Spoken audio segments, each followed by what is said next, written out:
Opportunities. Once in a lifetime, that one comes along to join the biggest stars in golf, to battle against the best and battle with the best, Mesmerizing. to create history and define careers. That moment is now. 3 days to survive and advance. 3 spots and 1 shot for glory. Oh, you're kidding. Oh, yes! The stakes have been raised for an opportunity of a lifetime. Golf's biggest stage awaits.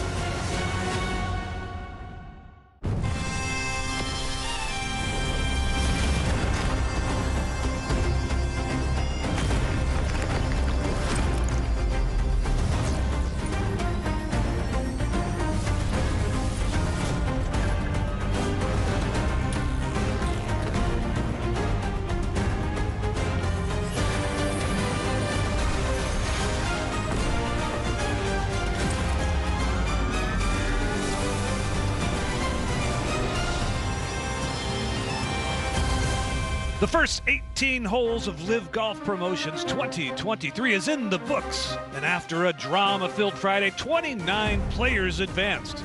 Their scores reset and they tee it up in round 2 with 13 others ready to put it all on the line. Today's 18-hole second round of Survive and Advance takes place on the beautiful and challenging Abu Dhabi Golf Club. One mistake, one bad shot, and it might mean the end of the dream to play on golf's most exciting professional tour. Lots of action around the course from earlier today with Dom Boulay alongside, starting with 26-year-old Sydney-sider Kevin Yuan on the tee at 7. Who made it on the number yesterday, and this was his tee shot on the par 3 7th after having birdied 5 and 6. That's 3 in a row to move to 3 under par. A winner last week in Taiwan, Sutipat Pratiptanchai for birdie at 8. He's already 2 under par. That moves him to 3 under. Also at 8, Chanlatit Chinbunnam. Yeah, another long putt. He's at 2 under also. That moves him to 3 under, but he would birdie 10 and 11 also. He's at 5 under. Tapio Pulkkinen made an ace yesterday. This out at number 7. Out of the bunker. And judged to perfection. Suradit Yongcharanchai for birdie at 10. After having made the turn at 2 under par, that moves him to 3 under and a nice fist pump. 40-year-old Englishman Steve Luton had this lengthy one for eagle at 8. Yeah, found the green in 2. He's already at 2 under. Make that 4 under. Then back to the tee at 4, Gaganjeet Bhullar. Got exempt into round 2. So this is his first trip around the Abu Dhabi Golf Club. Birdied the opening hole, and he would make birdie on the par 3 4th. And then Mr. Clutch in round 1. Braden Thornberry had this for birdie at 12. Yeah, similar length putt to the one he made to make it into round 2. And just a second ago, Oklahoma State product Zach Boshu had his 3rd shot at 10, par 5. He must have laid up with his 2nd, but doesn't seem like that's gonna make much difference. He's gonna make a birdie 4. Take a look at the way things stand right now, led by Chanlatit Chunbunnam, 5 under par.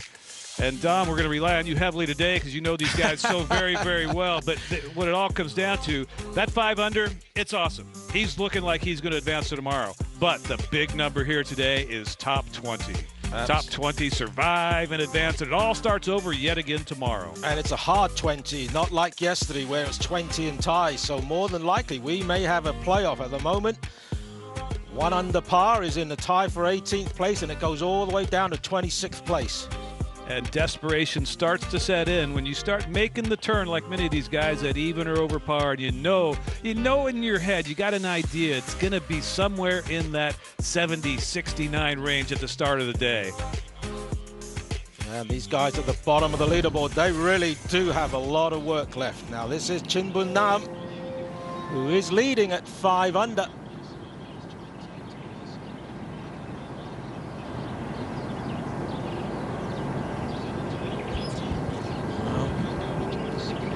Scoring seems to be pretty low today, Jerry.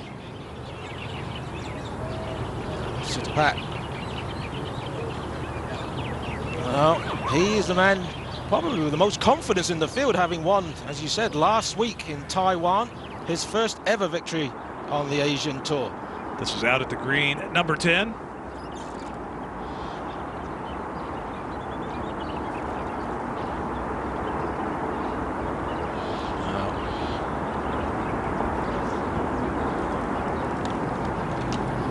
And we're happy to be here in Abu Dhabi bringing you this revolutionary event with an exciting format. I'm Jerry Foltz alongside Dom Boulay out on the course, the coolest cat in the business, Sue-Ann Hang, and Anthony Kang on loan from the Asian Tour broadcast team, true professional that he is. This is Bula out at 6. Anthony's there. And for Gaganjit, unfortunately, this is a par attempt after finding the penalty area on the right off the tee.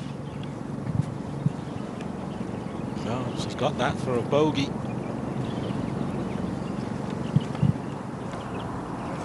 Junichiro Kazuma from Japan.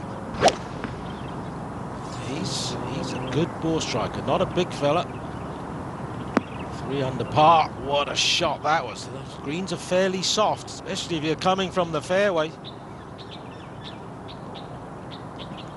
Now back to Anthony's group at number 6. Bordy next to play. Yeah, found the center of the fairway with his tee shot. Still 180 yards for his second. Hit a decent shot. Just ended up pitching back into the greenside bunker. Has hit it out to here. Now looking at his slightly longer than he wants, sort of a par attempt. Looking at a blemish on the putting green that is in his line.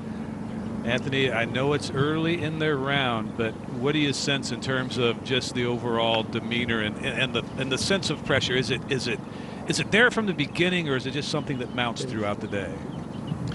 Well, I think with this three players in this group, you have Gregory Bordy, who's already got 1 round under his belt yesterday. It seems like he's a bit more at ease. And yes, they are wanting a rules official just to clarify things here. That's unusual on the green because you can basically fix anything now, but there are certain cases where you can't. So we'll sort that out. Anthony will stay on top of it. Gun Charangun, 3rd at the 8th, also got a bye, being in the top 8 in the International Series Order of Merit. Oh, well done, Gun. That would get him to 2 under par and well inside the number at the moment. Back to number 6. And here's your interactive poll. Scan that QR code and let us know who you think is going to advance. Obviously, you can cheat a little bit looking at the left side of the screen and our pylon leaderboard. But Kevin Chappell leading the way. Kieran Vincent getting a lot of love. Jason Duffner played the entire last season on the PGA Tour. And Bula getting 10%. Dom, and I know you got high hopes for that young man. I do. You know, he just won his 11th Asian Tour event just 3 weeks ago in Indonesia. So the format, it's not your ordinary golf tournament. It starts over each and every day. Yesterday, 60 players played 18 holes. They took ties, so we ended up with 29 players advancing to round 2. Today, we have 42 players playing for 20 spots and exactly 20, so there could be a playoff at the end of the day. Tomorrow, those 20 players will play 36 holes. Those scores will be added together, of course, and the top 3 men standing receive those golden tickets to next year's LIV Golf League. And it's a lot of gold. It's life-changing for most anybody in this field. This is Steve Luton on the 10th, his 3rd.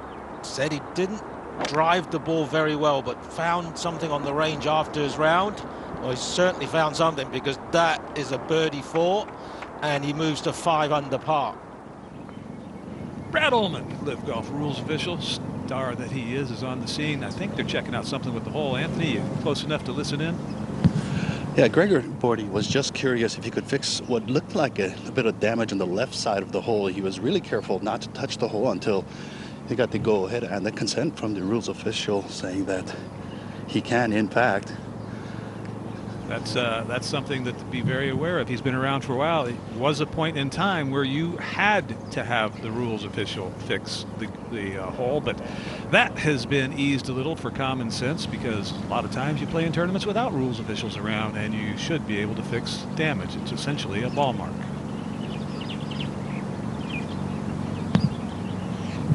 So now this is going to be a par attempt. There's a greenside bunker. Nice start to his round thus far. Those feel good when you pour them in early right there. Especially to keep you in red figures. Now, pull up for bogey. There must have been a lot of antsiness before the start of this round, and started really nice, and just a slight push off the tee resulting in this bogey attempt.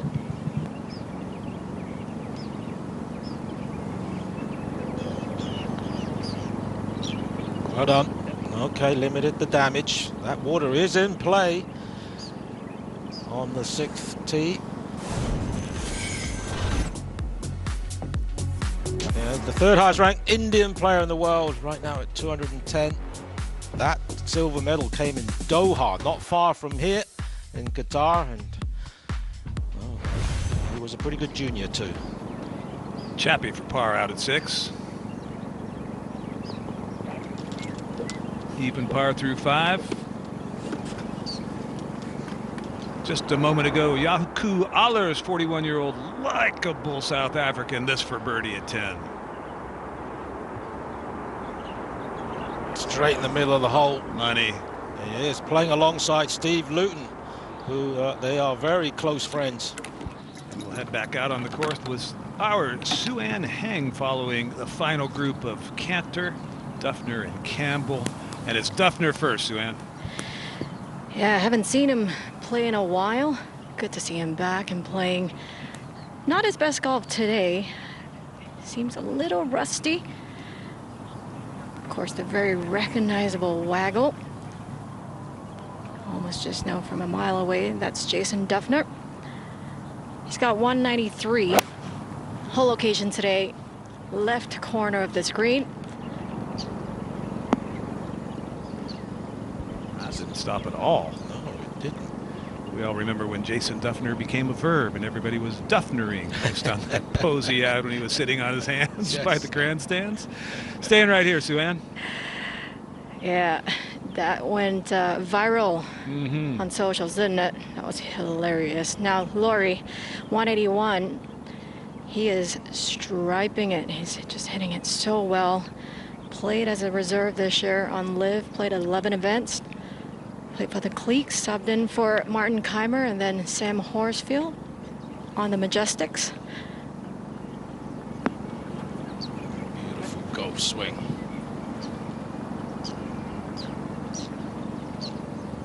Before Campbell, it was Poom at 7. Currently at 1 under par. Here he is at the par 3. And he moves to...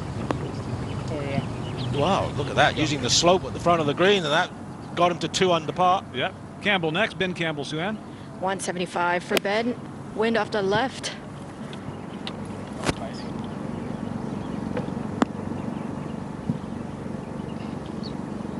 We're just getting started with our second round coverage. LIV Golf Promotions 2023. Stick around. You're going to see raw nerves on display coming down the stretch at the end of the day.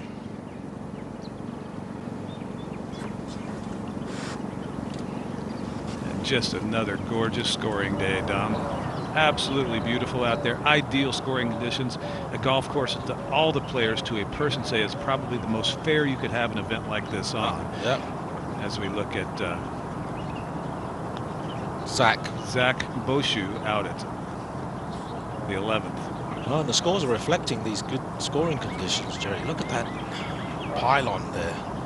Well, and you and Sue-Ann drove around earlier, and you said they're not as quite as difficult a hole locations today. Yeah, I was talking to one of the caddies yesterday who had the pin sheet last night. Says, oh, they got tougher pins, but Sue-Ann and I weren't really in agreement. Thornberry, who wastes absolutely no time on any shots, and he pours that one in.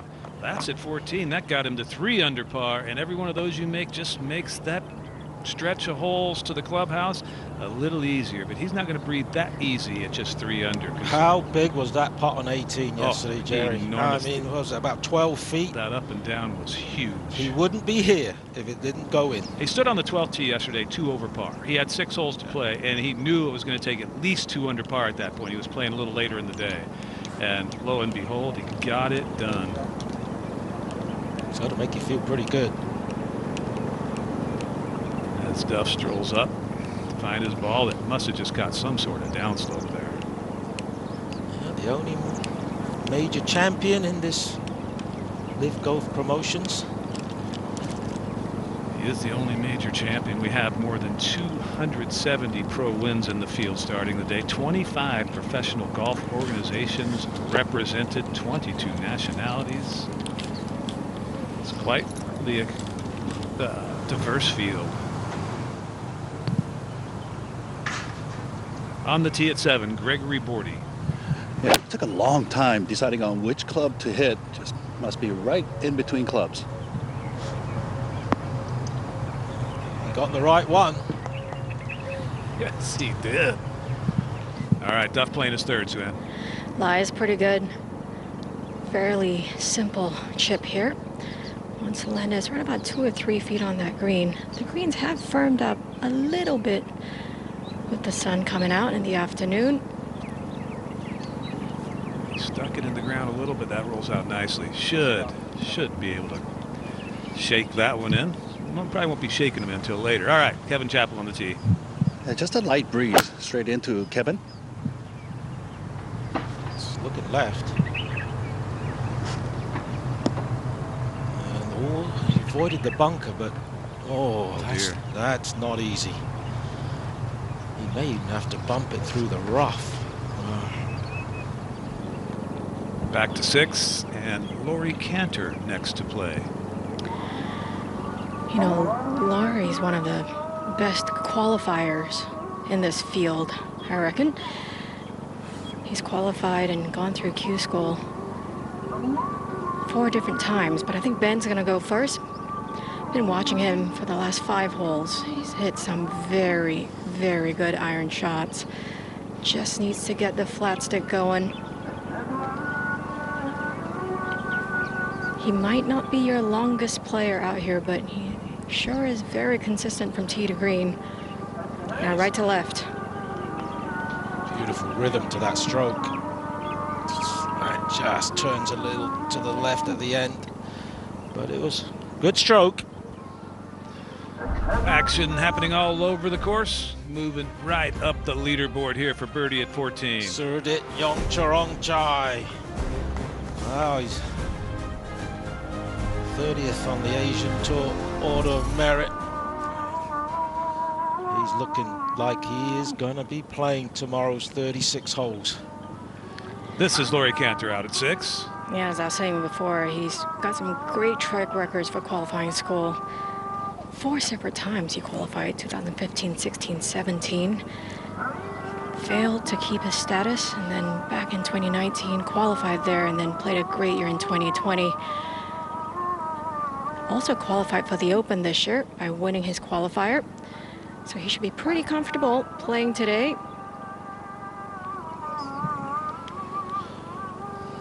Well, that'll be a par for Cantor, and it was just, 36 hours or so ago that LIV Golf broke into the news again, signing another rather large name in Jon Rahm, and he sat down to talk about expectations with our very own David Faherty. What have you learned about yourself throughout this whole process? How much time do we have to answer that question? I think the number one thing I learned is that I love the game of golf, and I'm on the side of golf, right? When I ever go in discussion, I want golf to succeed. And the second, that at the end of the day, a man's gonna make a decision what's best for him and his family, right? It's that simple, which is what this boiled down to. We'll hear more from Jon a little bit throughout the day, but you can hear the entire interview on the LIV Golf Plus app. 8-minute long interview, and it's awesome, and such a perfect guy to sit down with to talk about such a monumental decision in your career and life that Jon Rahm made. And of course, the accolades and the welcomes coming from all of the people associated with LIV Golf and the fans as well. And also Chef Jose Andres, celebrity chef that he is, wishing him good luck as well. And alongside fellow countrymen Sergio Garcia and Eugenio Chacara. There's John Latit, Chin Bun Nam. This is his second to the 14th longest par 4 on the golf course. 5 under par, 5 holes left to play. He can afford to make a couple bogeys. He doesn't want to, of course. You don't want to put himself under that sort of pressure. Good ball striking round. Only missed 3 greens. Yeah, when you're in a position like this, you do not want to be having that nervous 3 or 4 hours in the clubhouse waiting to see if you made it. No, you want to be sitting there comfortably. Maybe go and work on your game. Maybe get worked on by the physio. But looks like he could go to 6 under. Steve Luton has this bender from the right for birdie out at 11. Love this guy's putting stroke. That just looks like it's going to be a solid par now. Yeah, just a moment ago, Chappell short-sided out at 7. Well, he did try to bump it through the rough, but didn't get enough on it. Maybe a little too high.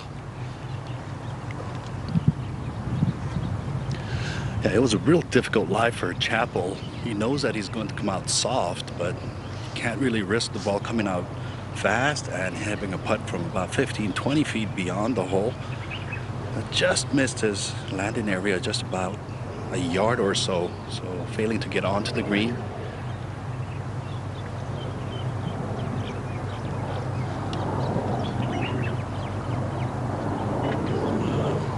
The big names are struggling.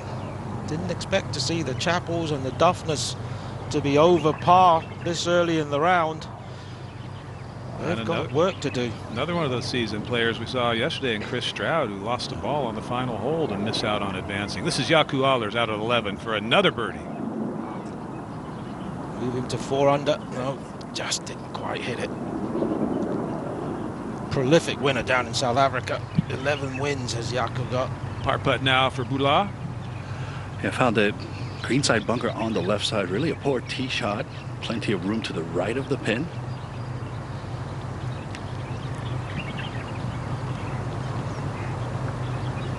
Great putt. Well done. Boy, he putted beautifully 3 weeks ago when he won the Indonesian Masters by 5 shots. He made everything. A couple of days he made over 150 feet worth of putts.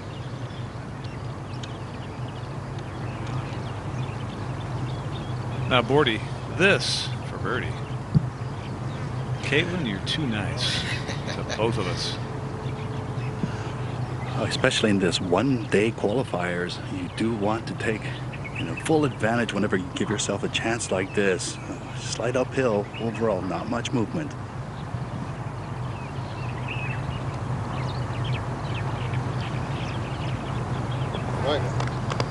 He looks solid to me.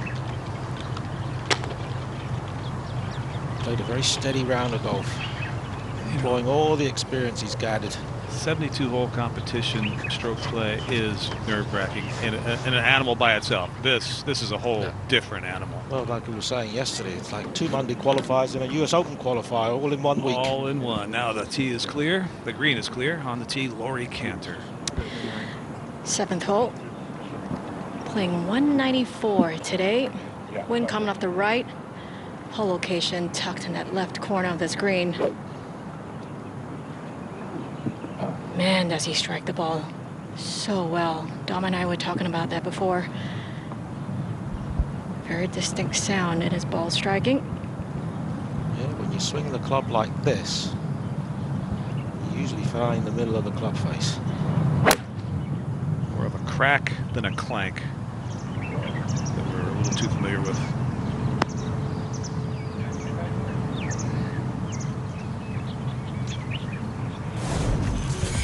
Well, with the addition of John Rahm, yeah, that's a pretty impressive list right there. Golf Digest publishing the fact that half of the last 30 major winners are now LIV Golf League members and counting.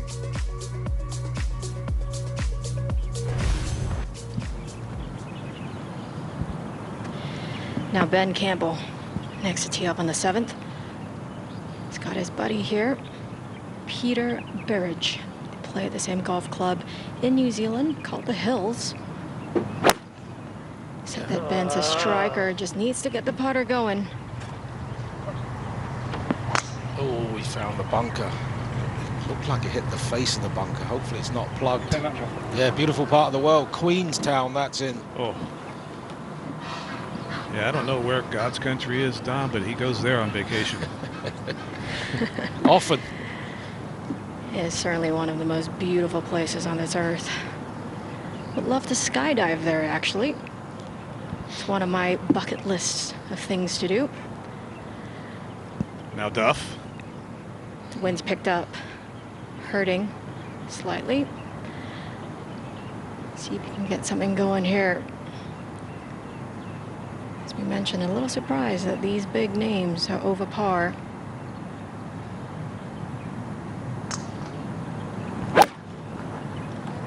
Ideally, try and play draw. It's looking pretty good. Lovely shot. You know, if at first you don't succeed, don't take up skydiving, Jerry. Duff has some serious work to do.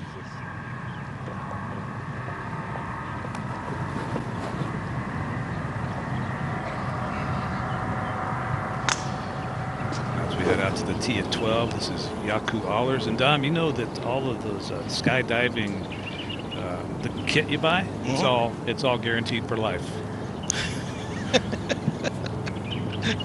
Have you ever skydived before, Jerry? I have been up twice and chickened out both times. No kidding. Yep, and I chickened out again earlier this year. That's right, you're afraid of heights. Terrified, but in the process, I got a pilot's license. I can't be that afraid of it. I'm afraid of jumping out of that plane, though. Beautiful shot there from Yaku. Max Kennedy, one of the amateurs. This is for birdie at 10. Oh, look how much it means to him. 4 amateurs started this week, and if they do end up with one of those magical 3 golden tickets, they have 2 hours to decide if they're going to turn pro. And I think that decision's already made for most of them. Now, out to the tee at 12. Jung-Woon Ham won the money title on the Korean Tour this year. Currently at 1 under par, just outside the qualifying mark.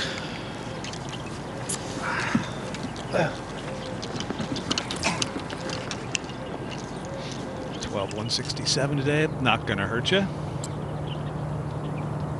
Right, 11 greens out of 14 for Chonlatit so far today, and this is not a difficult birdie putt to move him to 6 under par.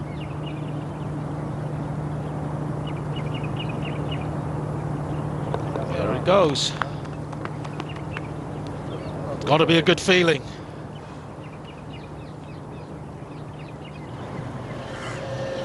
Poom has this third out at number 8. He's got a good caddy on the bag.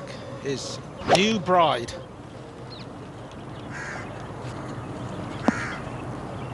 So that's the part of his game. His putting's not too bad either. He just excels in. Ben Campbell out at 7 from the greenside bunker. Suan. Great lie for Ben. Thankfully didn't plug into that wall of the bunker. Fairly straightforward shot here. Plenty of green to work with. Just downhill, right to left. Probably looking to land this about 4 or 5 feet on. Chase it out. That sounded nice. Had just the right thump to it. Awesome, awesome golf shot right there. Defeated Cam Smith this year at the Hong Kong Open. Won the New Zealand PGA Championship 5 years ago, and an avid mountain climber. Never quite understood that one.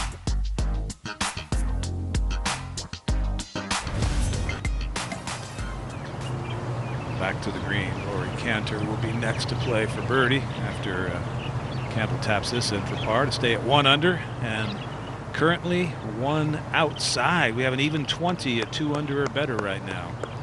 Dom, what do you call the Hong Kong Open? the 5th major, Suad. I'm looking forward to going back to the Hong Kong Golf Club next year for LIV.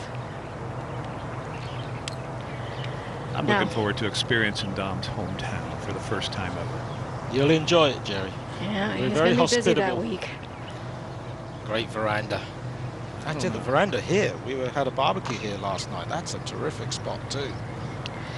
All right, now Laurie, good opportunity here to go 2 under, right to left.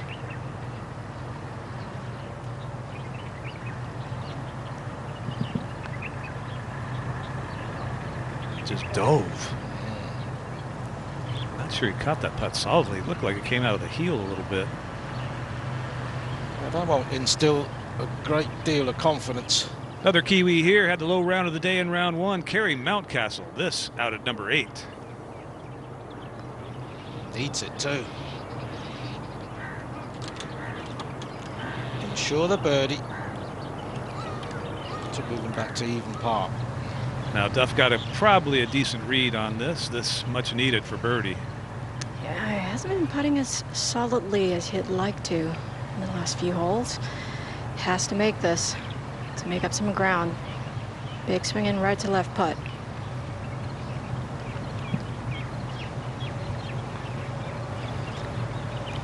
Never been the best part of his game, Jason Duffner.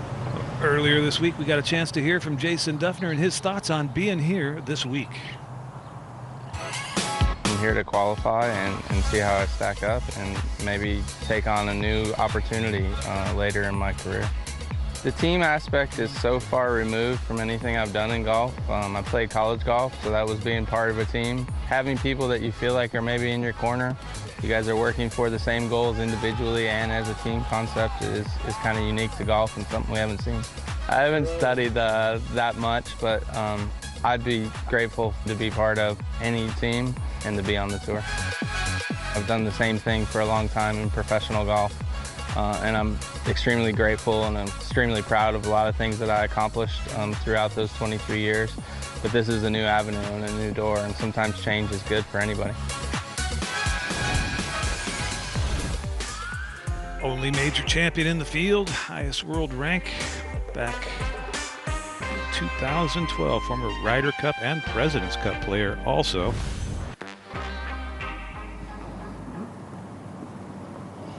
Out at 8, Bular, second shot, Anthony. Yeah, this 8th hole today pulled up a little bit shorter from 1 tee up, so it is really a birdie opportunity. That second shot from 272 for Buller. A little heavy, it looked like. It's not a bad spot with a back pin. Just a second ago, up on the green, Jed Morgan had this for birdie.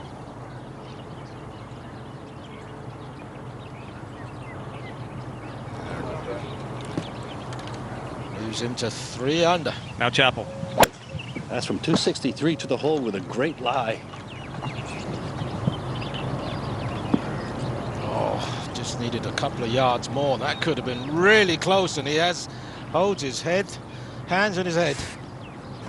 Shouldn't be a tough up and down there for Kevin Chappell, but he has also some work to do if he's going to advance to the finals.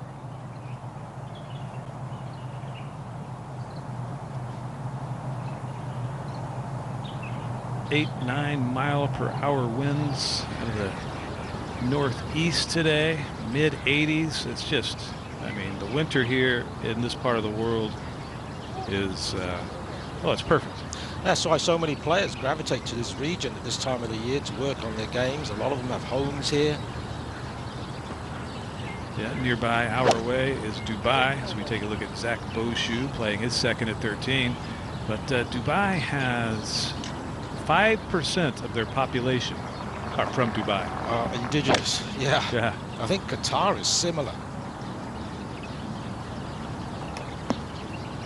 A lot of expatriates. Yes. Arles from birdie at 12. Left one short on the last green, but not this time. Well, he and Luton are cruising. First guy I met riding around the course the other day, and instantly liked him. Really good guy. Tapio Polkinen out at 11 with his trademark Trilby hat. That hole-in-one he had yesterday, Jerry, from 196 yards. You mentioned it. You asked me today what club he hit. Ocho. 8 iron. I know. You were wondering how he got the ball to sit and nobody else could? Yes. He said he didn't know it went in until 5 minutes afterwards because it disappeared over the hump of the bunker there. That's right. Yeah.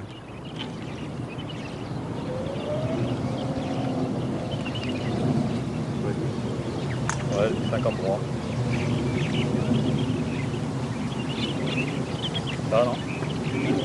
Third shot's in order at number 8, Bordy first. And Greg Bordy placed his second shot, the 3-wood, in here perfectly. It wasn't going to get the ball on the green in 2. Looks like is he in the divot or just missed it? No, he's just missed it. It looks bad, but the ball is sitting on top of grass. 58 yards, nice controlled wedge into a nice breeze. I see a lot of check on the second bounce. Oh, actually checked hard on the first bounce.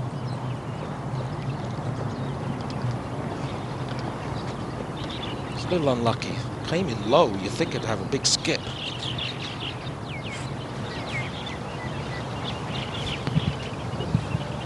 The ball sitting nicely for Gaganji, just 56 yards left, and coming from the rough, this might be easier for him as opposed to coming to the fairway. Fairway, he'd have to throw it all the way to the pin. This one just landed about a third on, let the ball release out.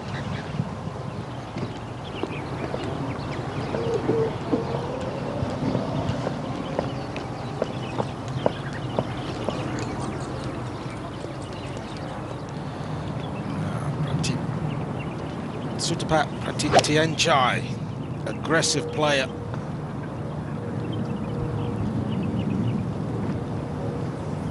Another great shot.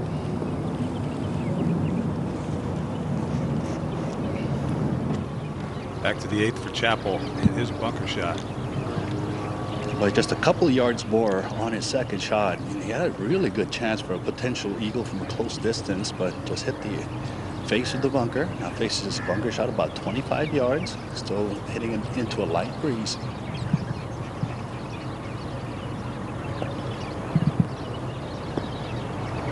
Well done. Very well done. Kevin Chappell will get back to even par.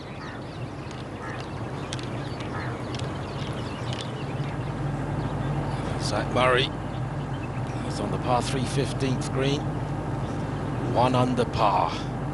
Another man who made a big up and down on the last yesterday to get in on the number.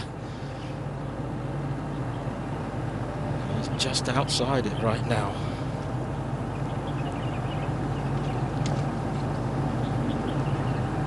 It's disturbed by something.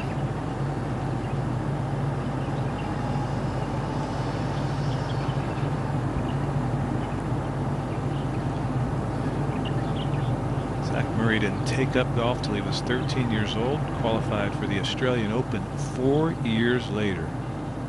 He was probably 6 feet tall by then. At 13 he was. Yes. Yeah.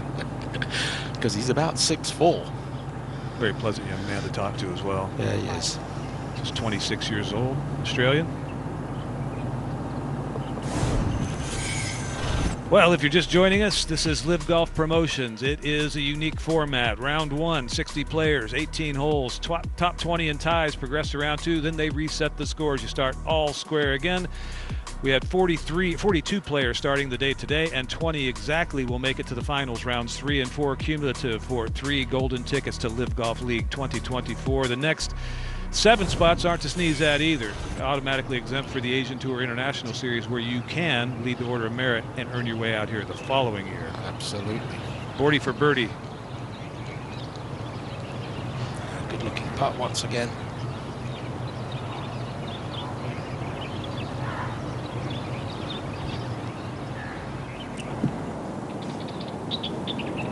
To the tee at 12.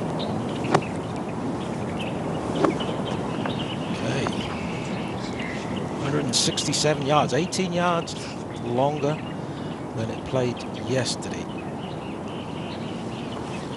Probably an 8 iron, I would think, for Kennedy, maybe a 9.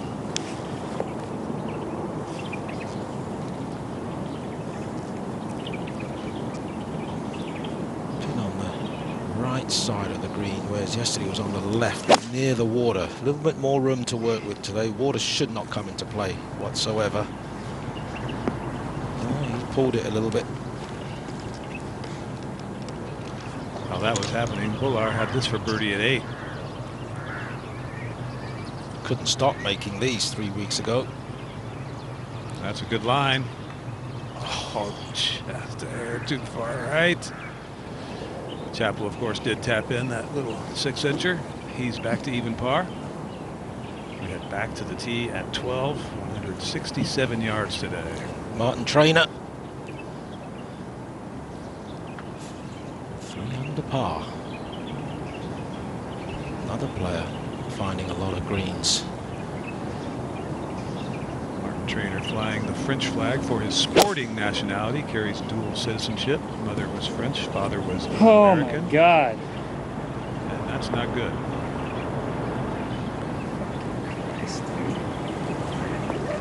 That is a wide right from 167. Yaku Ahler's out at 13. Riding the birdie train right now. Front pin. 27 paces on. 6 from the left edge. Watch this rhythm, Jerry. Why is it big guys have good rhythm when they play golf, when they swing a golf club? And they never get bad backs. No. It's amazing. Only the fit guys get the bad backs. He did say the other day, round is a shape. Yes. And he told me you can't pull a fat. No. You can pull a muscle, but you can't pull a fat. Now, Sadom, Kalkanjana. Impressive round yesterday. Not a bogey on the scorecard.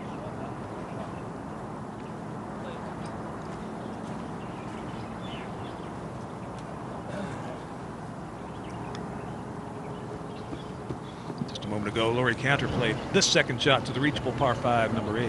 265 to the front. 3-wood for Laurie. Hits it so high. Watched him hit a 3-wood in the practice round on the second hole, and it just was in the clouds. Beautiful shot. Now Duffner in the cabbage, Sue-Ann. Yeah, he pulled his drive left. Got pretty lucky to not have it be a disaster out of bounds. Try to hack one out. And now he's in that weed that came out hotter than he thought. Oh boy. Did he go into the trees on the other side? No, he's just in kind of that thick stuff on the right side of the fairway. Similar to what he was just in moments ago. Cantor's caddy Gary Toulston there, helping him find the ball.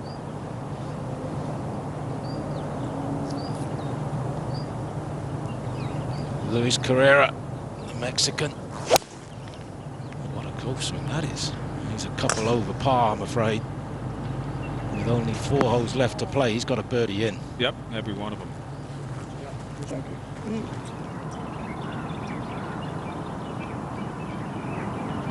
This is Samson Zheng out at 11, amateur. Impressive player.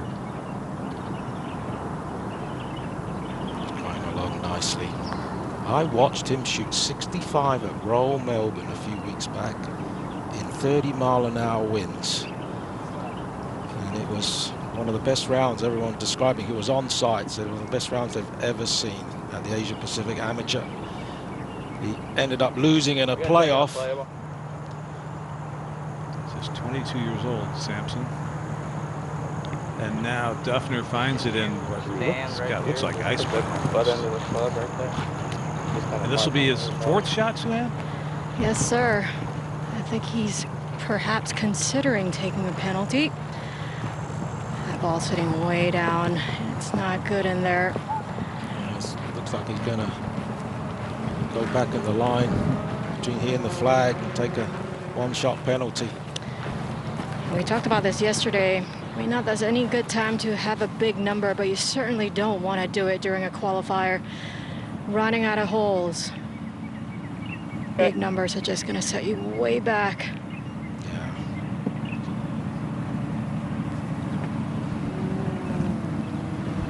All right, so Sue-Ann, he's hit the ball 3 times. Yes, sir. So then dropping 4, he'll be playing 5. That's right. Yikes. Especially on a par 5 as well, when you're probably thinking about making birdie. Well, when you're 2 over par as well in a format like this is just devastating. Sutipat out at 16 for birdie. Yeah. Great putt. Well done. So he looks pretty solid. 6 under par. Winner of the ADT Asian Development Tour Order of Merit last year. Got his full card for this season's Asian Tour. Now 5th shot for Dufner.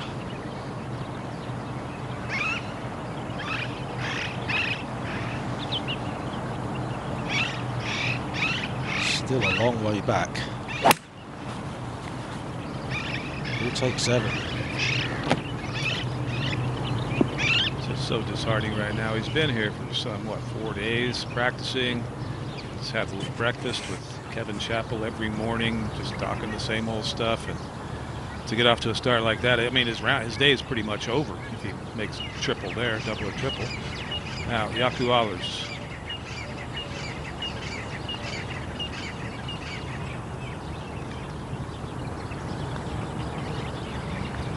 It's going to miss low.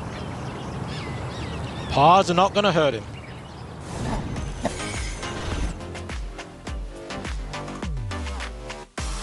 Yeah, this was his first Asian Tour win. That was the Mercury's Taiwan Masters. Like I said earlier, he's a prolific winner on the Sunshine Tour, 11 there. So 12 in total as a professional golfer. Nice jacket as well. Yeah. Campbell, his 3rd today. Eyes good. Just gotta be a little careful. Might catch a flyer. 74 yards to the hole. Back right.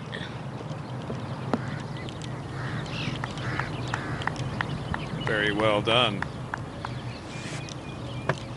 Jediah Morgan, a Ripper GC team member all year long.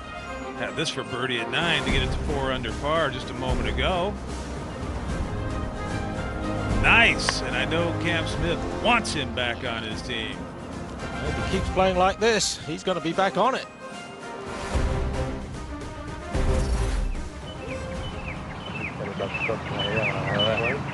Out of the 9th and Gregory, 40.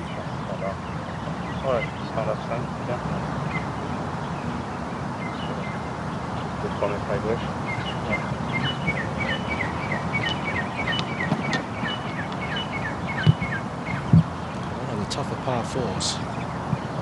Yeah, but Gregory Bordy has been really spot on with his ball striking. No real wild shots. Found the fairway here, one of the difficult holes. 190 yards for his 2nd into a light breeze. Looked really good. Just covering the flagstick, half a bat short. Not a bad lead though. Chinbun Nam on the 16th fairway. 2nd shot.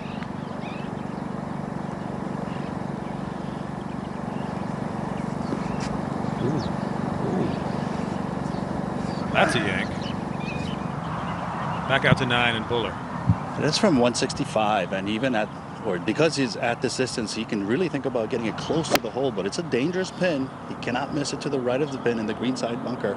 Sawed that off a little bit, taking something off it. Really well judged.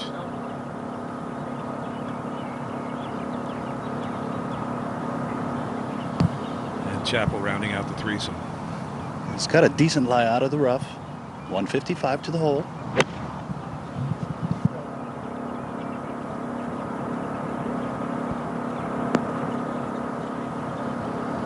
Well, that's what he needs. Yeah, just 2 kick-ins in a row. Yeah. Gorgeous, gorgeous shot from Chappie. He'll turn it 1 under if he can coax in the 18-inch putt. Yeah, he shot 69 at the Greenbrier, 59. didn't he? 59. Used to be the course record. Till a few months back. Till Bryson went bananas on Sunday at the Greenbrier, LIV Golf Greenbrier. Actually, I understood he also bogeyed the 8th in that 59, which Bryson did too, the par 3 8th. Yeah. The choke. Redan hole. Complete choke. and Chappie didn't win that week either when he shot 59. Now, Samson Zhang. Goes to Cal Berkeley. There's been some good players out of Cal Berkeley in the last few years.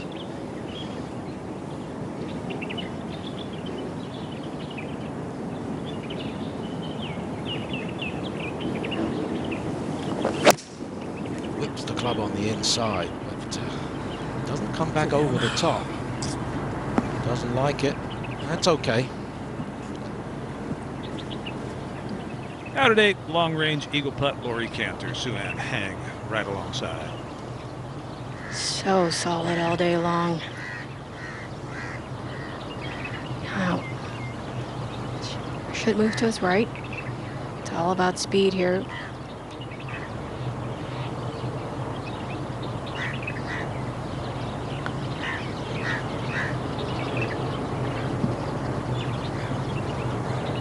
Oh! Ho! Take that 3 and run, Laurie Cantor. Now that just jumps him right inside the number with a shot to spare, 3 under par. That was unexpected, but much appreciated, I'm sure. Too early to smile, though, Dom. It is. 10 holes left to play. He was an alternate this year on the LIV Golf League. Won the 2010 South African Amateur Championship. Yeah, and he made a hole-in-one. That was on the 17th at Sentosa. It was, yes, it was, and he missed it. That's right. He completely whiffed it. He dropped the club, ends up finding the hole, played most of the time filling in for Sam Horsfield for the Majestics, and very popular guy on that team. Much contributed to the Majestics. They had a rough go this year. Now this is Bordy at 9 from just off the front. Yeah, it was really an aggressive line for his second shot, but still giving himself a putt from just off the green for birdie. Now leaving this green, the players will get a real great idea of how they stand in the event. And so for even Bordy as well, he knows that he's going to have to shoot at least 1-2 under par on the back 9. Campbell has this uphiller for birdie at 8, Suan. And you gotta read from Jason's putt. Right to left. Just needs to get this putter going. He's been hitting some very, very good iron shots. Once this club goes, he'll be on fire. He's a patient fella. Bullar for birdie at 9. Really a perfect place to be putting from. Just under the hole, not much break in this. Gaganji Buller as well took a good look at the leaderboard. He knows he has to make this just to make the job a bit easier coming back to the clubhouse.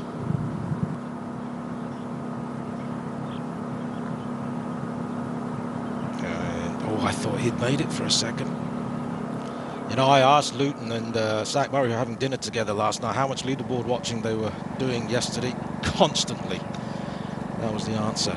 Now, Chinbun Nam, beautiful shot. Lovely, soft first bounce.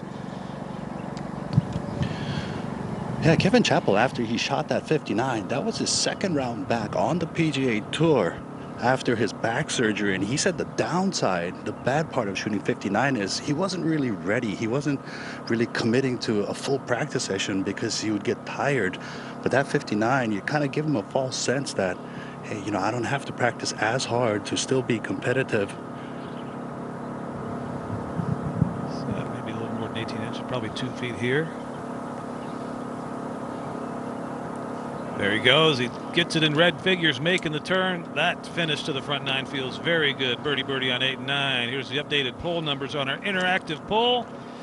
Duffner plummeting, I'm sure. Kieran Vincent, 43%, lot of love, and Chappell on the rise.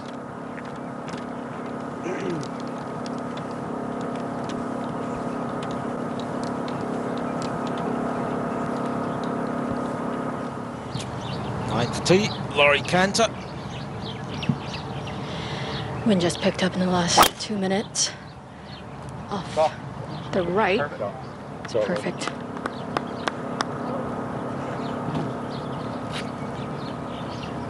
Just stays in that first cut of rough. Shouldn't be an issue. Might actually be an advantage. Take a little bit of spin off it playing into the breeze. Campbell next as Alf takes a peek from behind.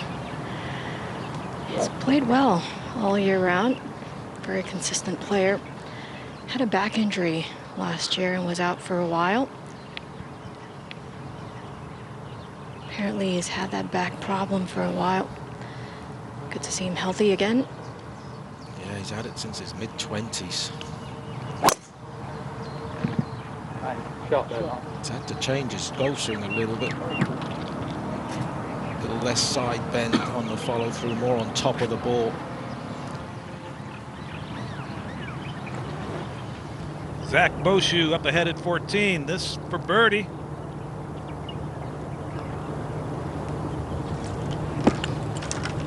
Oh, yes. Boshu's looking like he wants to very much play on Sunday. Of course, they all do. Getting his work done. Looks like Wade Ormsby playing alongside Gun Chankun, who's got his brother on the bag. Looks like Gun to play first.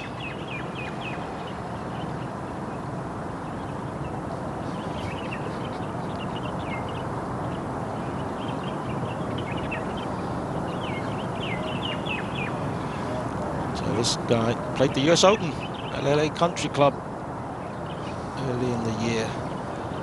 He is a fantastic ball striker.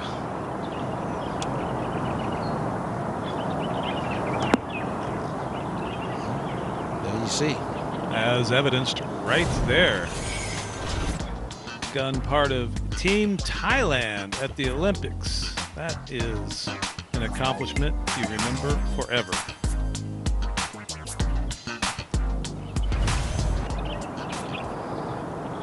Next at 11, Wade Ormsby. 1 over par. Work to do. Love to get back on the LIV Golf League. Played a whole season last year. And that, well, he was indeed a member of LIV Golf League, and he would definitely love to get back.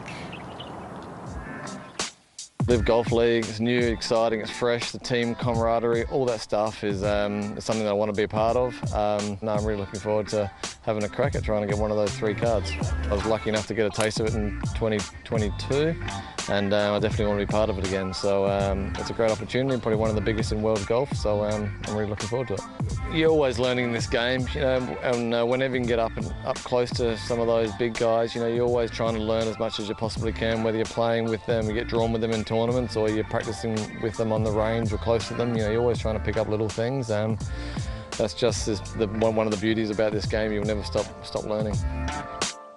I really want to get back there. I'll be disappointed if I don't get through. I know the odds are quite slim, but all you can do is try and put your best foot forwards, and hopefully I'll do that come Sunday. 43 years old, always learning new things. That year, that 8-season year on LIV Golf League, only netted him $3 million. Best year of his professional career. Yeah, a good portion of that came at the team championship in Miami, where the team finished second. Yeah. Yaku Allers out at the 14th hole. See if he can stake another one close. Just a short iron. Yeah, it's important to find the fairway on the longest par 4 on the golf course. It doesn't look like it's too much club, plenty of loft there. Pin is in a friendly spot, pretty much in the middle of the green, and that's pretty good. Sutipat has this for birdie at 17. Oh, wow. He's playing Sunday morning. And afternoon. And afternoon. Ben Campbell at 9. 182 for Ben. Wind into hole location today on that front portion of this green. Very consistent golf swing here. Just headed left though. Yeah, that's his worst shot of the day right there. Big pull left. And a trap as well. But he's got plenty of room with which to work. Braden Thornberry moving up the pylon out at 17. This for birdie. Nice, nice, nice. Par 5 ahead, 4 under. Probably avoids any chance of the playoff, but as early as he's playing, he doesn't know that. Now, out to the struggles of Duffner, who did make triple at the last. 175 for Jason. Ball sitting down a little bit, but shouldn't cause too much trouble. Drawing one in.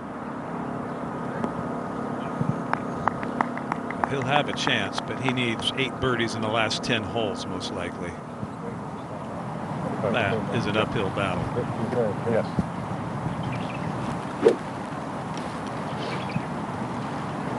Laurie Cantor, second shot at 9, first cut right rough.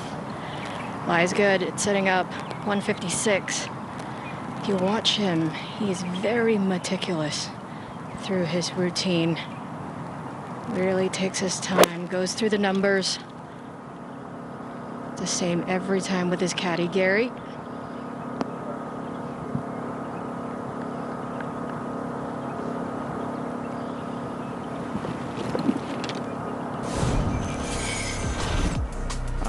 Laurie's nephew is watching. Come on, Uncle Laurie.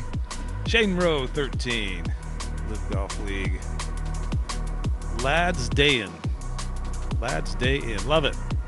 Looks like he's a golfer too. Uh-huh. The plastic set. Well, if he makes it through, I think Sue-Ann and I, we're going to have to tee him up for our new podcast, Fairway to Heaven, pretty much starring Sue-Ann. I'm their sidekick. We have, in your most recent one, quite a nice interview with our recent addition, Jon Rahm. And Sue-Ann brings out a little bit of emotion in the young man by surprising him with some comments from Rory McIlroy. It was a special moment. Sue-Ann, I believe with all the views from how that's dropped since last night, I believe we're now influencers. I don't know, but I wouldn't sell yourself short, Jerry. You're tremendous slouch. So good yes, in that slouch. podcast. One of the most knowledgeable person I know. Speaking of Jon Rahm, he's asking fans to come up with some team names, and he said, you know, the Toros and the Matadors, yeah, you're going to get a lot of that, something related to bulls. He's looking for something a little more creative. Oh, Rumble GC. Sue-Ann floated Rombos, but he said that's kind of trademarked already. So, Vamos GC, I like that. John's Lobos. I like that too. As long as it's not Faherty's team name. Swingleberries. Swingleberries. His idol on the left.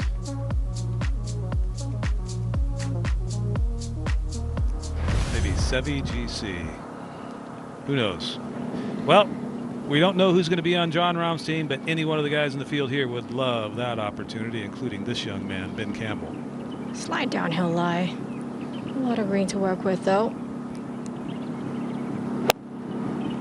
Lovely sound. Oh, come on. Brilliant shot. It's what you like out of a bunker, just a simple tap in for par. Oh, and they love the sand too, because it's not that really fine sand that drives you nuts. It's kind of coarse. Got a nice firm base too. Jungwon Lee. That's for eagle, that was. So, well done, Joel Stolter.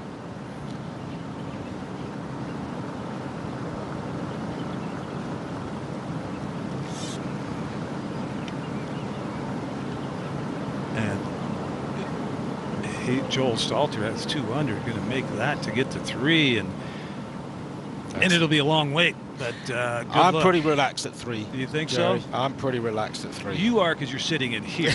Yes, you're I'm not out relaxed there all playing the time. for the opportunity of a lifetime. Especially the way Dom's been playing. He's got a little bit of confidence in his pocket. Well, I just can't believe 20 guys are going to be at 4 under or better. It is ideal scoring conditions out here, but yes. No, but you don't want to play off. You do not want to be part of a playoff. No. Nerves are frayed already. You do not want to be part of a playoff. All right, now, Laurie Cantor for birdie. Uphill left to right putt. He's aiming this about a foot left. Good speed. Done another. He's made another. How about that?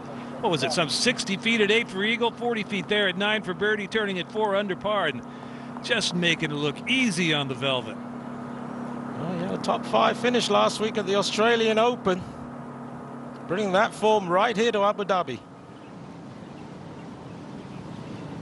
Jungwon Lee. This is for eagle at 18, which just misses, but he posts a 70. Now, I'd be a little bit nervous at 2 under. He's already tied for 16th. Absolutely. I don't even think that's gonna get in the playoff. Saddam. Was that out of the bunker? Looked like it, didn't it? No, it's way short. It probably was out of the bunker. You won't think he'd be that far short coming out of the rough. Saddam Kalganjana. He finished tied 11th at the 150th Open at St Andrews with a 65 in the last round. Former member of the Ironheads. Yeah, he won the Bangladesh Open. I think it was his second event after tour school. Actually, it was his first event after tour school. He's some talent. Jason Duffner did make his birdie at 9, but he'll turn in 40. Kevin Yuan for birdie at 18.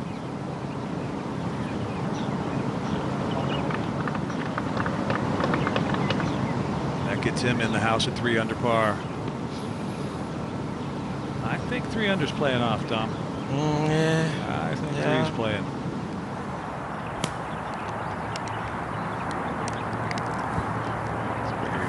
Puts together the numbers out at 10. We're going to head back to 18. And a little birdie putt for Joel Stalter. This is an important putt.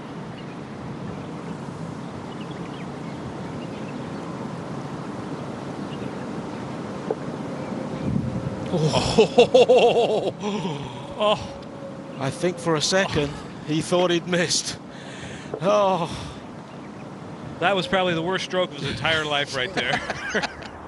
Wonder why. He almost drew it back before it got to the ball. This is Poom Saxonson for birdie at 10. Oh, boy, that's a bad putt from Poom. Not sure he's misread that or he pulled it. If you're not familiar with our pylon leaderboard, ever present on the left, it shows obviously the top few leaders that delineated by the green line. Then we skip a few to show you what the cut line currently is and what they're all playing for. That's the red line, the bottom third of your screen. Right now 2 unders in a playoff, but still a lot of golf. Before Poom, it was Kieran Vincent for eagle. Got some length for not an imposing stature. They had a long drive contest at the Mercury's Taiwan Masters on the Asian Tour. He won it with a drive of 397 yards. There's Yaku Allers. He was playing a practice round the other day with Kieran, actually. 90. Kieran was bombing it by the big man. Newton was playing with Pukkanen yesterday on this tee when Pukkanen, who's actually walking in the background there, made a hole in one.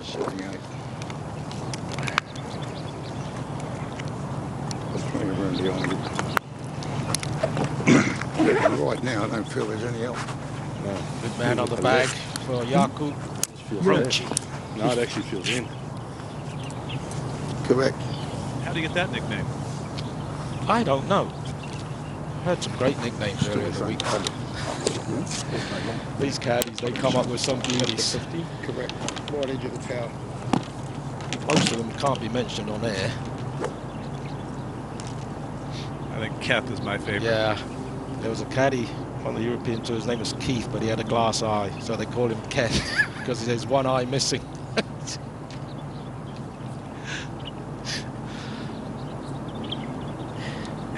Yaku on the tee.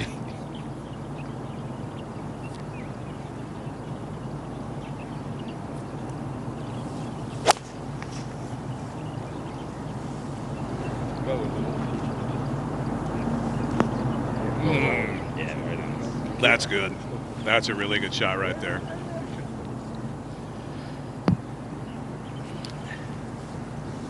Bullard 10. A second shot of 271 yards and good help with the downwind. Even if you were to land it just on the front portion, most likely will run towards the back portion of the green.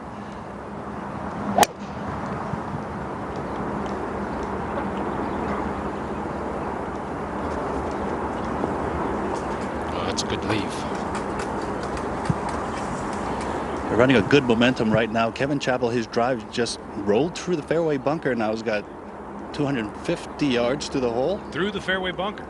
through the fairway bunker. Yes, so it's got a good lie, but does have to fade it just a little bit. That's a good break right there.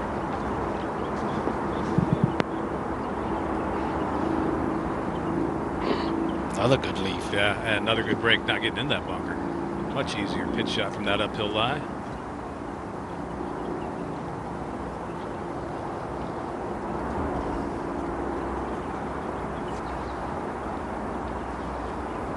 Fairway clearing out, back on the tee, Laurie Cantor. 302 to the bunker on the right. Yeah. Favors a baby draw off this tee. Downwind.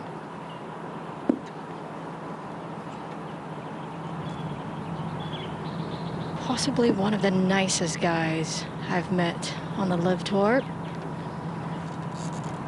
Present company excluded.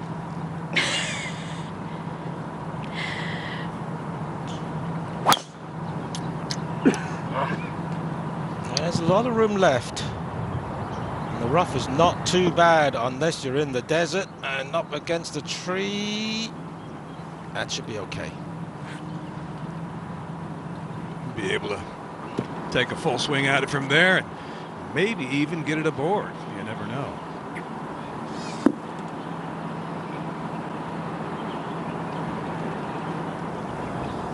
Back to 11 for Kieran Vincent, just on the edge of the green, putting for birdie.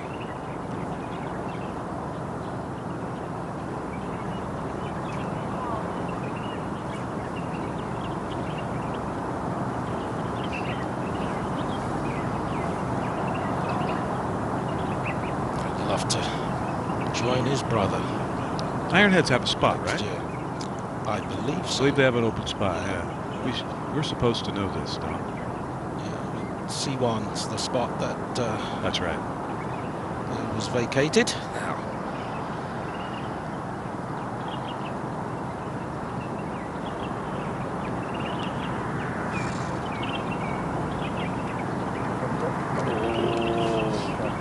All right.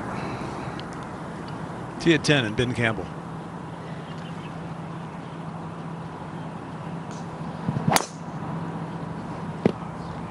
It's headed towards that bunker, is it? He may not get there. He may not. No, that. Oh, I think he's just short.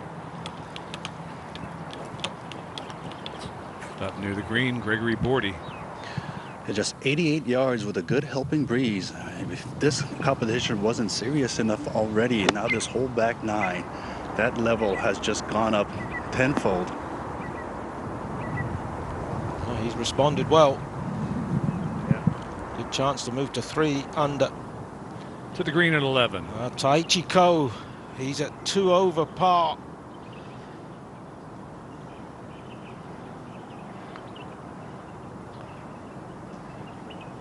Needs to make. No, it's not going to work.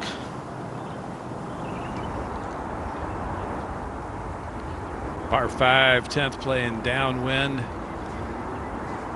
They have Bowler and Chappell just short of the green, very similar positions. Gregory Bordy just played a third up there, very close for another birdie.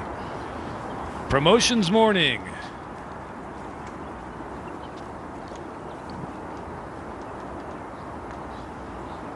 Love to hear from you anywhere across the globe where you might be watching this unique revolutionary event for 3 players to realize the dream of playing on LIV Golf League, something they couldn't have imagined just a short time ago. And not really a straightforward looking chip. He does have to give it a good smash with this, quite a bit uphill. Yeah, the uphill part's there. There's the downhill part. Beautifully played. Looks like the wind's just starting to pick up.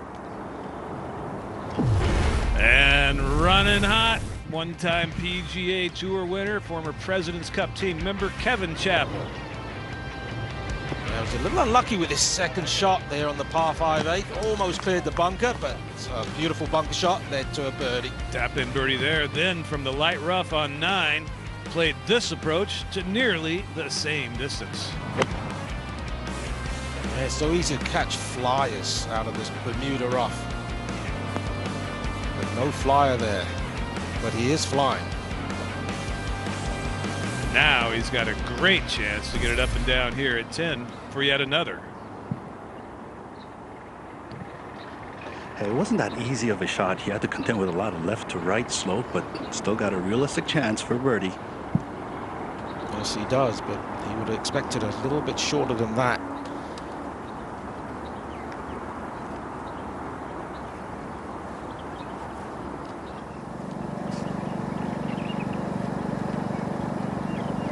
This is a look at the green at 16.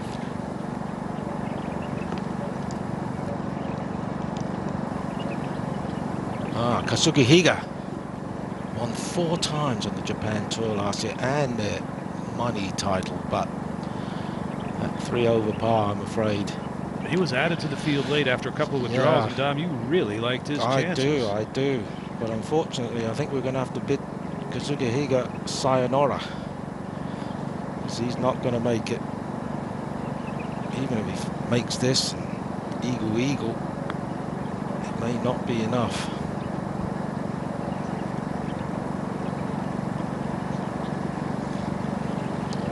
All right, Chappell rolled that out a good 10 feet past Anthony. This for birdie. Yeah, but somehow when you've made a couple of consecutive birdies, your mind is at ease. You don't feel the impatience.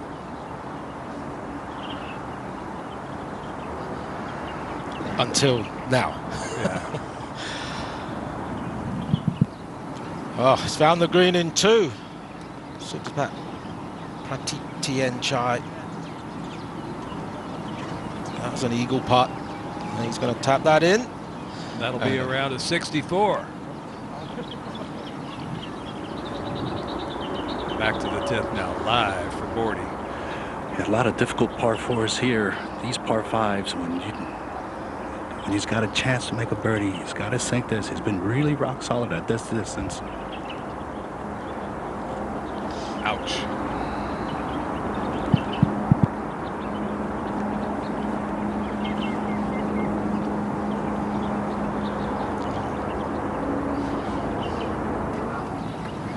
Braden Thornberry will be playing on Sunday. This at 18, a little earlier. That for Eagle. Oh, nice little second round of 66. And he will wake up tomorrow at even par. He'll be a lot more relaxed than he was yesterday afternoon, sitting in the clubhouse. Oh, no question. All right, Gaganjeet Bhullar.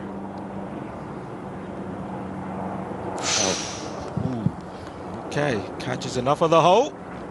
Moves to 2 under par. And that number is 2 under, but perilously hanging tight.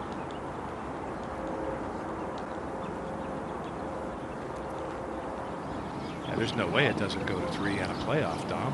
No way. Surdat Yongchorongchai, that was for a birdie. He's going to tap in for a par and around a 67. And all 3 players in this group are through. And Ben Campbell at 10. 298 to the front for Ben. Downwind. Probably looking to hit this into the front portion of the screen.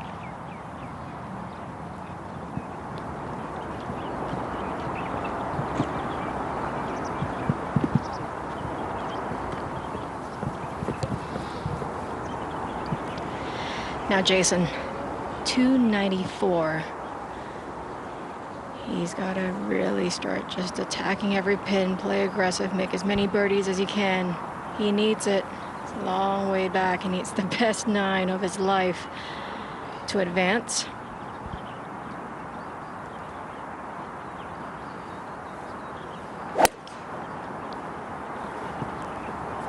That swing has not changed in 15 years.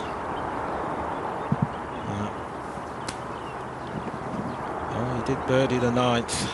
He needs a touch more. Now Tapio Pukkanen.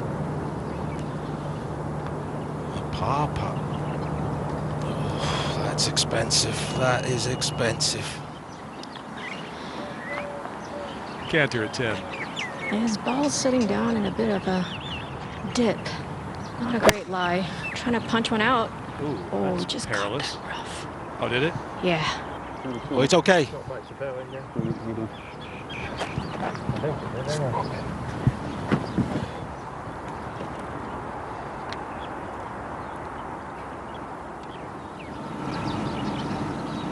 Chonatit Chinbun-nam.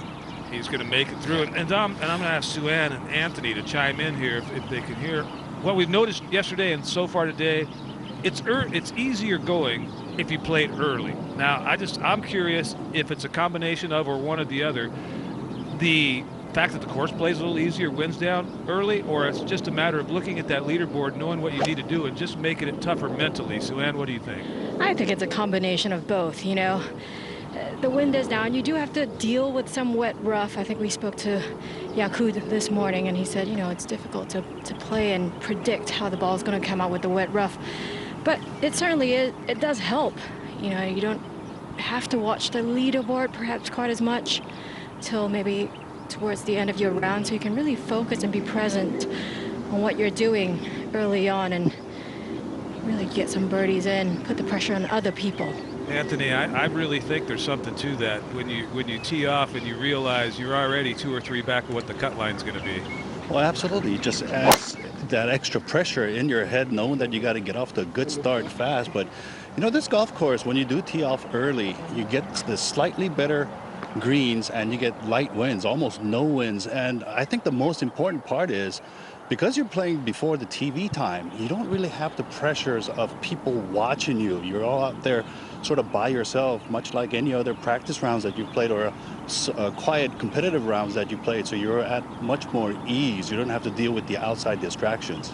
Great points indeed. As we look at Zach Murray, this is nervy time. He's 1 under, likely knows he needs to get to 3. Second shot at 18. He's got the length to get there, but he has to be perfect. Yeah, 1 under is not going to cut the mustard. He has to make birdie. I think he has any chance. Yeah. Birdie for any chance, absolutely.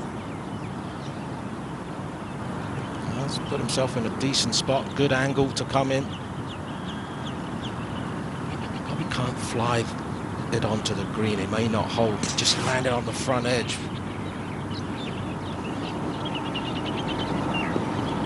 Oh, he got a good bounce. Oh, he's given himself a chance, Jerry. Oh, what a time for that shot. Oh, smiles right there, Zach Murray. Well, half of the job is done as we watch Chappell tee off at 11.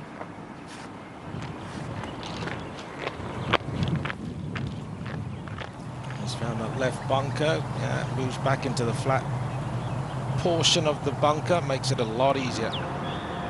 Laurie Cantor at 10 a moment ago.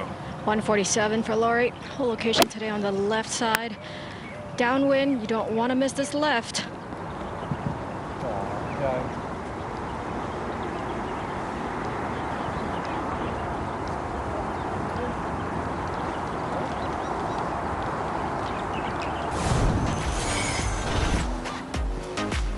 That's when Laurie made a 1. 2 weeks in Adelaide and Singapore. Thanks to everyone who came and watched. He was visibly upset when he hit that tee shot. Yeah, I remember. Oh, I was on the course, but I remember you were, waxing about it. Waxing. He dropped the club as Ormsby plays his shot at 13, but he had dropped the club, thought he mishit it. He wasn't upset. He just dropped it in disgust. But yeah, and then it goes in. Good bad shot. Take a look from above the 10th green.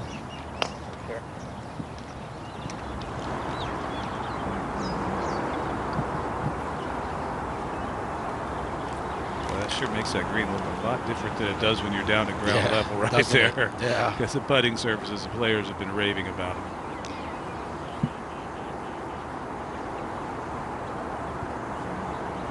Well, you look at that leaderboard. It's like an Asian Tour event, being dominated by ties. And Chanlatit Chenbunam at 18.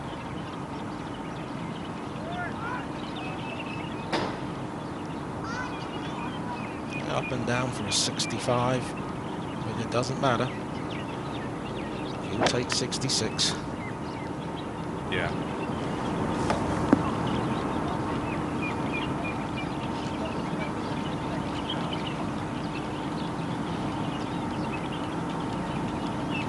gives you a lot of confidence heading into tomorrow if you post a score in the mid-60s. Campbell in the bunker at 10, Sue-Ann. Much better lie than Jason's. A lot of green to work with. This is going to be a slow one up this hill, elevated from where he is. Able to fly it pretty high up this green. It's uphill all the way to the pin. The Aussies and the Kiwis are just so good out of the sand. One of the best sounds in golf is when you just have that thump sound. Bad. Just ran off a little bit more than he wanted, but still not a bad shot from there.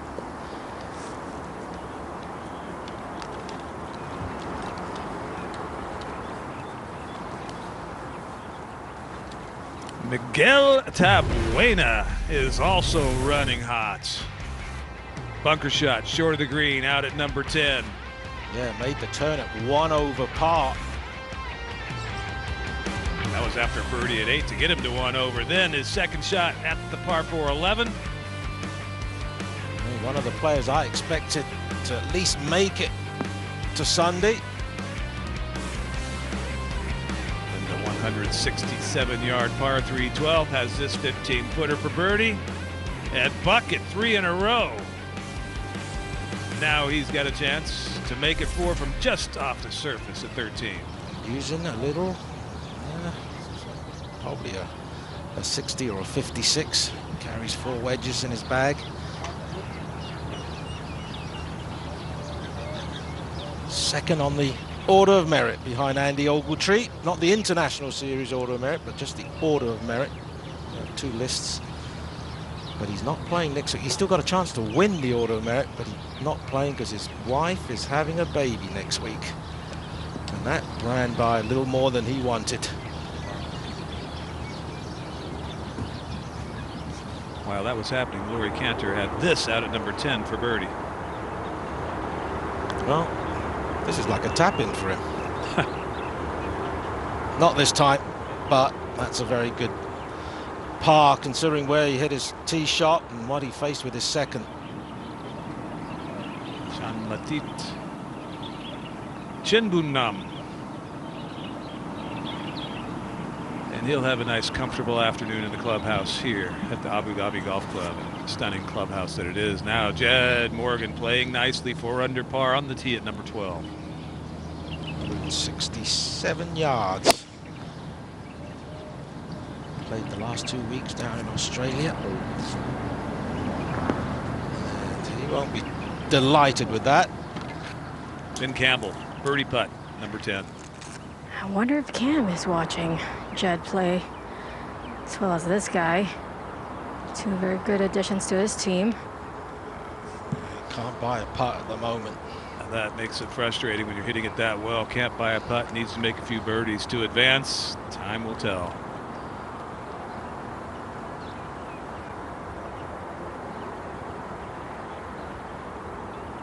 I believe Cam probably is watching this. 8:30 in Canberra, Australia. PM. Yeah. He's about to get married in a few weeks. Cam Smith. Now Jason, up this hill.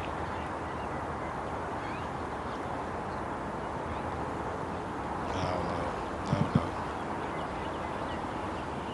Oh, this is huge. This is huge. This will get him to 3 under. Oh.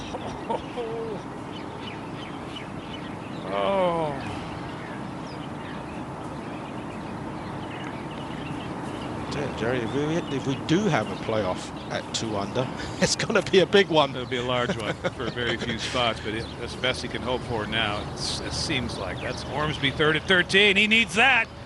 That will be a huge help right there. Gets Wade Ormsby back to even, a couple of shots shy of the cut line, but every single shot is precious today. Andrew Kirby Golf, young Aussies hanging in there at the LIV promotion event today.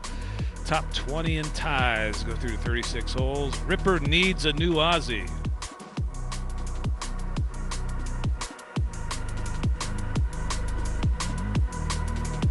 Well, nothing's Chad Morgan would love to not give up his place on that team. I know the teammates absolutely adore the young talent.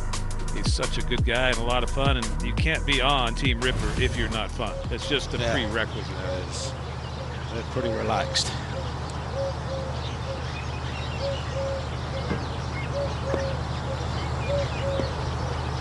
Steve Hahn had a brilliant round yesterday, but unfortunately he's not repeating it today.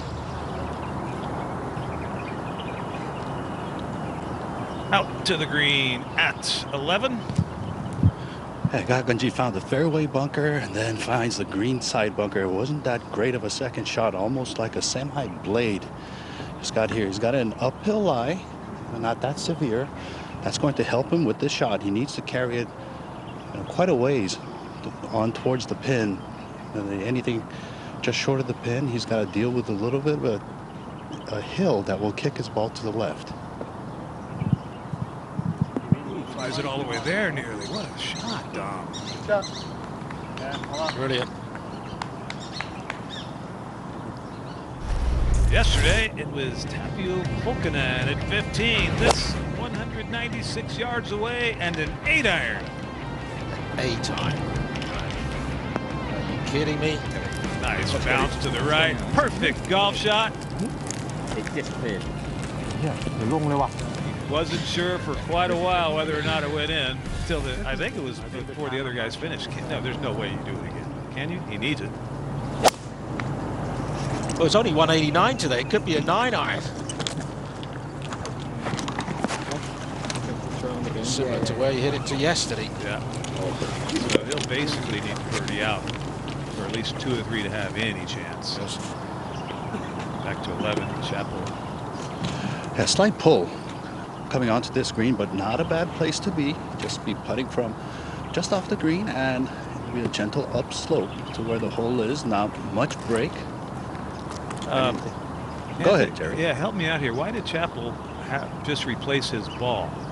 Oh, because Gregory Bordy had played just before him from just farther away in the same line. Had to mark it. Gotcha. Thank you. He must have hit a poor shot, Bordy. Yeah, Bordy, he pulled his second shot and really got unfortunate. He had to take his stance in the greenside bunker while his ball was outside. So just hit it not far away from where Kevin Chappell is. A tweet coming in from John Muno, LIV golf fan from Oklahoma, watching in the middle of the night. As now Bordy, this will be his 4th? Yes, par attempt here. Really can't afford to make any bogeys on the back 9. All this just a result of a slightly pulled second shot.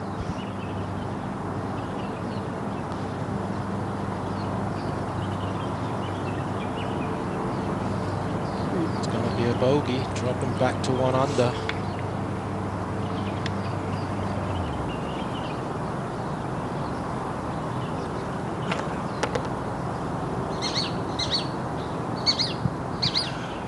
And for Kevin, bogey should not be in the equation. There's going to be a par at the worst here for him, but he is thinking that there's a possibility that he can pick up a stroke here.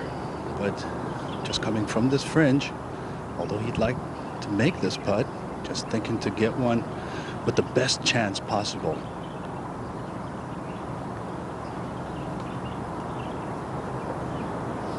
Stay at 1 under par, and earlier this week we had a chance to sit down with Kevin and get his thoughts as to why he decided to make the trip to Abu Dhabi Golf Club.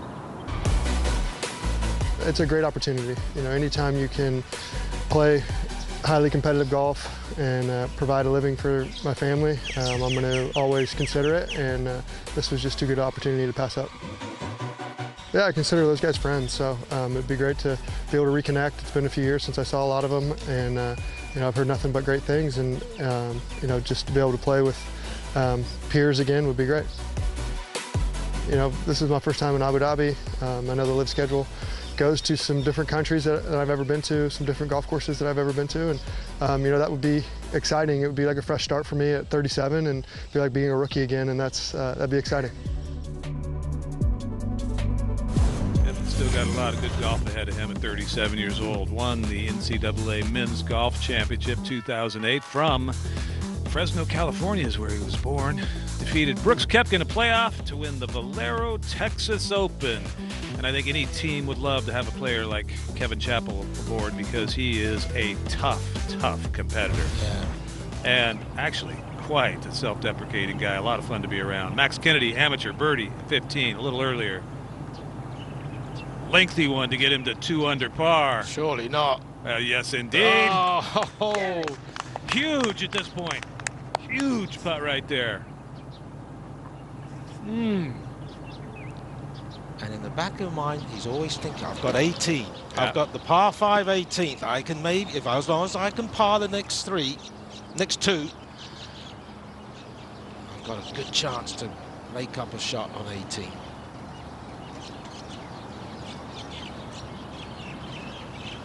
The entire probably University of Louisville watching Max Kennedy right now, as well as everybody back home in Dublin. Kieran Vincent, he's looking good, but you don't count your chickens yet.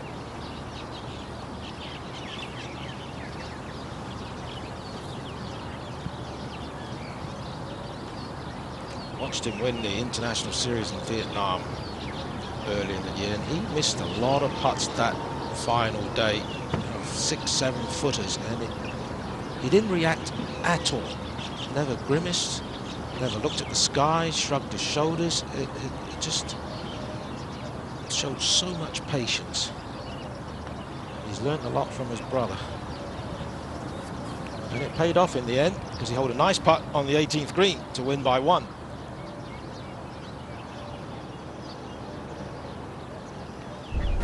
Jed Morgan, another subject of our Don't Blink, moving right on up that pile, and lengthy one here for birdie at 12, and of course we wouldn't show it to you if it didn't go in. Oh, on the very last revolution, drops in the side door, 5 under par, and enjoying that one. Now we're live on the tee at 12 for Gaganjeet Buller. And not that difficult of a par 3, although it looks intimidating with the penalty area just short of the green, but not a long hole. But got to be careful with this whole location, but it's definitely one players can get it close.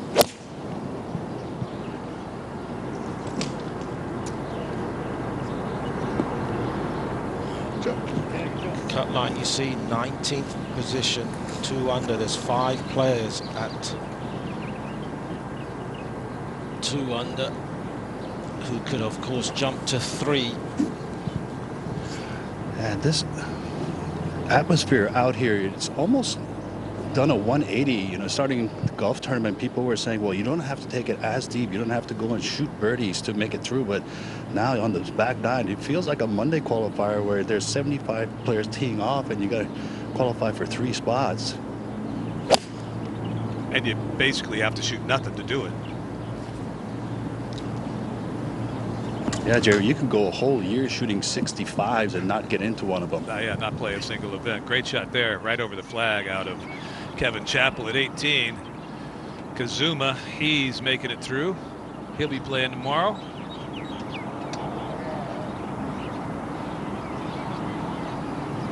It'd be shocking if 4 under got into a playoff, but pretty solid round considering it's 1 over par after 5 holes. 40 shot away. Seemed to have made a better swing on this than the previous one. Unfortunately, he probably rolled back to the middle of the bunker. The amateur, Samson Zhang. 3 under par. They did a press conference with him the other day, and our LIV Golf media team members were just so impressed with this young man. His composure, his attitude, very impressive. Take a look at the par 4, 11, 460 yards. The tee was extended a couple of years back, made it 60 yards longer. It's one of the holes that you have to hit a fade off the tee, off this bunker, try and find the middle of the fairway, and then the second shot meanders to the right. And today the pin in a friendlier spot than it was yesterday. Yesterday was right in that right corner, but more in the middle of the green today. Now Ben Campbell, second shot here, 152. Saw him doing some drills on the driving range. A classic one with the grip of the club on his forehead, just trying to keep his posture.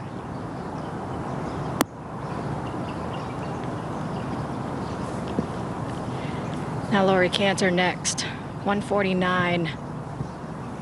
Perfect angle into this whole location today. Back of the green, short iron.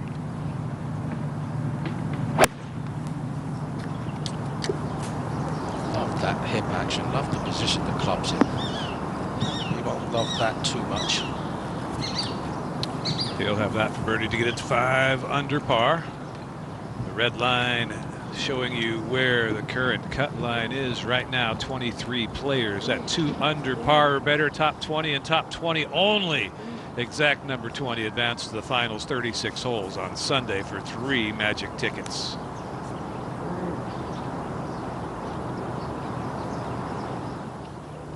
Guncharankun on 14. I can't see any of the ball.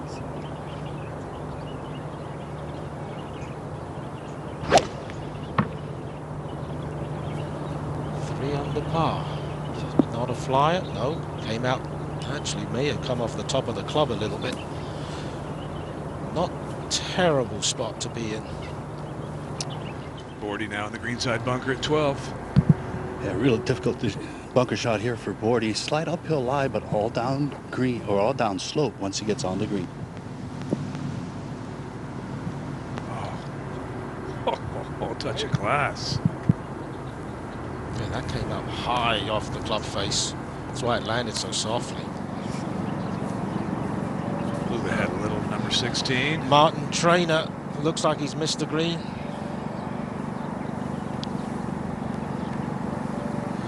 Doesn't look like he's going to Trainer to play first. It's Max Kennedy. Well, he's at 2 under after that massive putt on 15. He's obviously hit a poor second hit.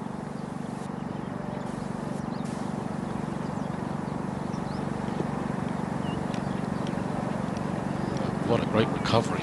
Yes. Huge at this point. Huge right there. Putt at 15, that pitch right there. Kevin Chappell, 1 under par. Beautiful tee shot here. Has this for birdie at 12. And there's a leaderboard right beside the screen, and all these guys are thinking, I need to get to at least 4 under minimum, or at least 3 under playing the 18th. He's got it. Yes. Chappell gets it done at 12. He's now right on that perilous cut line. 3 birdies in a 5-hole span.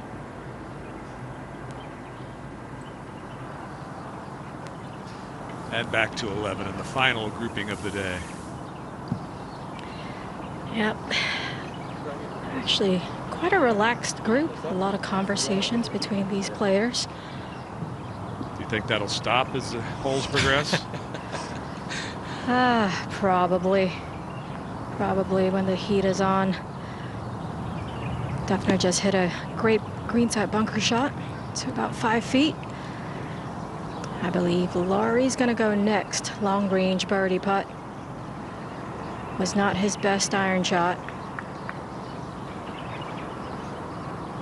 That's the thing with these par 4s. You gotta really attack when you can. Play conservative on the difficult ones. It's hard to get yourself to do that, isn't it, Sue-Ann, in this format? Yeah, absolutely. While we wait for Cantor, this is Bullard to get inside the number at 12. Just a moment ago.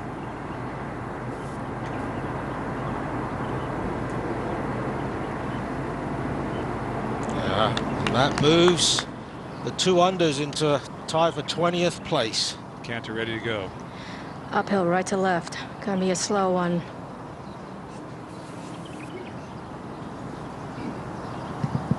A little more speed. That finds the center of the jar right there.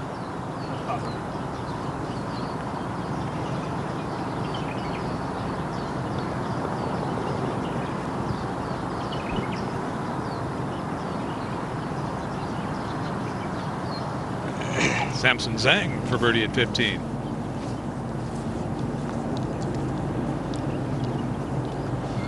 Well, his best putts. What happened there? Says to his caddy.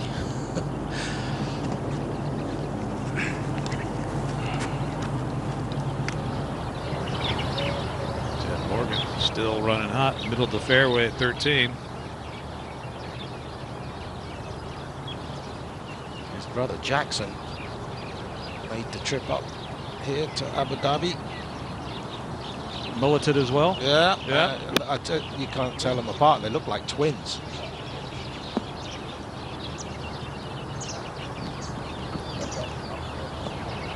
Am I too old for a mullet, Dom? Campbell for birdie 11. As Dom said, he's a very patient player, but man, he needs to start making some birdies.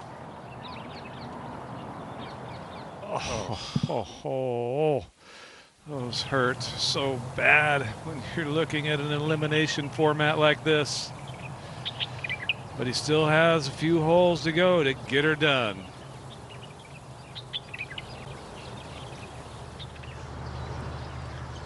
Out to the 17th green. Steve Luton here.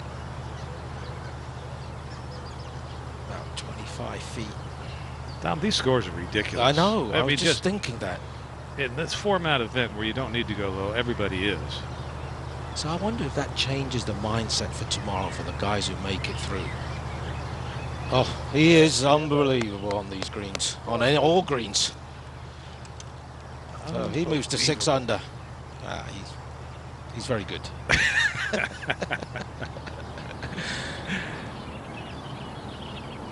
To the green at 13.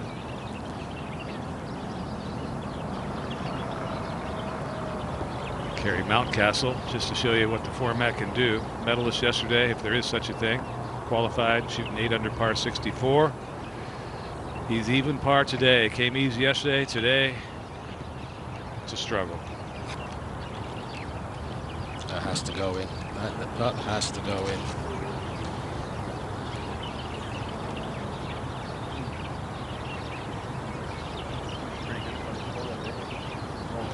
Good to see him playing, though. Stepped away from the game right before he turned pro. He's a licensed electrician, plied his trade as a working for an honest living, and realized that's not as much fun as I thought. This is a lot better job. It's a tough job, though. Yeah. It's a tough one, Jerry. You and I can attest to that. I don't know if you've ever worked as an electrician. I don't imagine that's too easy either. No, I probably wouldn't be alive if I was an electrician. It's been a couple summers as a plumber's assistant. That was some hard work.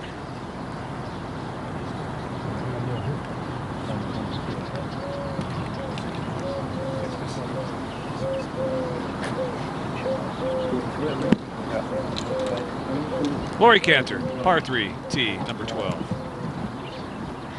Playing 167 today, wind off the left, hole location.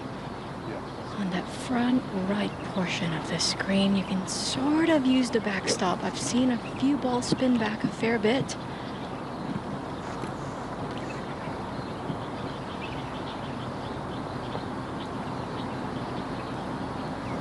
Very efficient golf swing.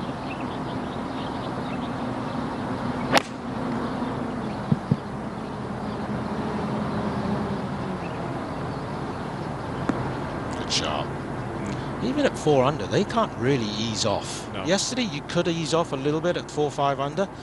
Certainly today, it's a little different mindset. Well, obviously, we had 13 players exempt through to this round. You have to think, and the guys qualified yesterday, obviously the top half of the field. You have to think, Dom and Sue-Ann, that the field's a little higher level today, but the scores show a drastic difference. Is the course set up that much easier today, Sue-Ann? I don't think it's set up that much easier. I think the hole locations are certainly friendlier, and it's not as windy as it was yesterday afternoon. But I think just the field is a little stronger on round 2.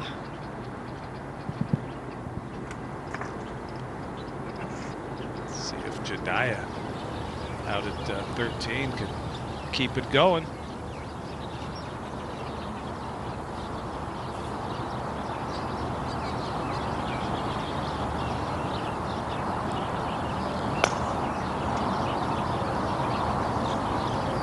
Chance to get to 6 under. If Cam is watching down in Brisbane. He'll be cheering this one in. You know, they become really good friends. Oh, good putt. Just a little unlucky. Well, let's check back in with David Faraday and a little more of his talk welcoming Jon Rahm to LIV Golf. Well, you've been the subject of rumors for a long time now. What was it that finally made you make the leap? God, yeah, I've been hearing some things for a few years now. Yeah. I think the innovation in the vision of LIV Golf is what pushed me over to at least give it a chance and hear the pitch out, and ultimately ended up being what I guess I wanted to hear, right? I believe in the growth of the game of golf. I've largely spoken about how Seve improved the game of golf in Spain, and I've always said how I would like to do the same thing over there. And if I can reach a bigger audience, it would be amazing. And I do believe this process will help me do that.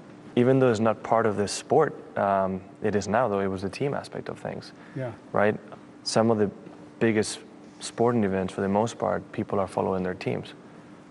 And I myself, growing up being a massive Athletic Bilbao fan, I realized that, you know, that has a bit of an appeal, right? Much more than I gave it credit to even in golf. Oh, Flushing at Golf, growing voice in the golf space through social media, showing Sue-Ann looking as stunning as always, and the old man on top wearing a hat. Not so much.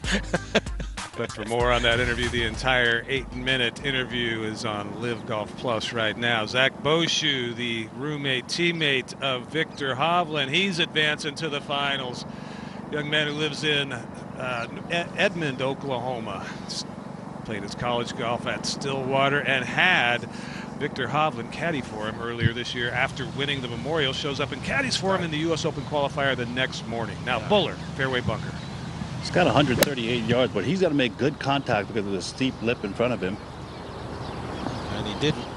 Oh, and it spins. Oh, that's not where he wants to be. That's not the distance you want.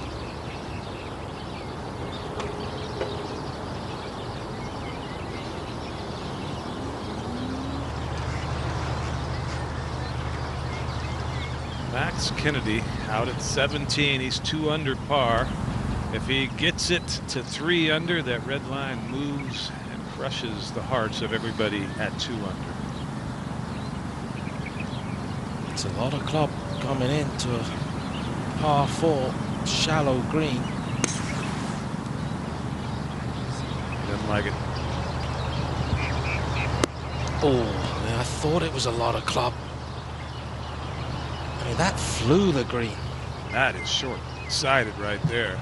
Oh, was that a case of, as we watch Bordy here, a case of trying to force it, Dom? Yeah, perhaps, you know, maybe just a little impatient with the 18th of par 5. He's got his work cut out now, so is Bordy.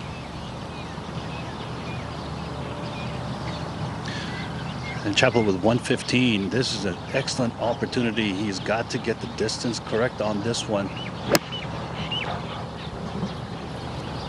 Love that sawed-off swing. Hands never get above either shoulder. Not bad, not bad.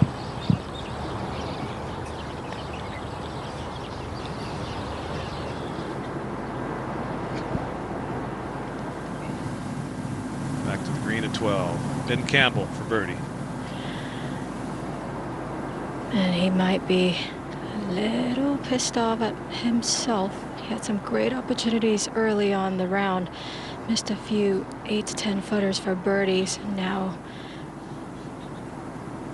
almost running out of holes. He needs to make some of these. No, they just keep sliding by, and that's probably gone 5 feet past. Joel Stalter's in the clubhouse. He's posted this. Birdied the last hole with 2 great shots when I needed it. Now let the waiting game begin. Stalter. 69 he shot. Yeah, he's not packing the clubs into the trunk quite yet. There might be more golf in his future. Wish you luck, Joel. Well, Duffner, not going to be the day today. Yeah, unfortunately. Now this is going to move to his right. I believe Laurie's going to try and jump in quickly to get a read. Well, that looked like it ran over the edge of the hole.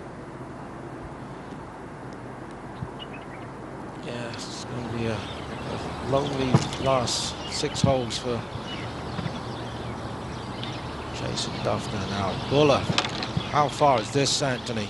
Well, this is just about 35 yards, but he's got a dilemma here. All the other greenside bunkers that he's been in, it's a different color, the more dried out sand. Where his ball is now, you can see a bit more moisture, a bit darker in color, and more compacted. So this is really a guess on how hard he's got to hit this.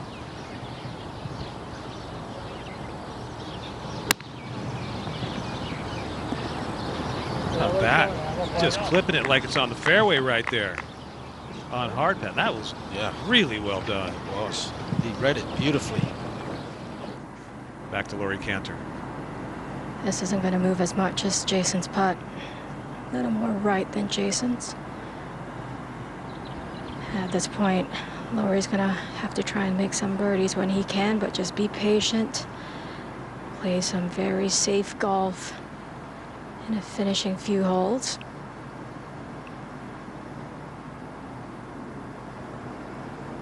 He knew that early.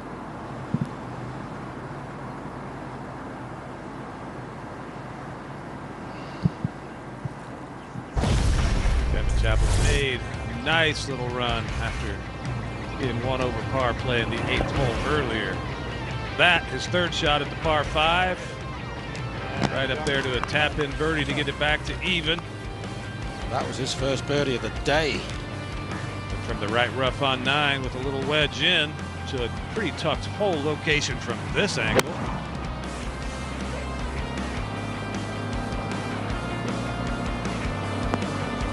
Got his 2nd out of the birdie of the day on the very next hole. Yeah, and then birdie 12 now for another one at 13.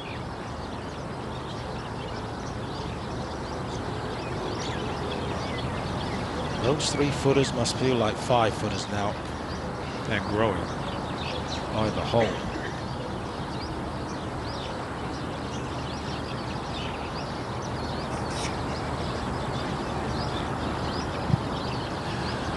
It's light downhill putt here for Greg. This ball sitting okay just out of the first cut.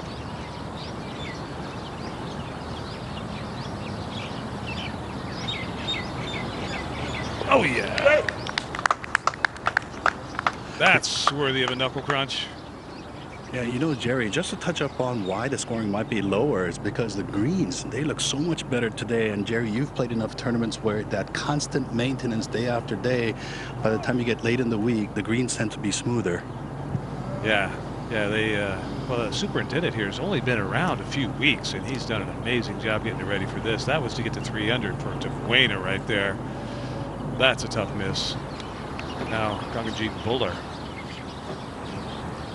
Yeah, after a courageous shot, you know, trying to play that like just a standard shot out of a hard pan with that little bit of doubt in the back of your mind, this uphill putt.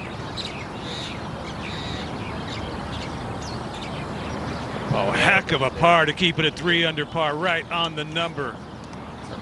Well, close enough you could call that right on the number. We'd have a 6-way playoff for 1 spot if it ended as it is right now.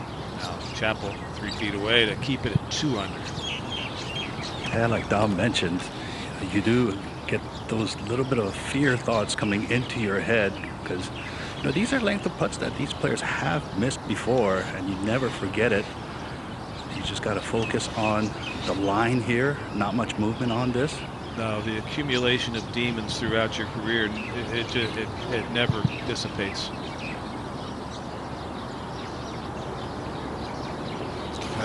Made that look rather simple. Straight in the middle of the hole. Perfect holding speed. Yeah, he's got 5 holes of nerve-wracking golf remaining, does Chappell.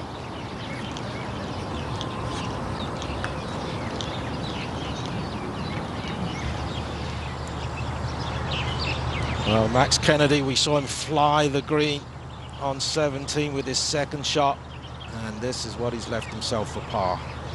to remain at 2 under par. Needs to make this and to birdie the last. It's going to really make his life so much more difficult if he doesn't make this. There's only been 1 eagle over the course of the 2 days on 18. That was earlier. Braden Thornberry made eagle on 18. Oh, he's got this. He's made it. Oh, yeah. Good putt. Oh, What a putt. Huge. There you go, Kennedy.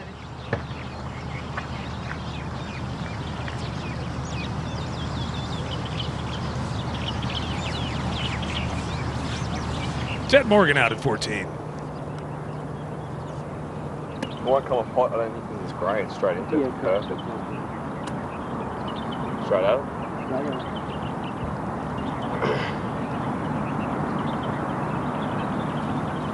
So, boys, the grain of the grass is lying into him. Sometimes the club will jam in the grass a little bit. In that case, especially if you're a little bit steep. Saw the instructional video online out of Phil recently talking about just that. People don't factor it in, but it can, I mean, it can be 3, 4, 5 yards.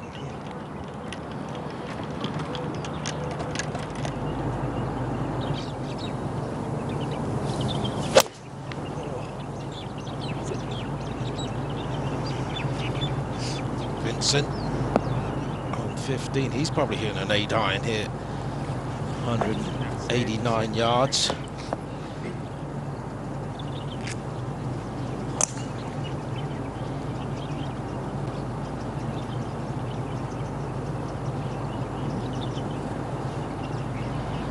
Laurie Cantor on the tee at 13.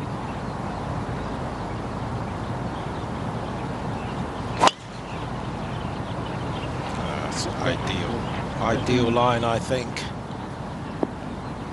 Might run through the fairway just ever so slightly. Not a problem.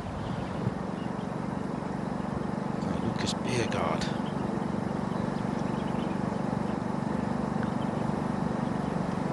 Over par. No, I'm afraid it may not be his day. Stevie Hahn to get to 2 under. Excuse me, this is Ham. Jungwoo Ham to get it to 2 under par to finish the day, and he's likely gonna just miss out.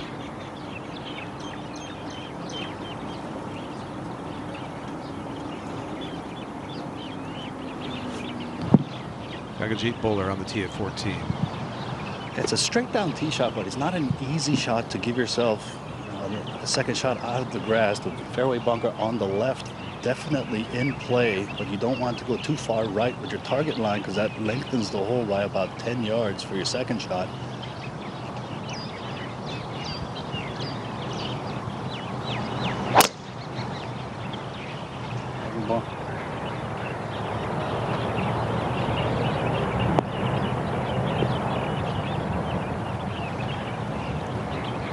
Fairway's important.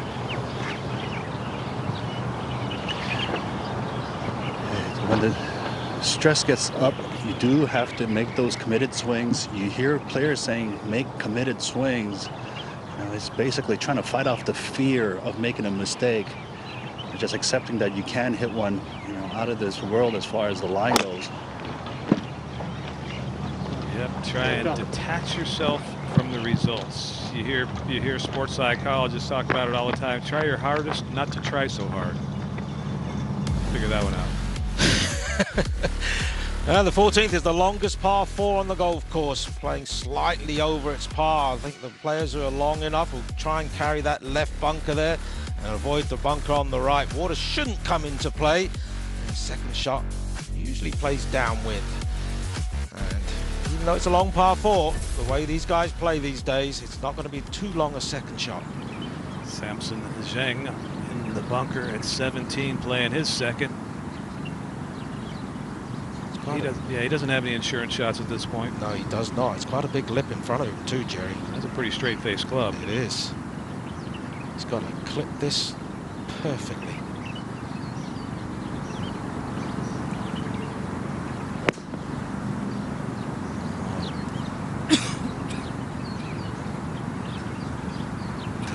Did it hit the face of the bunker? It sounded like there was a second sound.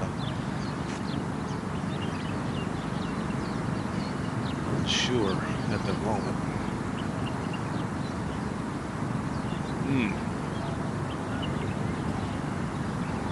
So hard to slow the mind down in a situation like this. Just gets to racing.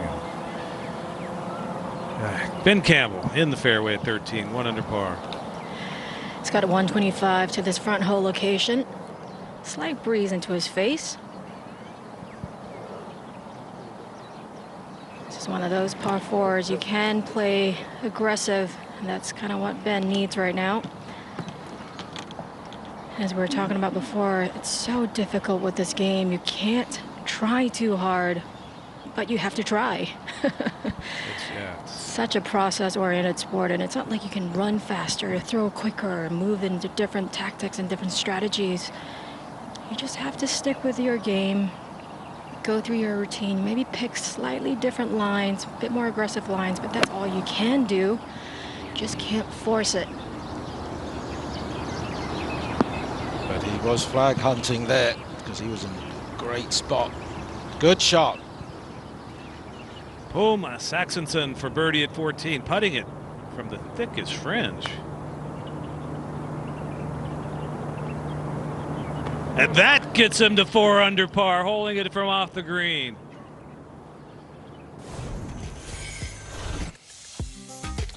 Yeah, won the gold medal at the 2013 and 2013 Southeast Asian Games. 3-time winner on the Asian Tour. Tied 76 at the Open at Royal St. George's back in 2021. What a couple of months he had in September and October earlier this year. He went win, 3rd place, 2nd place, 3 tournaments in a row. Cantor at 13. 105 from the first cut here. Slight hanging lie. Now if he can birdie this hole, it'll just give him that little bit of cushion in the finishing stretch. Especially the tough par 4 14 coming up.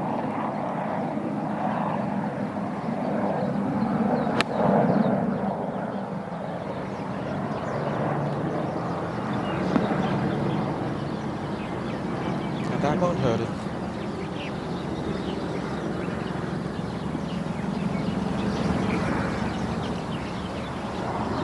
Here's where Sampson's bunker shot, fairway bunker shot, ended up. That's his 3rd. At 17. Oh, huge right there out of the young man. One of the 4 amateurs playing in the field. He'll have that to stay just clear of the cut line. Now Bordy at 14. Fortunately for Greg, he's got a slight upslope lie. So the lip ahead, not a problem, and getting the ball in the air, get a little bit of assistance from the wind. That'll be helpful as well. 187 yards, though, all the way to the pin. Not really going to be challenging the full length of the shot, although he would like to, but last thing he wants is a chip from over the green.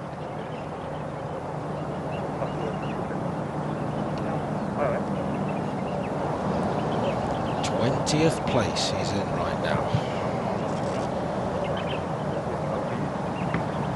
And if you were to make a mistake with a slightly heavy contact here and the ball coming up short, just short of the green, not a bad place to be. As long as he's directly in line with the pin, he's going to have a basic chip from just short of the green.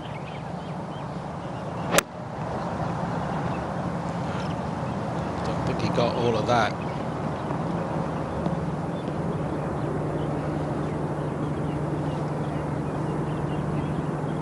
To the 18th, Max Kennedy, his 2nd shot, needs birdie.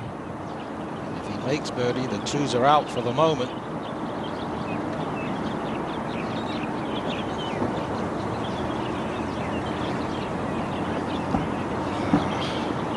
Okay, the pin is a little further back today than it was yesterday. That's a longish bunker shot. He's He's feeling it. Yeah. They're all feeling it. They're all feeling it. How about Anthony's group? We got 2 players at 2 under and 1 at 3 under. That he's going to get a first-hand view of what the pressure is doing, and this is one of them right here. Kevin Chappell 2 under par, his second shot at 14. Well, Jerry, I got first-hand memory, so. And now Kevin Chappell with 152 with a light breeze helping. This is one of the easier shots for pros of this level. Downwind shot to a back pin on a medium firmness of the green.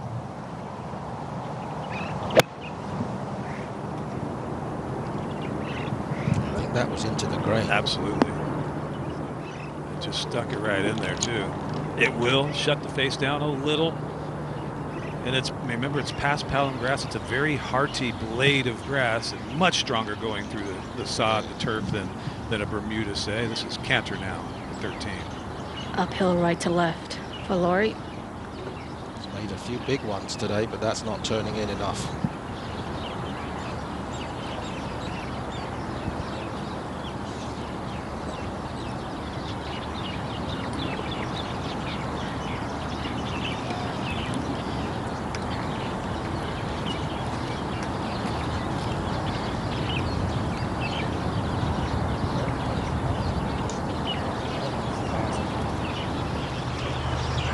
Kali Samua on the 17th for a birdie, and okay, so he moves to 4 under par.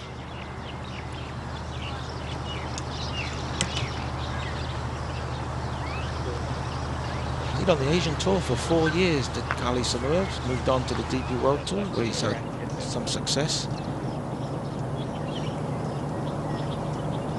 Chad Morgan on the final par 3 on the course, 189 today, 5 under par.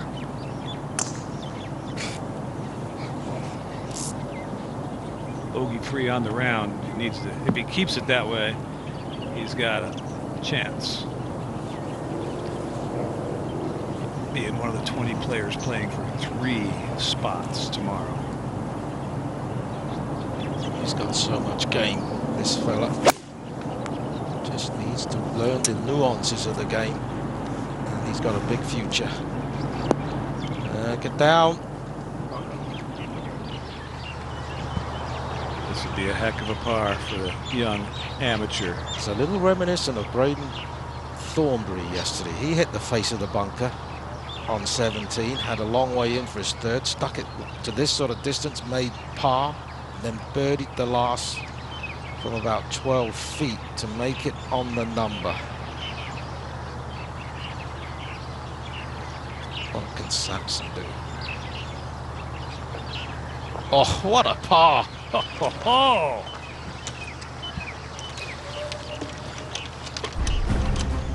Oh, and then Campbell just earlier for birdie at 13. Finally gets one to drop. He is right there knocking on the door of playing on Sunday. Bordy bunkered at 14. Yeah, hit a wonderful bunker save at the par 3 12. This one much simpler, flat lie, got plenty of green, all downhill. Too much sand? Yeah, too much sand. So that's 12 feet. Well, in 2023, we launched LIV Golf Fantasy. It was free to play, and fans around the world joined in on the fun. As we head into 2024, you'll be able to pick your very own team from LIV Golf League's star-studded roster. Then follow the action, climb the global leaderboard, and win great LIV Golf League prizes. And I can promise you, based on last year's performance, you're going to beat me. Arlo beat me, for crying out loud.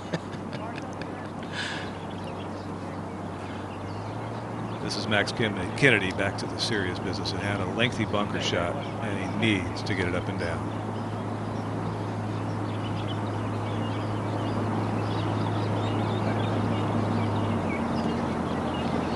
Well, there's a leaderboard beside the 18th. I'm sure he's had a good look. He might be looking at it right now.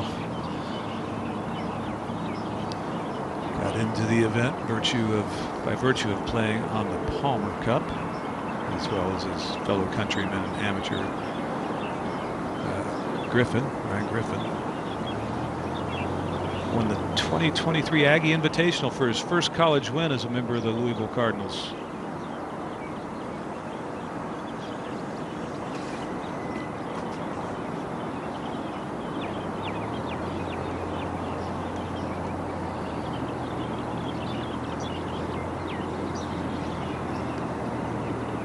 Like he's on a slight upslope, which doesn't help. Not at all. When you've got a little bit of distance to cover. A lot can go wrong with this shot. Only one thing can go right. What was that? Oh, that wasn't a bad shot, to be honest. That releases it all.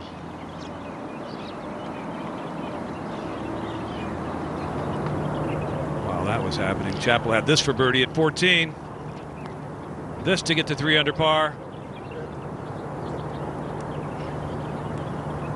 Not in yet. Should be par for Chappell to stay at -2.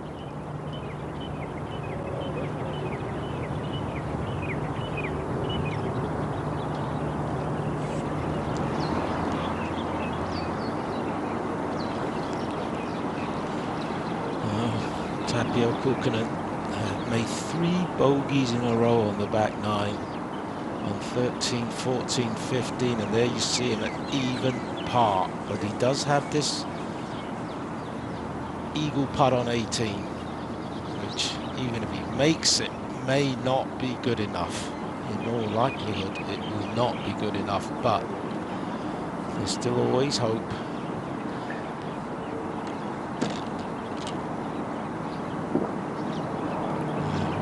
Back 9, he had a terrific front 9, must have felt quite good, but this has to drop.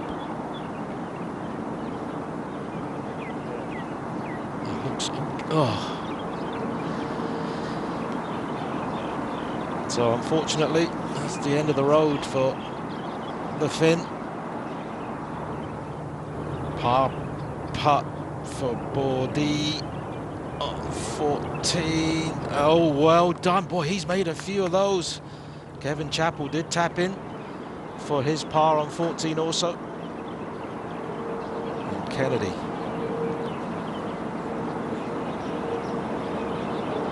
You can see that on the pylon. 20th place is 2 under at the moment in the ties. This will ensure he's at least in a playoff, you would feel.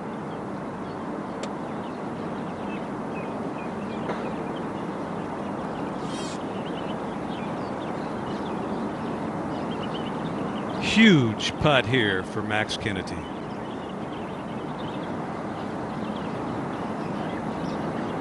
Held the finish. Good stroke. Not to be.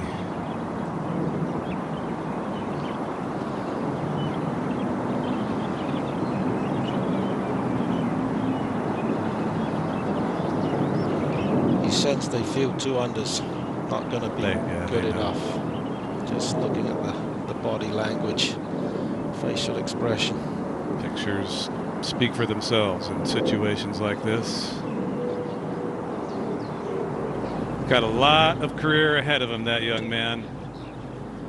But you just bypass so much of it if you're able to be one of those 3 fortunate few standing alone tomorrow night at the top of the hill, being welcomed to LIV Golf League 2024. Jediah Morgan's had a great taste of it, loved every minute of it, as they all do, and he looks like he's going to advance with a chance, but not done yet. This for par out at 15.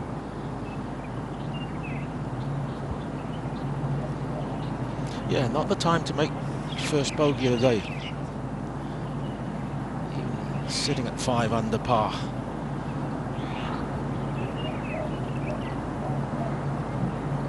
Crazy thoughts will go through your mind. Nope, it's not a bogey, it's a par. Solid.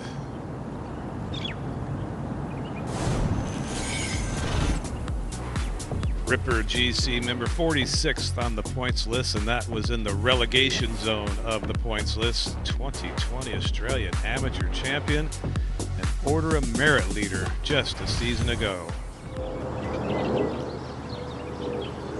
Bartra had a double bogey on the second for the second day in a row. He was 3 over par early in his round. Well, he's moved to even.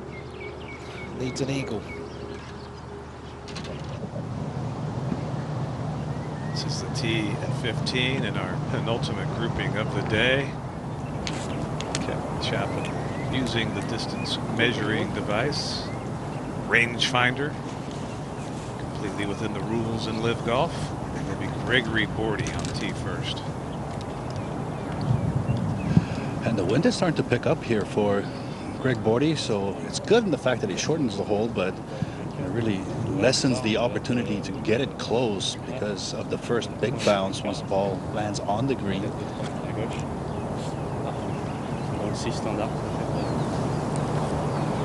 Just looking at the pin from the tee, looks like there's no room between the greenside bunker just short of the green to where the pin is, but you can use the center portion of the left to right slope to gather the ball a little closer to the hole.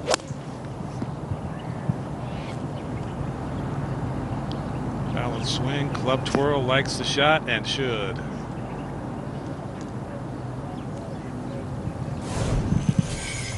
John Rahm, the big newsman in golf the last couple of days. He spent some time with Pat McAfee on the Pat McAfee Show.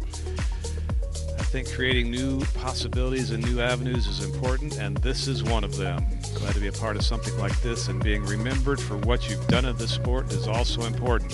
He doesn't have anything to prove to anybody, but anybody who thinks that LIV Golf's commitment to bringing global world-class golf around the world to audiences that wouldn't normally see it, if that's not helping introduce the game to younger audiences and to new people, and thus growing the game, then I don't know what is. This is Gangajeet Bhullar on the tee at 15. It looks relatively relaxed in between holes, was able to share a couple of smiles with his caddy. Needs a good lie.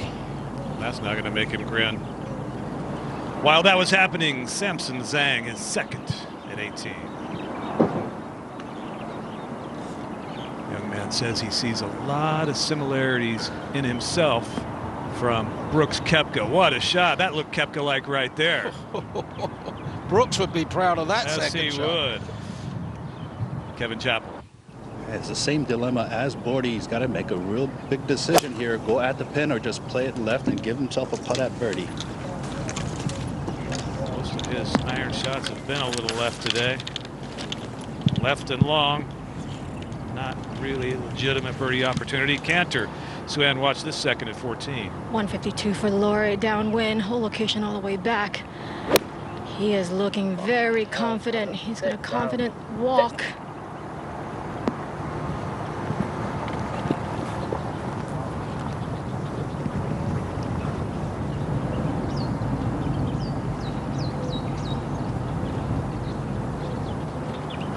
Samson Zhang said at his press conference after, before everything started this week, he said this format, I mean, he's a young man, 22 years old. This format identifies the players that can handle the pressure.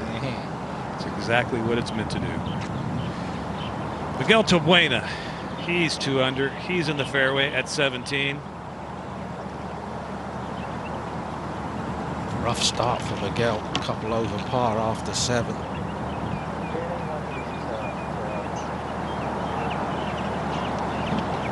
Only 11 greens he's hit today, but he's in a great spot.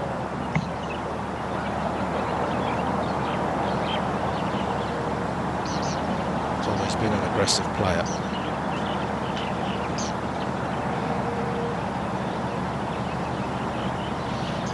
Well, that looks to be a little bit of a downgrade as well. Ideal. He's only thinking one thing. Went after that, must have used us.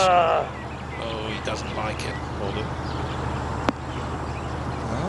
Not bad.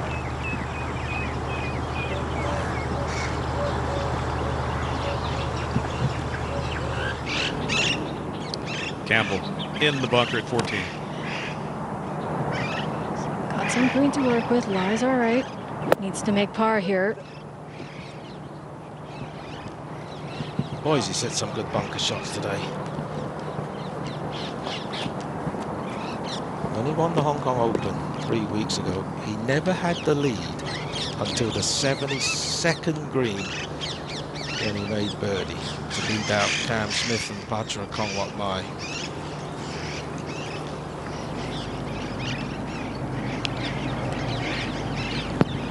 Now Gagajit Bullard right of the green, his second shot. Hey, it looks terrible in the area around where Gagajit's ball is, but actually there's no real amount of grass behind his ball, so you should be able to have some sort of a control. But you know, this is going to require a lot of years of experience playing in this type of grass. But he still has okay amount of green to work with, so it's not an overly difficult shot where he's trying to land it short of the green.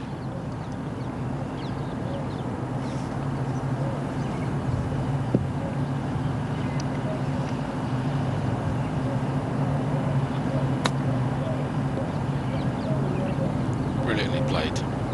Just slid that club under the ball beautifully. Came out softly. And he's had a lot of experience playing out of Bermuda rough. Back 1 to 14 and Laurie Cantor for birdie. Remember earlier I said there was a bit of chat in this group. Well, that's not happening now. It's gone. Yeah.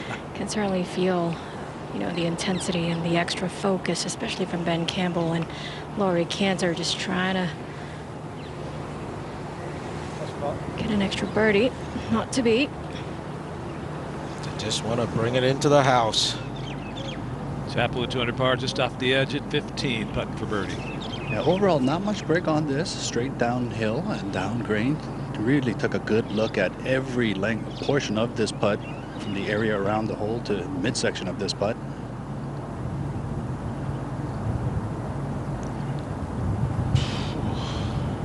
Great effort.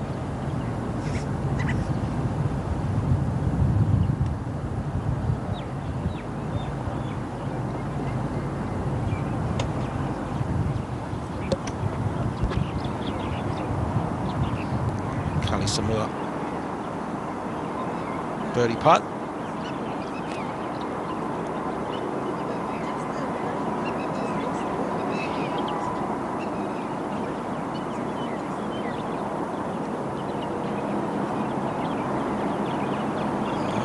That's a 2 putt. That's all he needs. That's going to be around a 68, 4 under par, and he is absolutely safe. Birdie at 15. He's got to be a master at reading greens. He has successfully negotiated those tough putts from 10 feet and in, trying to get the right read on this one.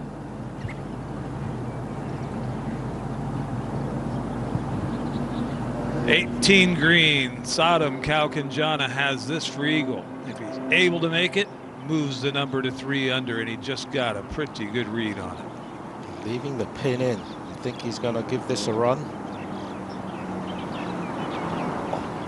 Ooh, that you don't want to leave.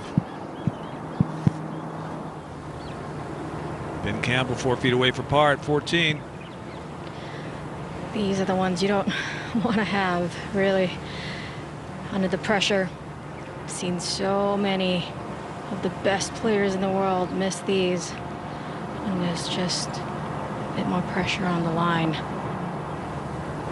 Oh, good catch. Good catch. You want a catcher's mitt, don't you, right yes. Now? How about Sampson now has this for eagle.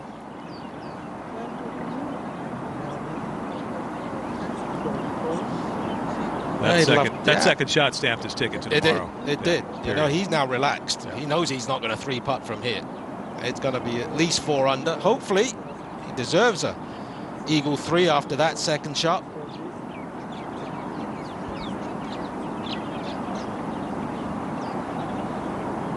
Yep. That's second awesome. Eagle of the day on 18. Second eagle of the week. Proved to himself that he's one of those guys who can handle the pressure.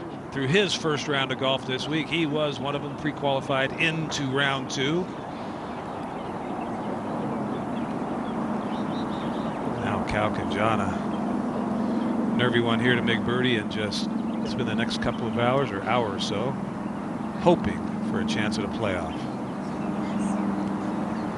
And Jerry, Seeing as everyone seems to be able to hit 18 in 2, we might see an eagle or two if there is a playoff. Good point. Later on today. 70, 2 under par. Currently in a tie for 20th. Bolar on the tee at 16, right at 3 under par, Anthony. Yeah, and facing this tough tee shot at the 16th with the wind blowing in. It's a wide target, but you do want to get down the left side just to shorten your second shot. It is going to be a long second. Definitely does not want to be in any sort of the fairway bunker. Sometimes you do get those bad breaks you can't get to the green into.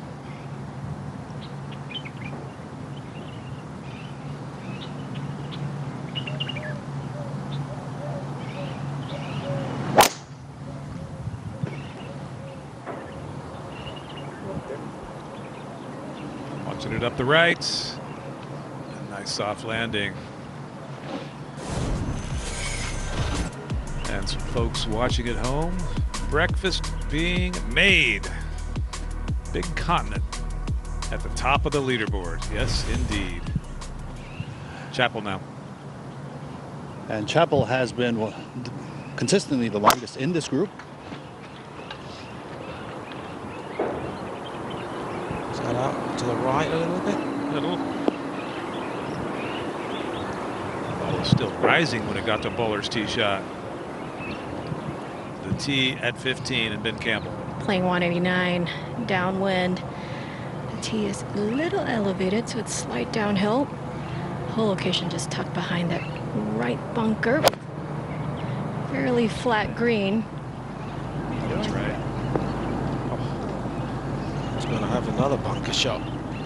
That's 4 or 5 at least today.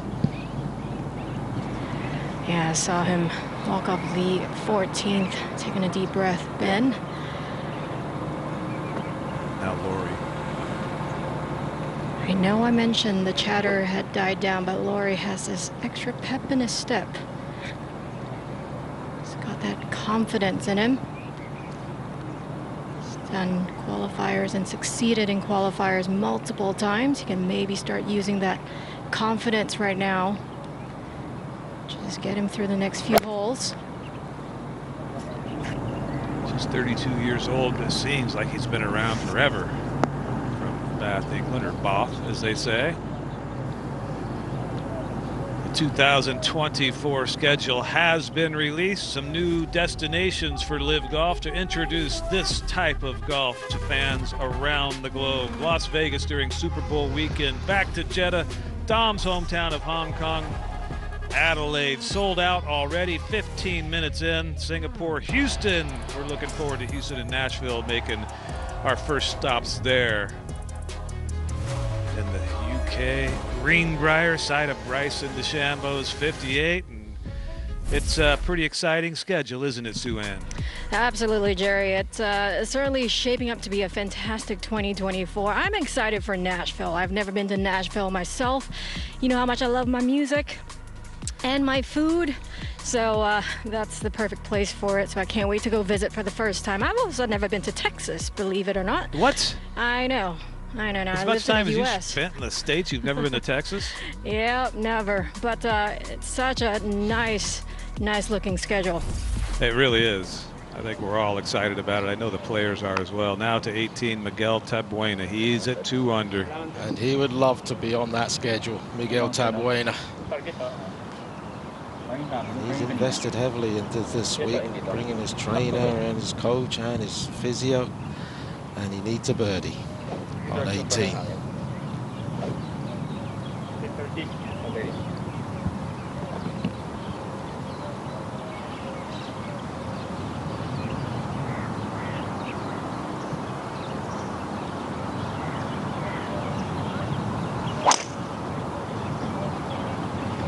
It's looking left. Bunker. Uh-oh. Oh, no.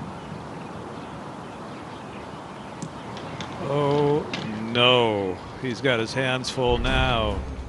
Jediah Morgan, subject of another don't blink, just keeps pouring him in. He's 6 under par. his walk-in is going to be a lot more comfortable than others from this point. And Scott Vincent's brother, Kieran Vincent, playing his second out at 17, 4 under. Just no mistakes from here, and he'll be playing tomorrow with a chance. He's got a lot of speed. Got to be careful about a flyer. You have to work it around that light pole too. He's asking for it to settle. Good shot. Pure rules geek. Those light poles are just regular obstructions. You do get relief, but only from your stance and swing, not line of intended play or line of sight.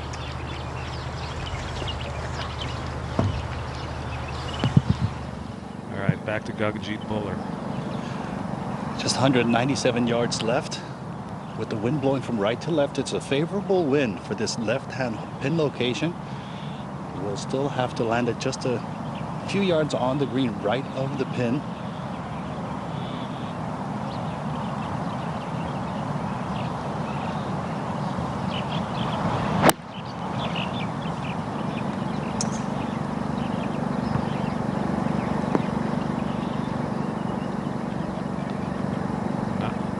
Not gonna hurt him.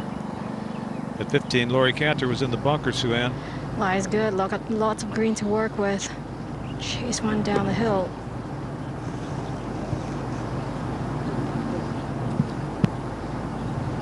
It's not bad at all. Lovely technique. Now Chappell on the 16th fairway. This from 184 with the wind blowing from his right.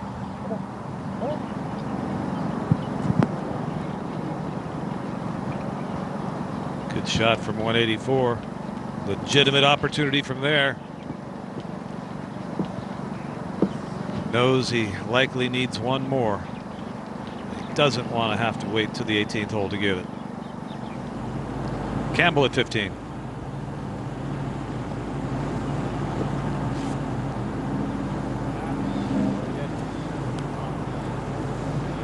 That's good. That's a second ago. Now live, Jason Duffner. Well, he's hit some great iron shots later in his round. Unfortunately, perhaps a little too late. Now this one for a birdie. Down this hill.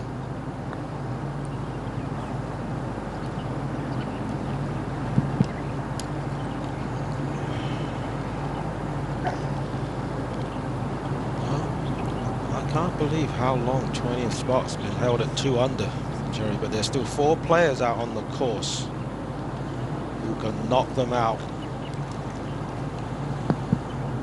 Tom Werner's in a bit of trouble on 18. Yeah, Chappell and Campbell are the other 3 players at 2 under, and they've got holes left. And nobody at 1 under on the course. It's down to those 4 guys. Yep. Yeah. With a par 5 on the 18th. That can shift a lot of things. Now Cantor. Longest par putt I believe he's had all day. Also one of the many players that uses express aim point. You can see him there trying to feel out the slope. Should move a little to his left, but not too much. If it stays like this, and it's a big if. 9 for 1. 9 for 1 spot. And we're told they will play together. In 8. Is it 8 or 9? No, it's 9. You're right. They will play together and they will play the 18th hole. And if it happens to get dark, update to the policy coming from Dom shortly. They won't go over 6 players. Okay. Anyway, this for par. You really want this, Laurie. Yeah, and he missed it.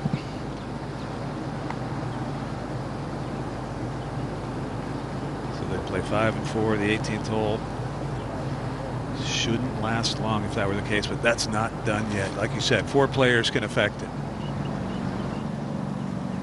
This being one of them. Sounded like a lot of sand again. And it was too much. So that to remain at 2 under. It's Buena's second at 18. Obstructed on the backswing. It's better than it could have been. Get on the short stuff. That's good from there.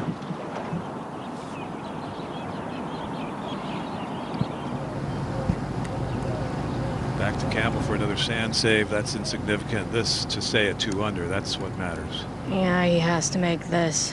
He's been putting this putter and his short game under pressure in the last few holes. Yeah. Well, he would have watched Cantor's putt from a little further away, but on the same line. His definitely moved left, didn't it, Sue Ann? It did.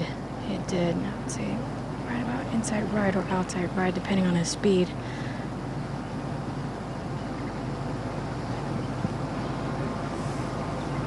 Okay. Well done. Well done.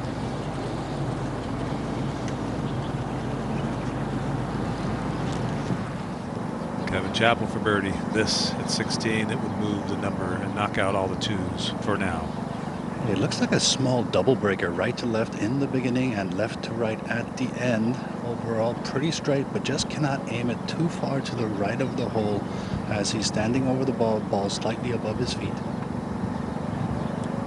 Oh, Kevin Chappell.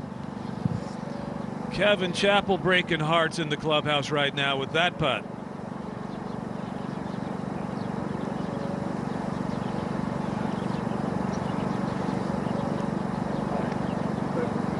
That was large.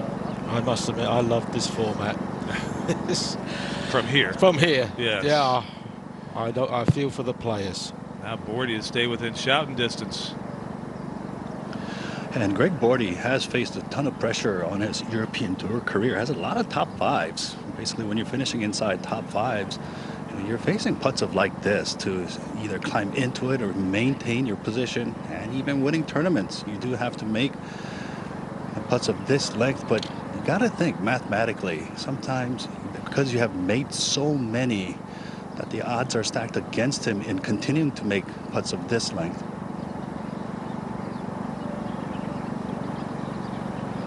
Four wins on the DP World Tour to his credit at 41 years old. Those aren't on his mind right now. Not done yet, but uphill battle with 3 holes remaining. Excuse me, 2 holes.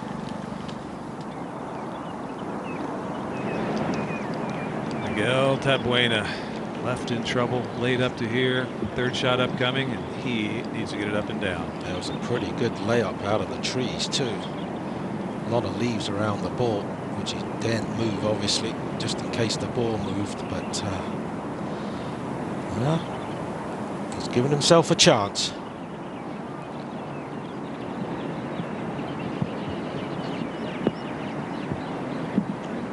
I've known this kid since he was 15 years old. He is a competitor.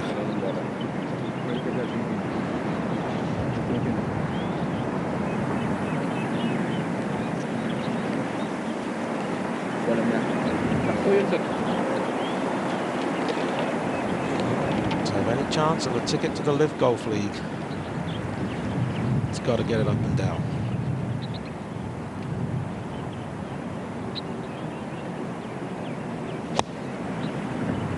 Started on a good line, I think. How's the distance?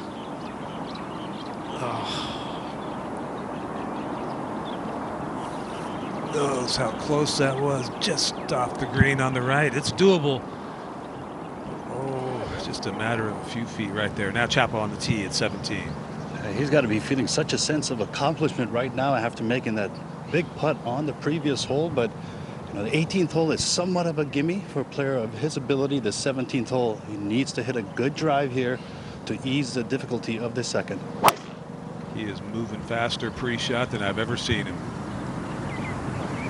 Amazing when you've accomplished as much as he has in the game, that you're still susceptible to those nerves, the pressure, the feeling that they all practice to try and overcome, but it is excruciating.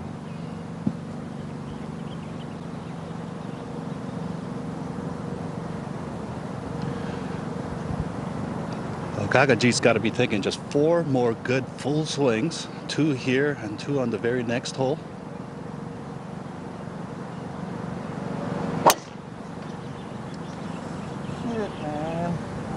Not one there.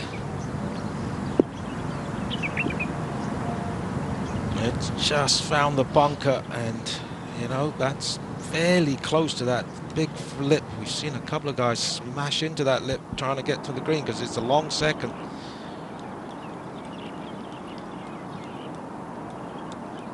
Tabuena looking things over. He's going to pitch it, give himself the best chance of holding it. Conventional wisdom is you have to hold it, you fly it under the green. If you have to get it down in 2, you putt it.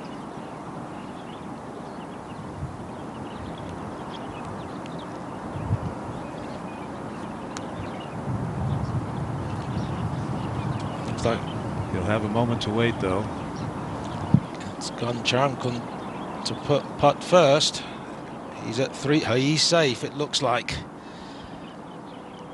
3 under par, eagle putt, 2 putt. Definitely want the 2 putt right now, because if there's a chance the 3 under could play off, maybe like a 6 for 5 type playoff or 7 for 6. But get this down in 2, you do not have to worry, Gun.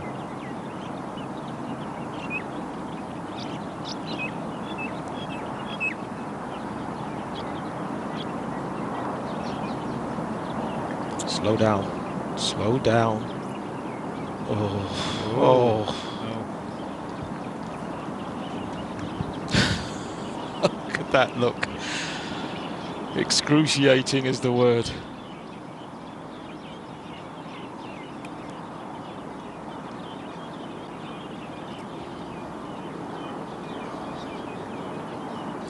Looks like Tabuena's next, and he's taking the flag out. It's Caddy Clayton.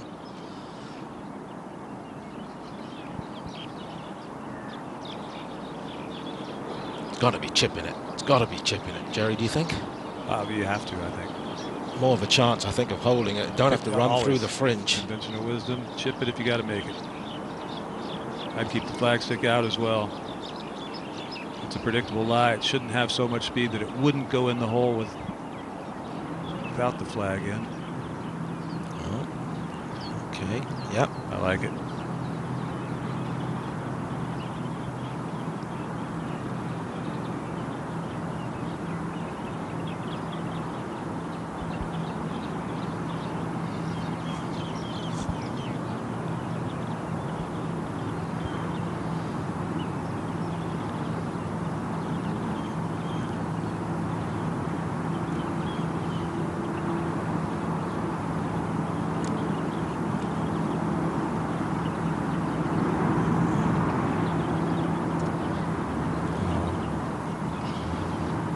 Not to be. Gave it a good run. Not to be. Well, he looks at his birdie putt upcoming. Excuse me, par putt upcoming. Let's check back in with David Faraday and Jon Rahm talking about John's sponsorships. Well, players at the very top of the game, like yourself, you know, have commercial attachments, have sponsorships, that kind of thing. Are any of yours, you know, ready to make this leap with you? Yeah, this is important. I mean, my sponsors, I choose them carefully, and luckily they've chosen me back. Yeah.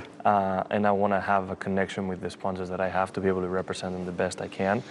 And I can say, as of right now, that after meeting with Callaway and some of their executives, they do want to continue this partnership with my transition to LIV Golf. So yeah, I'm excited to be able to announce that. That's fantastic news for Jon Rahm, and rightfully so. In life, you want good things to happen to good people. I'm happy for Jon Rahm, insinuating that in this case, that's exactly what happened from Phil Mickelson himself, one of the greatest players to ever play the game. You can hear that whole entire interview, 8 minutes long, on our LIV Golf Plus app. Bordy out in the fairway at 17. He's got a long way to go. 208 yards for his second into a pretty good breeze, just about a 1 club breeze. But fortunately, it is a back pin, so there is a chance of getting the ball extremely close with a well-executed shot. But just observing some of his iron shots on the previous few holes, and especially on this back 9, just just a bit off the mark, just failing to hit his target line on several of his approaches onto the green.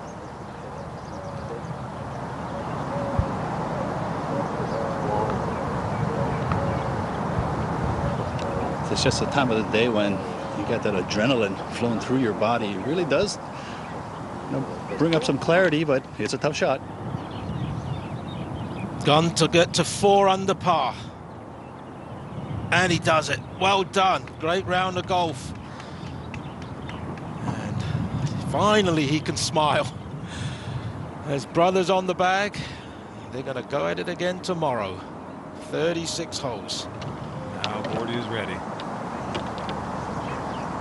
And ready to take on this shot. Fortunately, the wind that is blowing into him is in a straight direction. Doesn't have to really worry about the wind moving the ball left to right or right to left.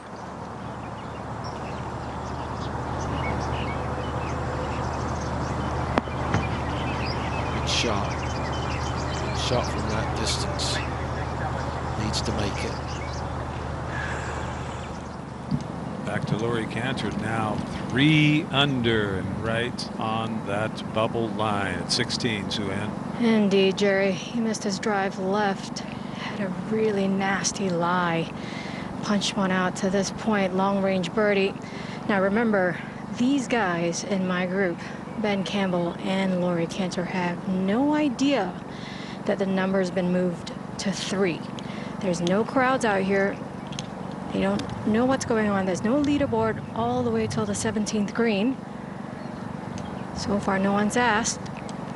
Well, and the players that are in the clubhouse at 200, they've done the math. They know if they get a little help from one player, they're playing for 1 card right now, it appears. Depends a little bit on what Campbell does coming in, but excuse me, a ticket to next year's LIV Golf League. Yeah, this is when just everything tightens up.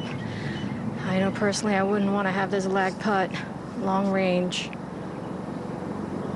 Early on in the day, he was putting great. It's only 5 guys who can affect the standings, really, you feel. It's Cantor, Buller, Chappell, Bordy.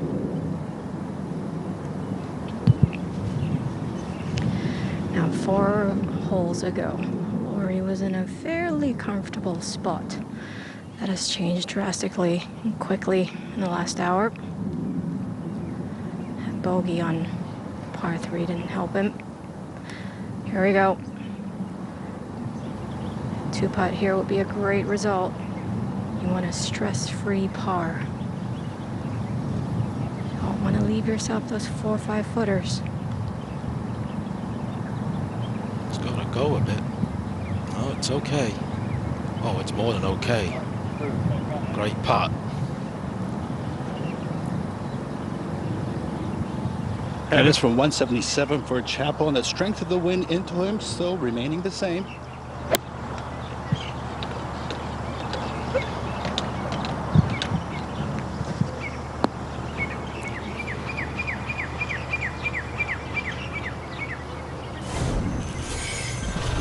A lot of speculation as to who is going to be playing for which team next year, and the cliques have stepped up their social media game, being a little coy there with the hourglass.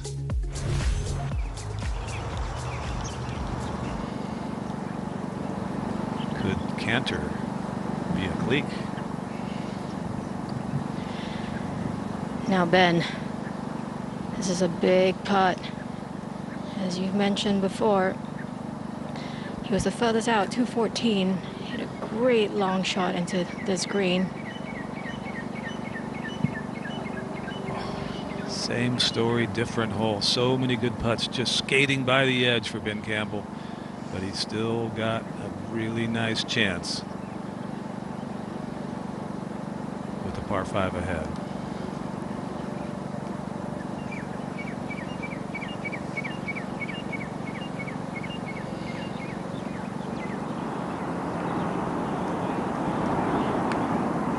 Vincent playing his 3rd at 18, just avoid a bogey here and it'll be a comfortable afternoon. He'll have a chance tomorrow to get one of those 3 golden tickets to the LIV Golf League.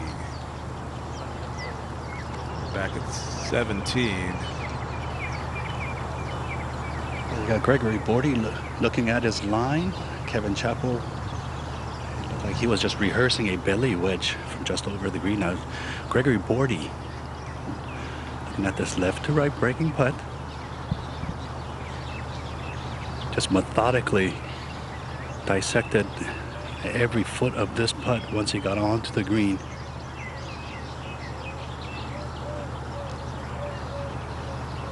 You got to think this has to go. I don't know if he has a length to get to 18 or 2.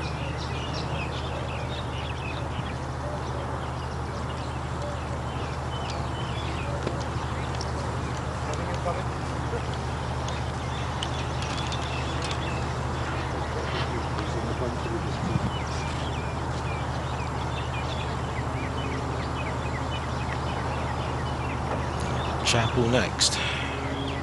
Just wants a stress-free par here. He is going to belly it. Yeah, the lie looks a little bit unpredictable, but it's quick once it gets on the green.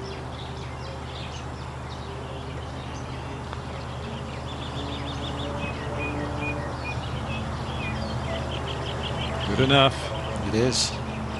Had a chance as well, a little softer. That probably breaks right and drops, but Chappell will head to the 18th hole most likely after that tap in at 3 under par.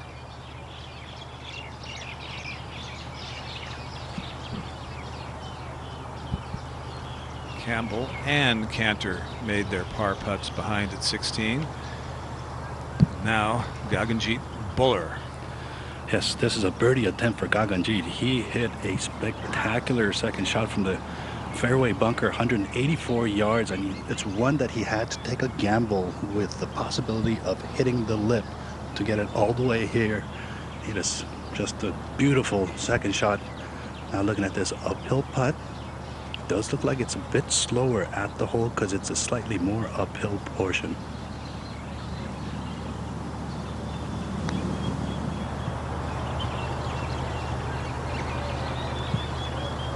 Just a little bit more work than he wanted, but boy, what a good par that would be. Now back onto the tee at 17. Fortunately for Ben, winds died down a little. It's 290 to the bunker on the left.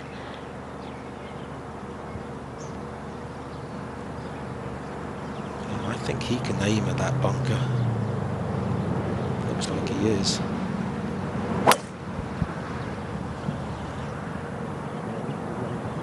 He's happy with it.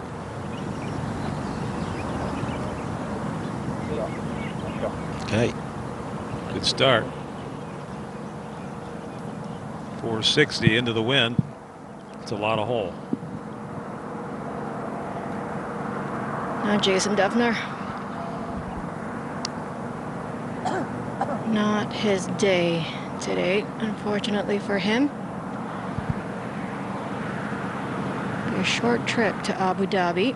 Got in on Wednesday from Atlanta, Georgia.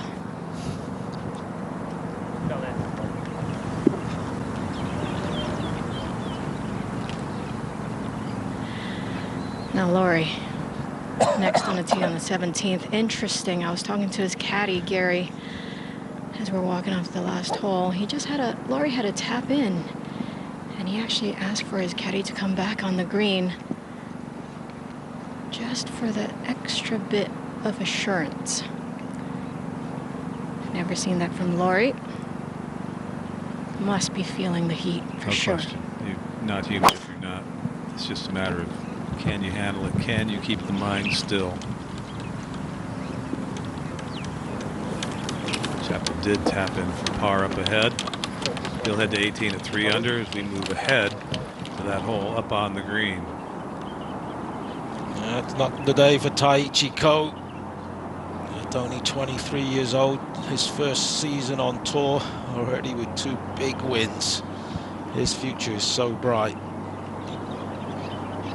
And he will learn from this. Yeah, he is mentally as strong as anyone, any young golfer I've ever met.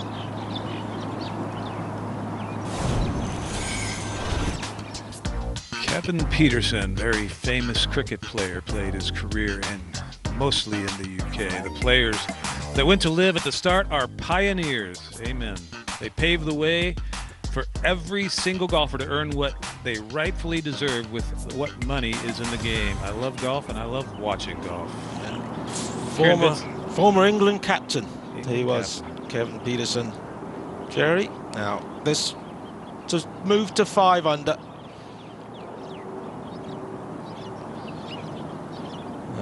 Yeah, the dream of playing with his brother next year on the LIV Golf League is still alive. That would be an iron head, which will then solicit shampoo sponsors between him and his brother. They need a lot of shampoo, those two. There's some mains there.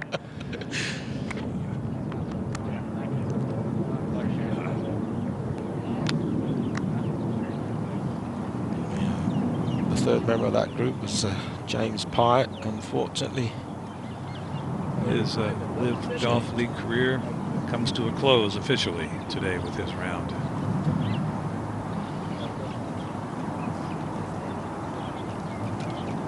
This is Kerry Mountcastle. Low round of the day yesterday, not the case today.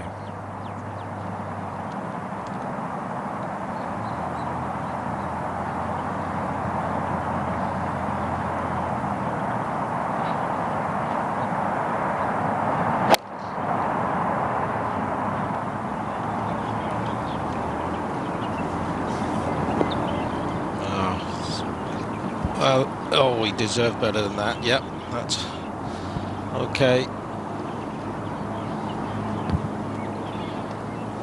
Back on the tee for Kevin Chappell.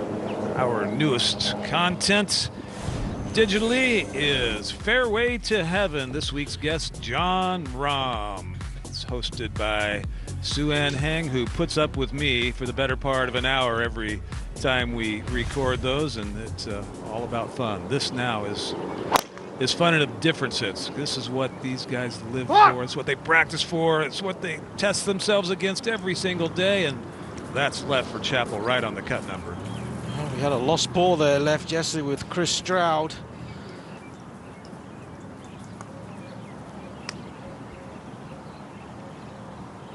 Doesn't look, oh, he does look concerned, but not reaching for another ball. That's a good sign. Par, and he likely doesn't have to play any more golf.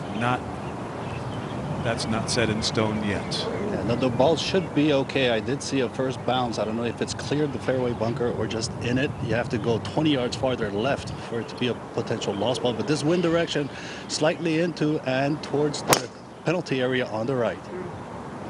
That's not heading there.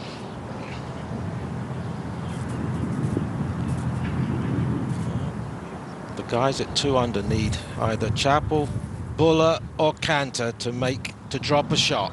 Well, that was happening. Campbell had this second at 17. 202 went into a location all the way back. Might be tough to stop the ball. Oh, what a good shot. What a good shot. One of the better ones we've seen on that hole today. Now Jason Duffner for his second shot on the 17th, playing 186 for Jason. Wind's hurting.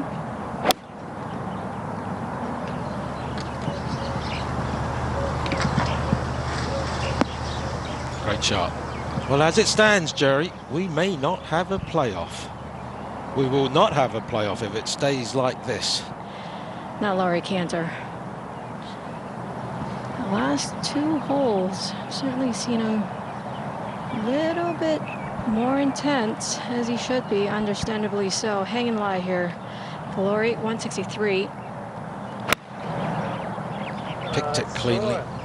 Set it a little right, though. Does it carry the bunker? Oh yeah. Yes. Whew. Sigh of relief for Glory, I'm sure, right there.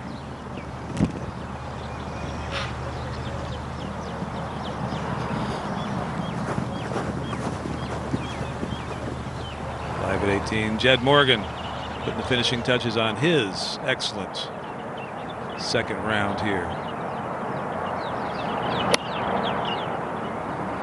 It's actually his first round. Yes. He desperately wants to get back out to LIV Golf League 2024 and rejoin perhaps the Rippers. I think I just need to prove to myself that I deserve to play good. I think that's been the tricky thing.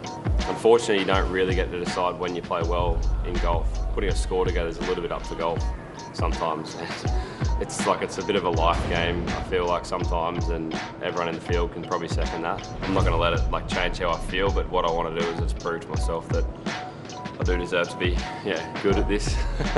It's obviously an individual sport, but having the boys there and having our whole team, we're all good mates. I can't tell you how much that's meant to me. Every one of the boys in my team have gone through something like this, and they know that, and they're not too worried about where I am. But if I've got to go through whatever I need to go through to keep my spot next year, then I'm going to have to go through it. I'm not scared of it. I'm just ready for it. And when he was coming down the stretch in Jeddah in that relegation zone, Jonesy, Leash, Cam, all of them, it's something that's unique to LIV. You don't find in other professional golf. They were rooting for him. They were on his side. They wanted him to play well so badly. And in regular professional golf, 144 guys in the field, 143 hope you make double. Yeah. I saw it every day on the driving ranges. They went to get to the shotgun start to their carts. All three members, the other three members, would give them a high five or a hug to say, go play well. Go get it done. Sum up the Ripper vibe in one picture from Ripper GC.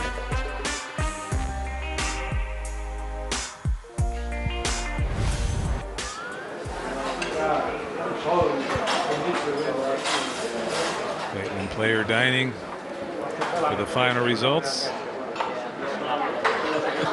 Samson Zhang, after a wonderful 5 under par round of 67, his first round of the week, he's on to Sunday's dance. Now back to 17, final group. Suan, hang there. Man, I have not seen players staring at that leaderboard as quickly as they could walking up the 17th. Safe to say, they all know what that number is.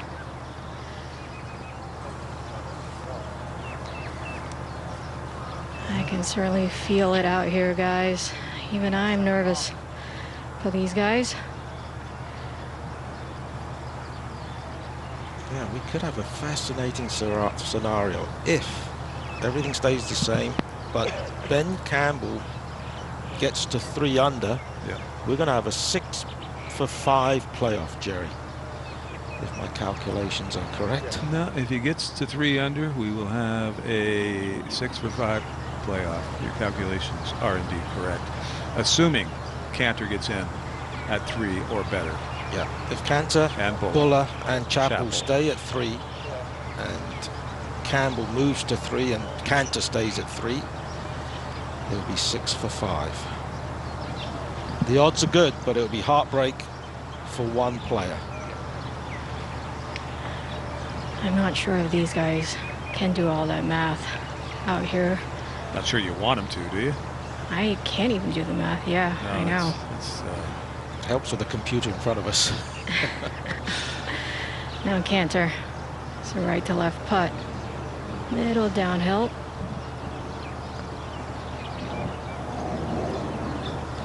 That's all he wants. Oh, well, whoa.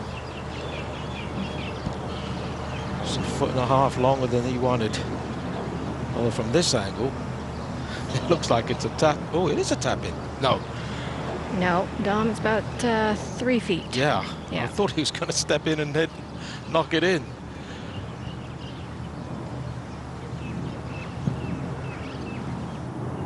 Up at 18, Jed Morgan for birdie.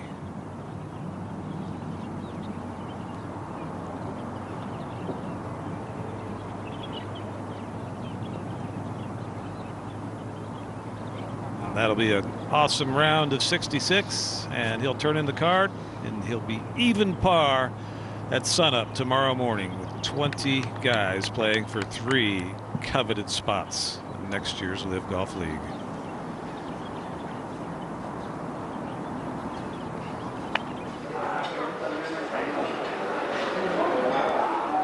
Max Kennedy waiting to see if fate gives him a chance at an outside chance at a playoff for what would be likely one card. Ben Campbell has a lot to say about that. What a birdie. What a birdie. 21 guys at 3 under or better. It's not done yet. Hasn't hardly made a putt all day long and just pours it in the center from off the back of the green. Only the 8th birdie there today. And the biggest one of the lot. Man, was that clutch. Whew, my heart's racing. Now this putt just became twice as long. Just gotta go through your process, go through your routine, take a couple of deep breaths.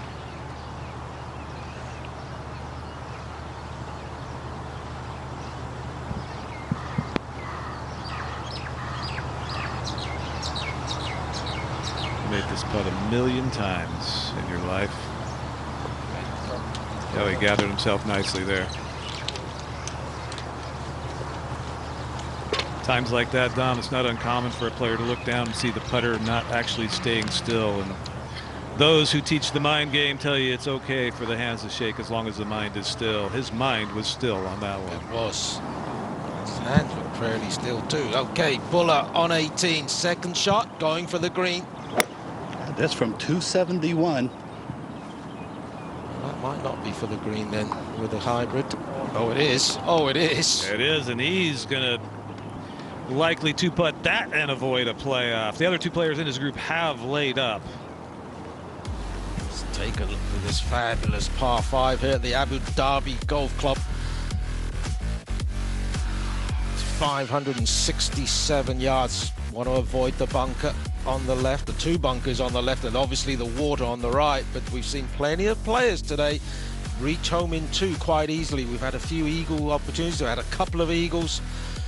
And it's a pretty wide, big, long and wide green. Well, we'll be seeing this hole maybe another time, or even more than that. Now Ben Campbell walking off the 17th green. He gave his friend a look. He started smiling. He knew how big that putt was. Now, this is a good-looking drive. This will be from 160 for Kevin Chappell. This is about as all he could squeeze out of the fairway bunker.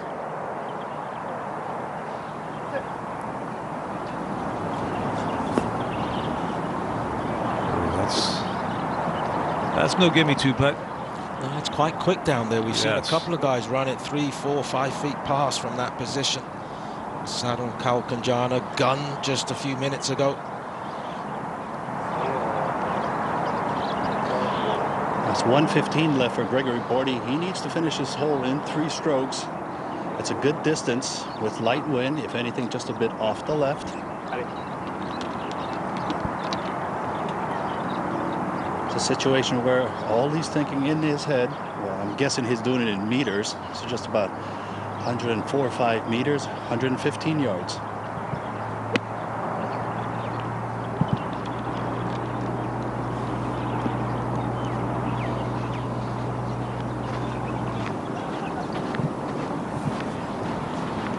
Now then, Laurie Cantor, final tee shot for the day. Maybe, maybe not. 288 to the bunker on the left. Wind's hurting. Gotta get this on the fairway for a chance to attack the screen.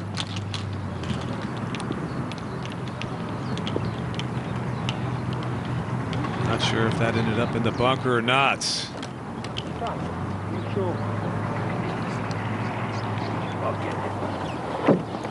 Yeah.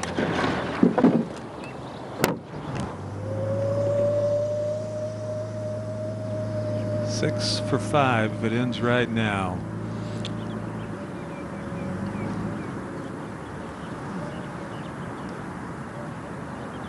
Well, LIV Golf is changing the way the professional game is played. It's also created an amazing fan experience. It's unlike anything in golf. To see it for yourself in 2024, just scan the QR code on the screen for future tickets. We're bringing you the game's best all across the world. If we're in your neighborhood, it's a weekend I promise you, you will not want to miss.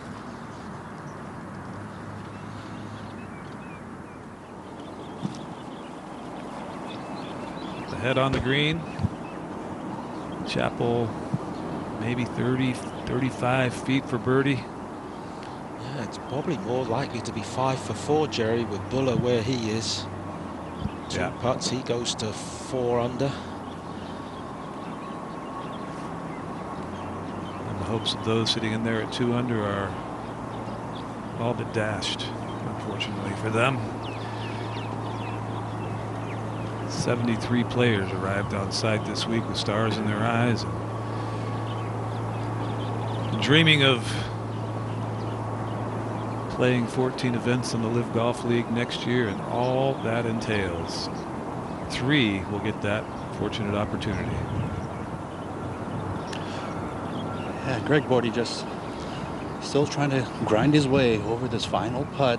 There's a scoreboard to his left. He knows that he is on the outside, even if he does make this putt, but just, you know, hoping for the best of the best, even though it is against all odds.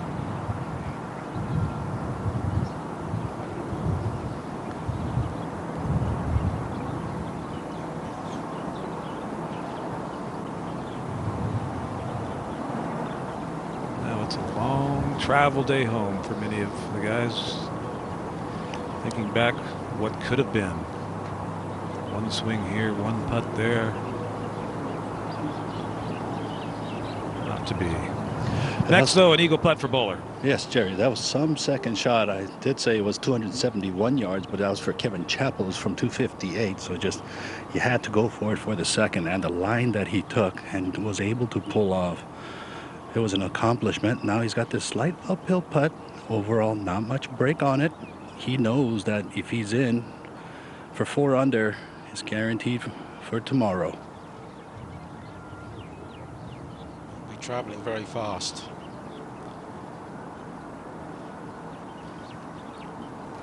And he taps that in, and he won't be involved in a playoff.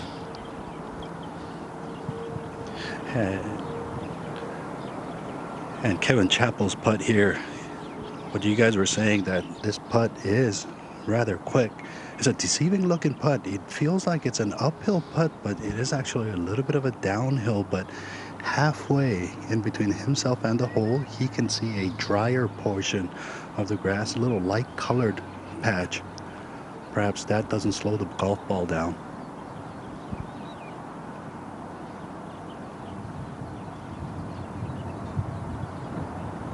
Easy. Oh, make it instead. That's a good putt. Excellent putt. Out in the fairway, Ben Campbell is laying up. Yeah, it's a long way back, 292 from where he is to the front. He's going to play to his strengths, get himself into a nice, comfortable wedge distance. Birdie, he's in. Par, likely in a nerve-wracking playoff. This to avoid it for Buller.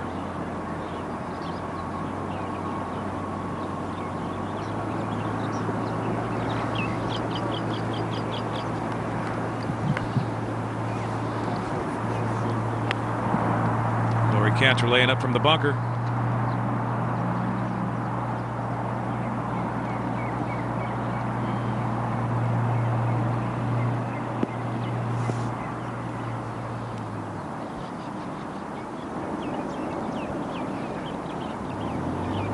Now Chappell.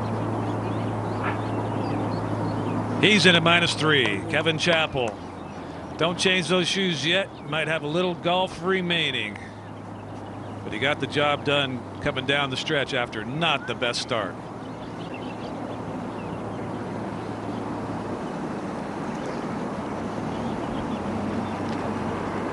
I think in some respects, Dom, for the 20 players who do advance to tomorrow, it's almost like a deep breath because it's 2 rounds. Yes. You just feel like you have a little more breathing room, and there's not a lot of air out there right now. But there's only 3 tickets. Now Jason Duffner gonna go for it in 2. Nothing to lose. 234 to the front for Jason. Ball a little below his feet.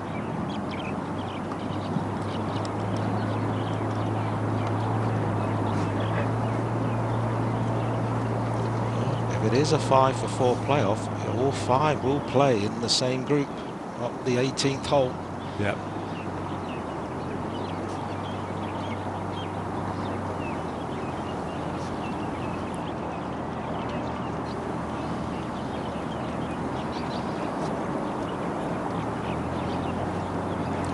Iconic clubhouse.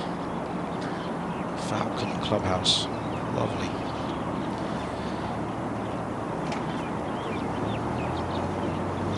Centerpiece of the Abu Dhabi crest is the peregrine falcon, characterized by calm, courageous, and intelligent, symbol of the UAE's identity.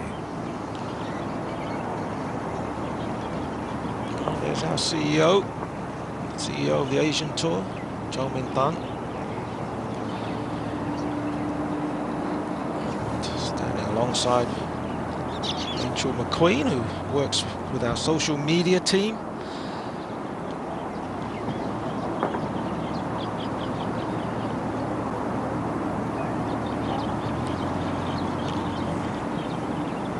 Three players remaining. Laurie Cantor and Ben Campbell can determine how many players play in the playoff. A mistake out of either one of them, and there is no playoff. Yeah, well, typically from this range, these caliber of players won't make any mistake, but with just the extra pressure, a lot of pressure, I should say, anything can happen. Laurie has 96 to today's hole location on the right side of this green. Greens are fairly receptive. Can afford to be a little aggressive.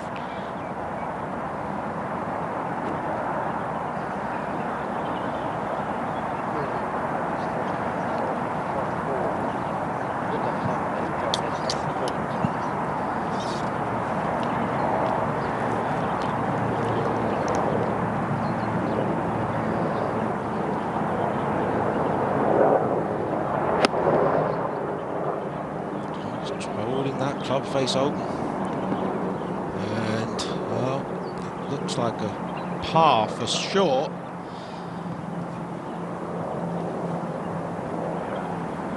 Campbell next. It's coming from that first cut of rough. Ball is sitting up. Wind into a little from the left. Slight downhill lie for Ben.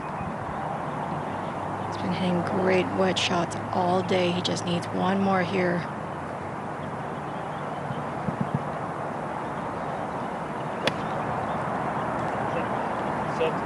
Pulled it, I think. Just a little bit, just a touch. That's a good shot. Yeah, it Under is. the circumstances, that is a good shot. Majestics wishing all the players luck here this week in Abu Dhabi. Some excellent golf played today. We'll be watching for a weekend of battling it out.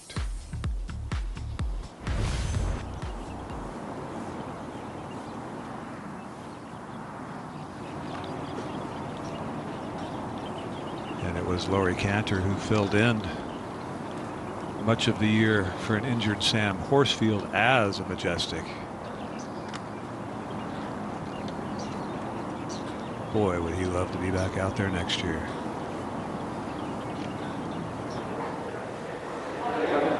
Max Kennedy heading back home as a senior at the University of Louisville. Yeah, but we will have one amateur tomorrow. Yes, Samson Zen.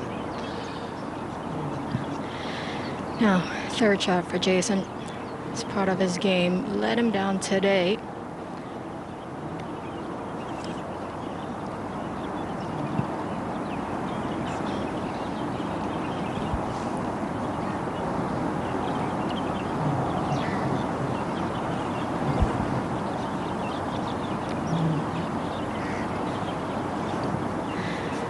The silence on the 18th green is deafening. Yes.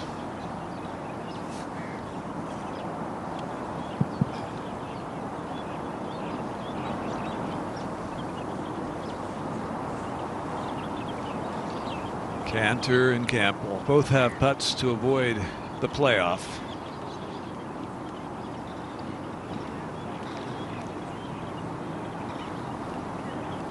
Cantor, what a tricky putt.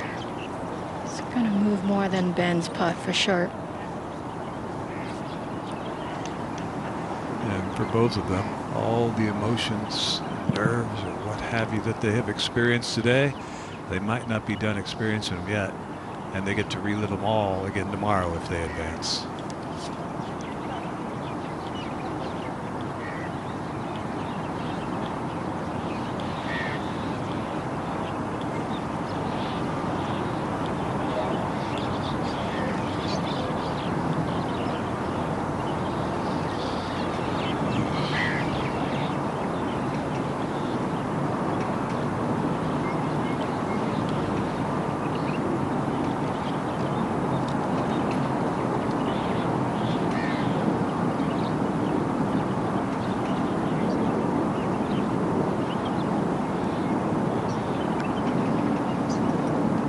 Turn.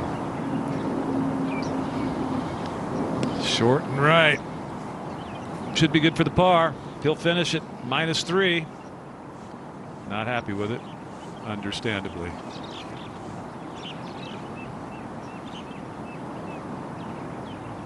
Golf Lover UK willing it in for Laurie Cantor. Duffner cleaning up. A disappointing day for the major champion, 46-year-old. Years ago, product of Auburn University. Lived there for a long time.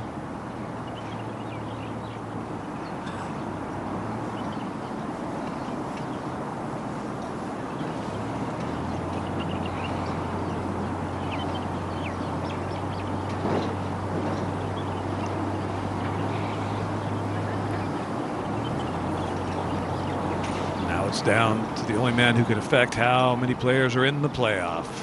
Ben Campbell. If it goes in, it's 4 for 3.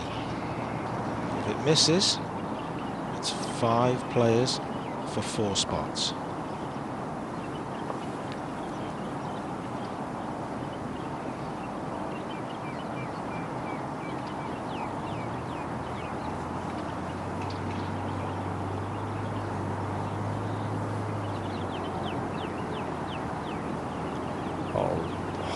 Story of his day. So many putts that could have dropped. That one catches a lot of the hole. He's not done yet, but he did himself proud, birdie in 17, to put himself in that position. 32-year-old from New Zealand, and just a foot and a half remaining for Laurie Cantor.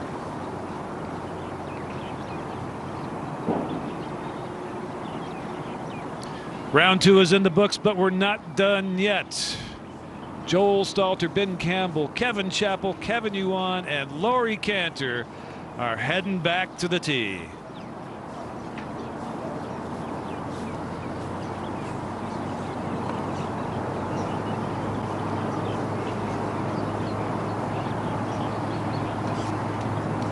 Now, Dom, as we look ahead to this playoff, do you give the nod for an advantage to those who just finished, or those like Joel who's been in for quite a while? Well, Joel and Kevin Yuan, 2 of the participants, they were the first group out this morning, Jerry, 8:30. So you'll assume they've been in the clubhouse for 2.5 hours. Chappell, Cantor, and Campbell obviously just finishing. All smiles for Jed Morgan as he nourishes himself. Take a look at all the scores from round 2. Live Golf Promotions 2023. Leading the way, Sutipak Pratiptianchai, 8 under par. Braden Thornberry, Mr. Clutch in round 1. Made easy work of it in round 2. Chin Boong Nam, 6 under par. Very well done. And on down we go. Poom Saxonson, who yesterday said he just got lucky, the soft-spoken young man. He made it easily today. He gets lucky a lot. He gets lucky a lot. And then the disappointed ones. Whose week comes to an end right here. Some surprising names there. Pachara, Kongwat Mai, Taichiko come to mind.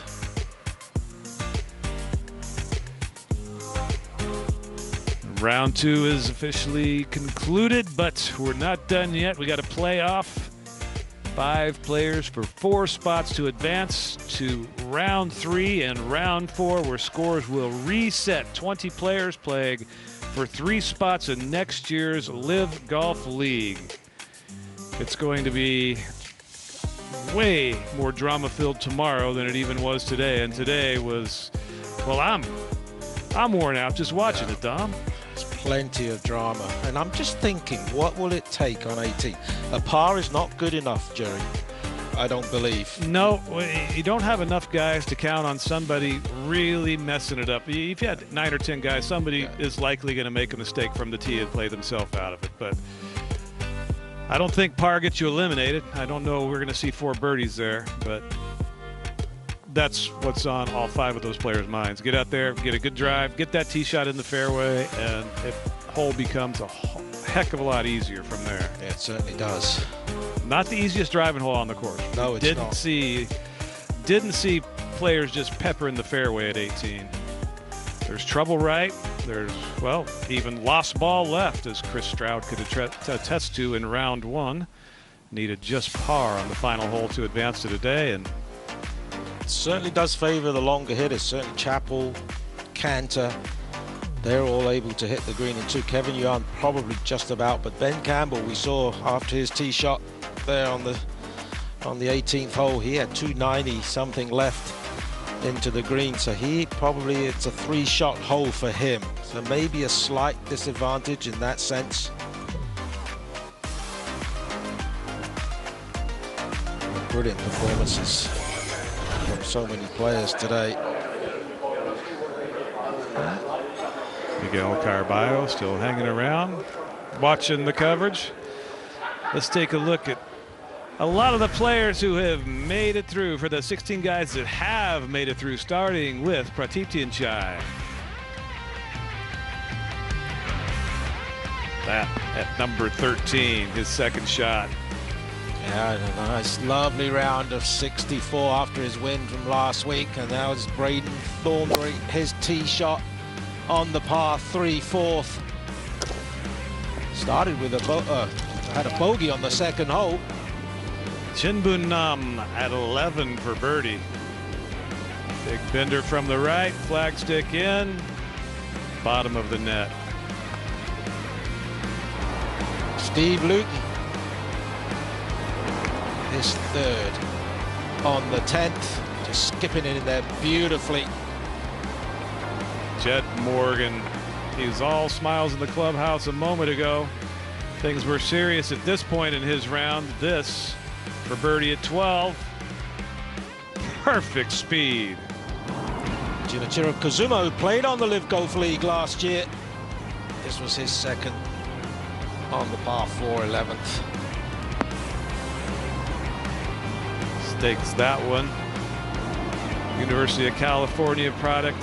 Samson Zhang, his 2nd at the home hole. What a shot this was. Sets up the eagle to get him to 5 under.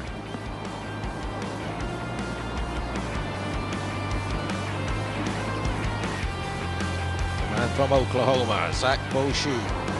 This was his 3rd to the par 5 10th.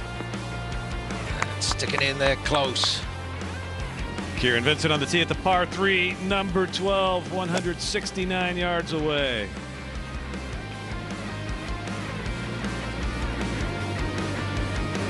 Thank you. Surit Yongcharongcha, he's got an Asian Tour legend on the back from Misawat. He's going to need his experience tomorrow. This was his tee shot on the 12th. Kali Samuya, the Finn, birdie on 17. Yaku Allers at 10 for birdie. 41-year-old South African, right in the middle. Now watch out for this fella tomorrow, Gun Charunkun. 3rd shot on the 8th, and he dunks it. Martin Traynor out at 13, had this for birdie. His round ended up big, 4 under par, 68. That was a nice lip in for him, making it a little easier. He's no one on the Asian Tour has been playing better than Pum over the last 3 months. His tee shot on the par 3-7, just clearing the bunker, getting the downslope, and another birdie. And then all the way back at the 4th hole earlier, Gaganjeet Bhullar. His birdie at 18 avoided the playoff, but he got there by virtue of shots like that. He is in the clubhouse watching his own highlight, enjoying some of the incredible cuisine they have here at the Abu Dhabi Golf Club. As the limo pulls up to the tee.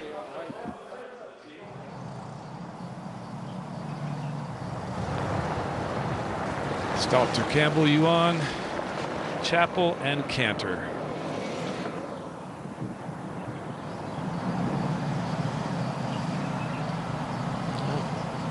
Both Stalter and Yuan, first group out, they both birdied 18. Earlier in the day, the other 3 parred.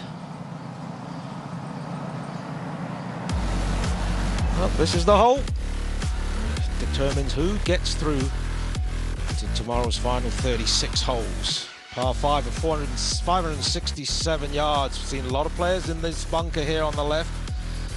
And we've seen some players go for the green successfully. And a few others have had to lay up short of these bunkers, leave themselves around 100 yards for their third shots, with the pin today to the right side of the green, 21 yards on.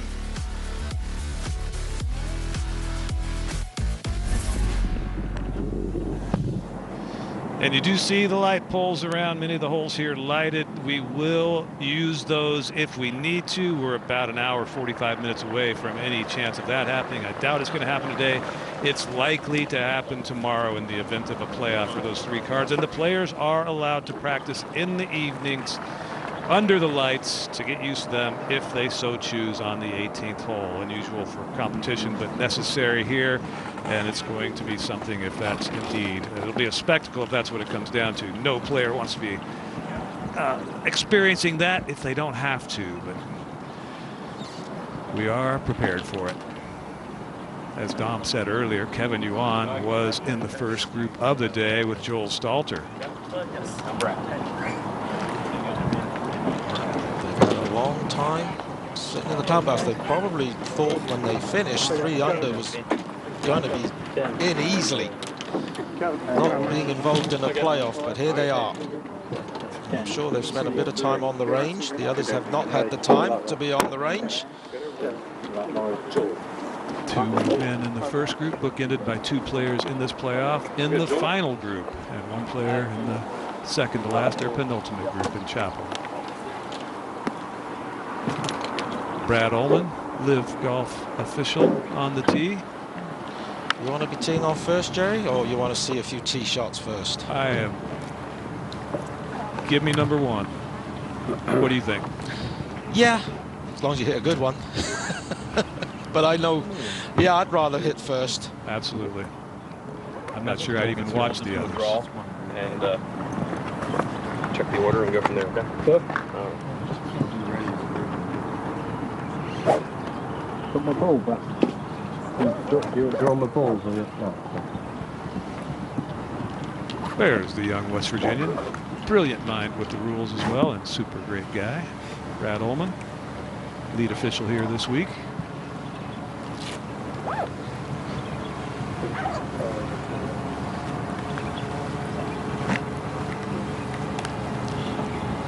Looks like he's got 5 cards in his hands. They'll be numbered 1 to 5. Whoever draws 1 will Hi guys, 5 players, first. 4 spots. Okay, we're gonna do the sudden death playoff right here on the 18th. There's still time. We'll come back here. We'll just keep playing the 18th until we have our guys. Okay, let's go ahead and give them a draw. Guys, go ahead and come on around. This will be the order of play, and we'll just stick with that off the tee. Okay. All right, go ahead. You guys just grab whichever one you want. 1, 2, 2, 3. All right. All right, guys. Good luck. So Cantor is first to tee.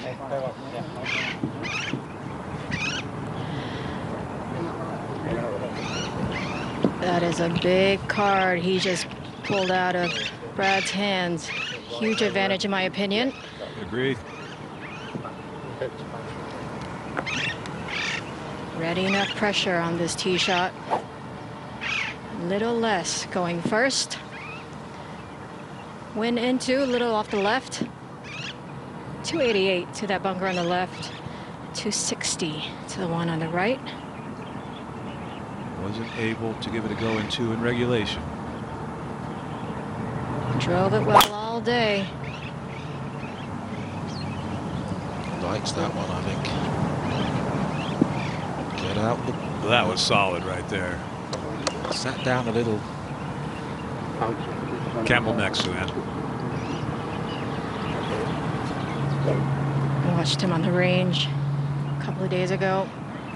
Solid ball striker.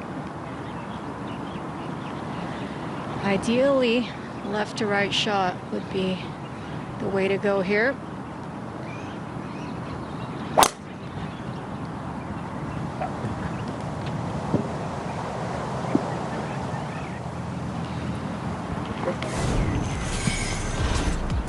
Remember when Stalter posted on X, proud of myself today. Now let the waiting game begin. Well, the waiting game's over. And he is next to play. Now, a lot of these players have a stock shot that they hit under the pressure. Most of the time, it's a little fade.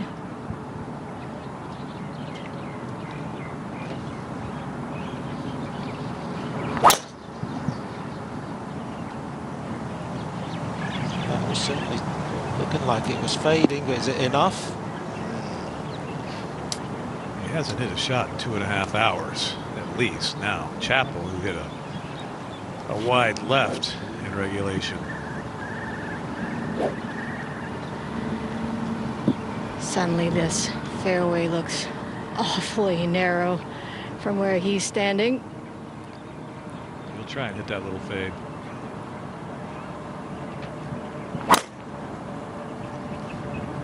Double cross. Oh. That hit something real hard. It did. Yeah, that hit the cart path.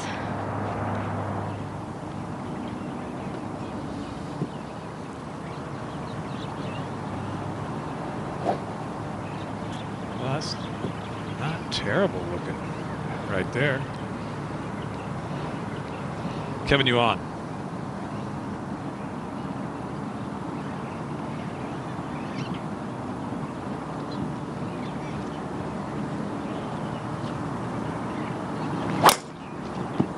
That's left also, maybe not as far. Didn't land on the cart path, but it may be. Well, balls are away. Nobody's in serious trouble, it doesn't appear. We will find out just a few moments as they approach their second shots. 5 guys playing for 4 spots to advance to the 36-hole shootout that it'll be on Sunday, playing for 3 spots on next year's LIV Golf League.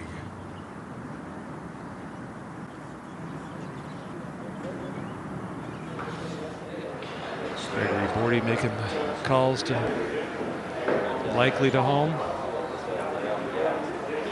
Share the news of his performance today.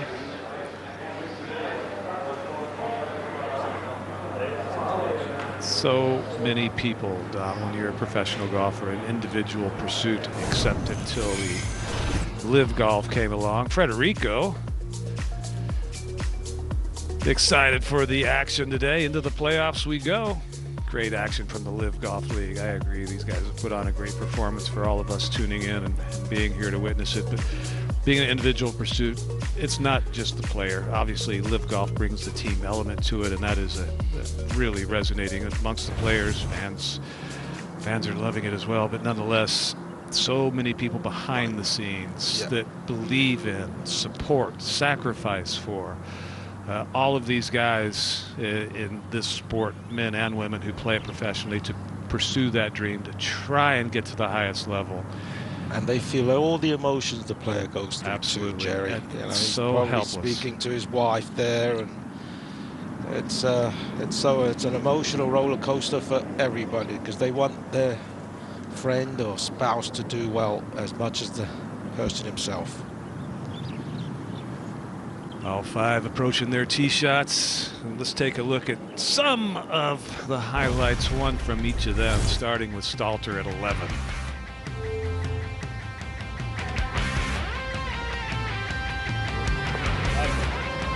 Nice fist bump there, as was the case on a lot of them. Yeah, Kevin Yuan played alongside Stalter today. This was his tee shot on the 7th. Kevin Chappell just played solid golf all day, if unspectacular. Couldn't get a whole lot to drop. That changed here at 16 when he needed it most. Laurie Cantor, this was on the par 5/8. This was a huge moment. When this went in, I thought he would cruise into the clubhouse, because that moved him to 4 under at the time. And Ben Campbell couldn't buy a putt all day long until this one at 17 that he just pours in the middle with plenty of speed. And he will be first to play with second shots. Anthony Kang has the coverage of these. Yeah, it's too far to go for Ben Campbell. 292 to the hole, so just trying to lay up into a good position, give himself a good number for his third. 4 of these 5s will advance to tomorrow. Just find the fairway. Find the fairway. And he has.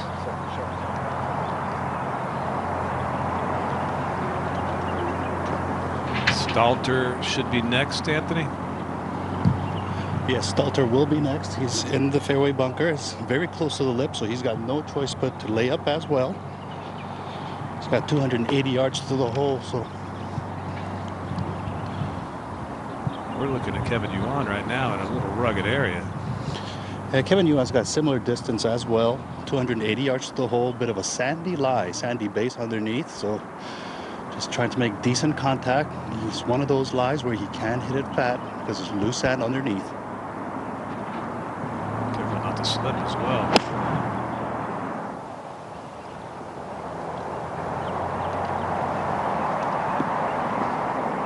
That's not on the fairway. No, but a lot worse could have happened from that position. Now Stalter. If Stalter did not have the lip in front of him, he could have advanced it a lot farther, but he's just going to have to hit maybe a short iron, maybe push as much as a 7-iron up.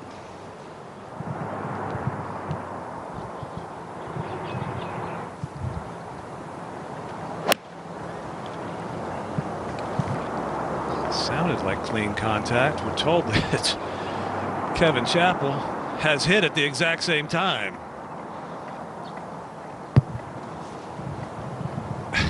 Anthony, you could be able to cover 2 balls at a time. Now Laurie Cantor. Yeah, Laurie Cantor's got 247 yards. Where'd Chappie go? Chappell is just in the first cut on the left side. Okay.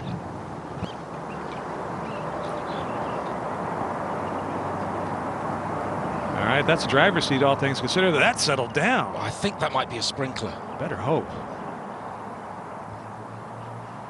I promise there are 5 guys playing for 4. Jaden McGavigan supporting Laurie here. Would love to see him back again on LIV next year at JCB Country Club. LIV Golf League, hashtag LIV broadcast.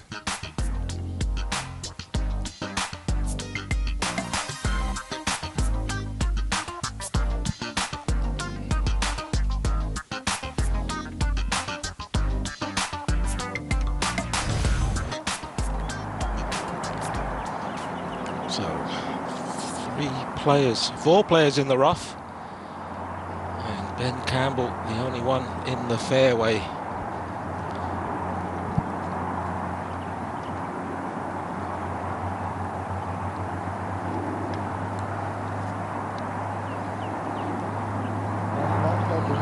It's Cantor.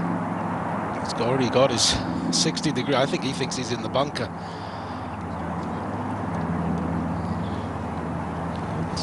Caddy's trying to keep Ben Campbell loose. Anthony, we're relying on you out there. Chappell's going to go whenever he's ready. We know that. So what is the rest of the order? Yeah, it's going to be Chappell first, and then Kevin Yuan, and then Joel Salter, Ben Campbell will have the fourth shot.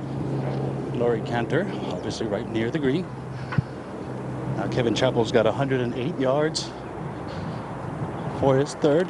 Not that great of a lie, slightly into the grain looking lie, so it's not sitting as clean, but it is just inside the distance he had in regulation. Overwhelming odds you make birdie, you're playing tomorrow right now. No, very little chance 5 guys make birdie.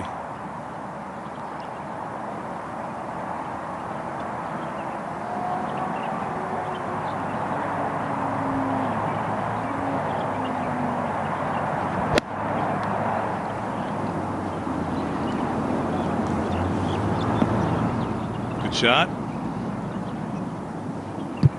Tough putt to read.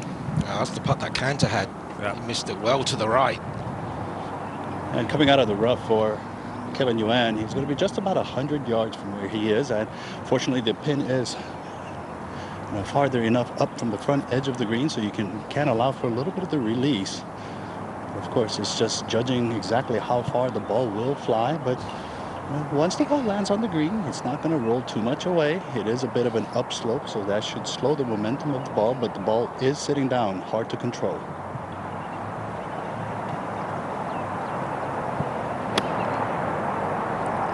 Divot. Good shot.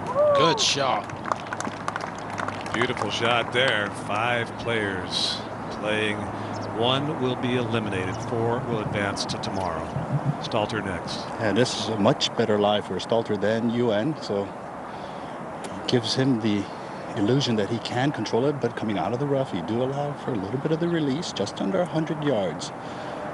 Rare situation where you don't have to win the playoff, you just can't lose.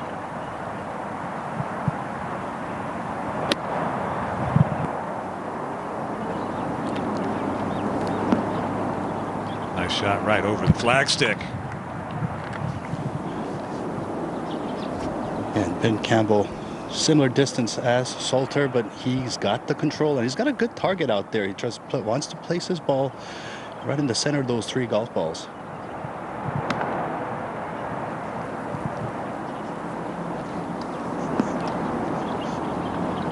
4 good shots right there. It'll be Cantor next. He's up near the green. I tell you what, if play goes out tomorrow and plays at that kind of pace, it might be done by noon with 36 holes. I was thinking that these guys are impressive. not wasting any time at all. All right, Sue-Ann, you've had a chance to look at Laurie Cantor's lie. Hey, I was just having a quick chat with him. I asked if he's ever played in a 5-man playoff. He said, well, in fact, I've played in a 7-man playoff before. That was in Belgium for the DP World Tour. His lie's all right. Doesn't have that much green to work with. We can't see much of the ball, so obviously you got a good look at it. Yeah, it's sitting down a little bit, but it's not much under it. Slight contour of this green on the right side, it actually slopes to the right, so this isn't necessarily downhill once it's on there, is it? And it's got the club face wide open. He's going to try and flight this up, get it to land nice and soft.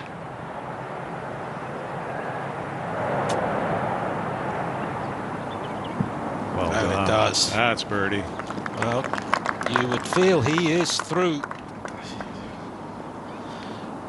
All the other 4 would have to make it for Laurie not to be through. That just doesn't happen. No, I just can't. It would be amazing if it does. No, I think Chappell has the toughest putt too, just because we've seen it before. It looks like it wants to turn left and it doesn't. And he should be first. Yeah, I believe it's probably Kevin first. He's got that very similar putt that Laurie had 20 minutes ago. Doesn't move as much as these players think. Sort of straightens out at the end in the last 3 feet.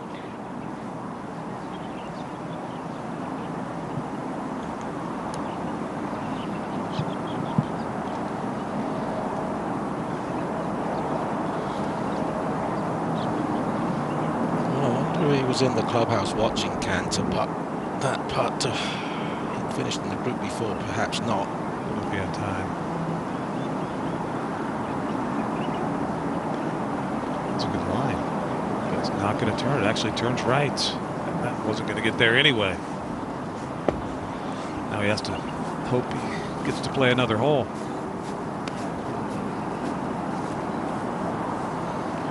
Kevin Yuan, he played the very first LIV event in Centurion last year.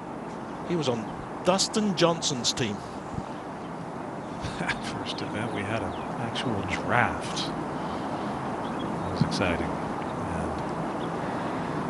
Now Joel, next to go. It's not going to be that much movement in this putt.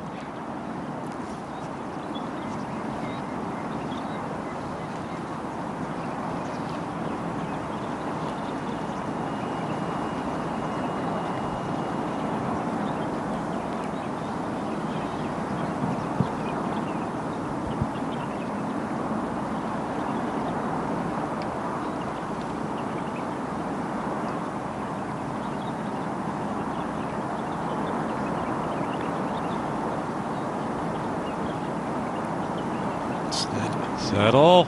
Oh, that'll be nervy.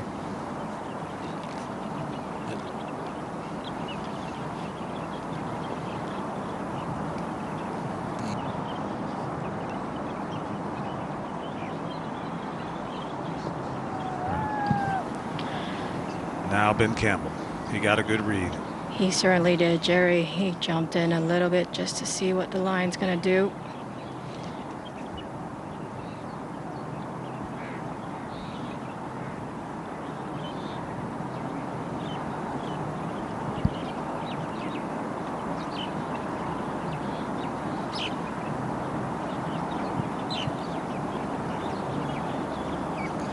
Left, that's right. That's gone too. Oh goodness, that's, oh my goodness.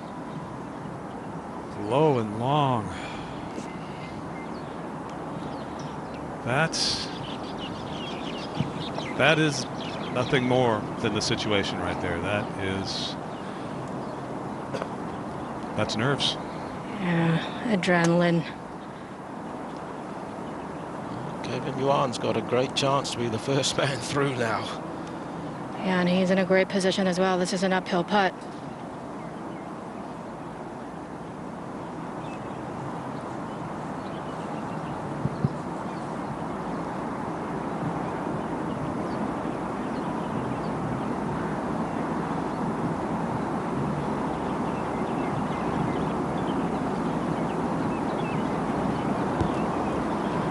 Not to be for Kevin Yuan, but he's in for par.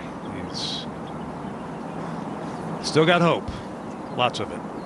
He'll be at minimum playing another hole.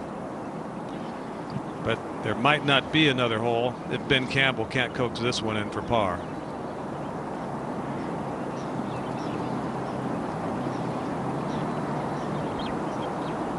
Just has to pick a line. Commit to it. Stay in the process as much as possible.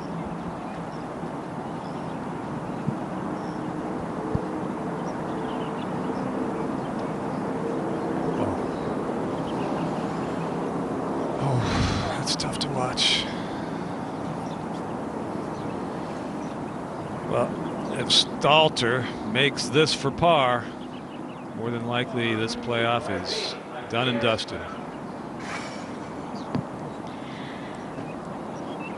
You got a feel for Ben. Absolutely. 3-putt from about 20 feet. This is his last hope right here, is if Stalter misses.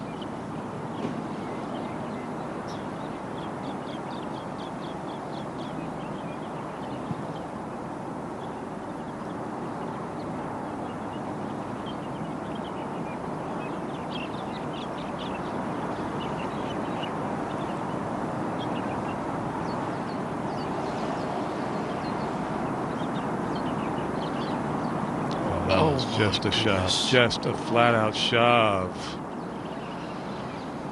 So now, assuming, of course, the Chapel and Chappell and Cantor make their putts. Campbell has to make his tap in, and there'll be 2 guys playing for the last available spot.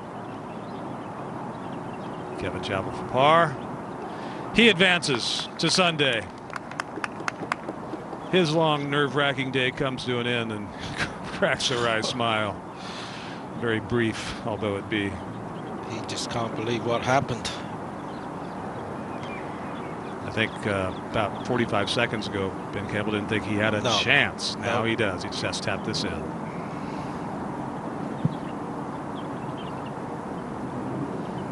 All right. And Laurie Cantor has 2 putts from here to advance. I think he can handle that. I got that.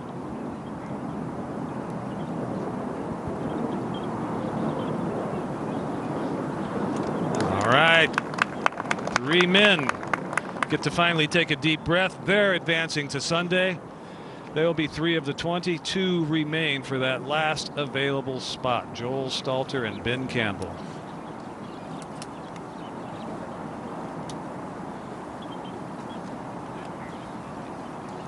Well, that was just a situation, like you said, Jerry, for both Campbell and Stalter.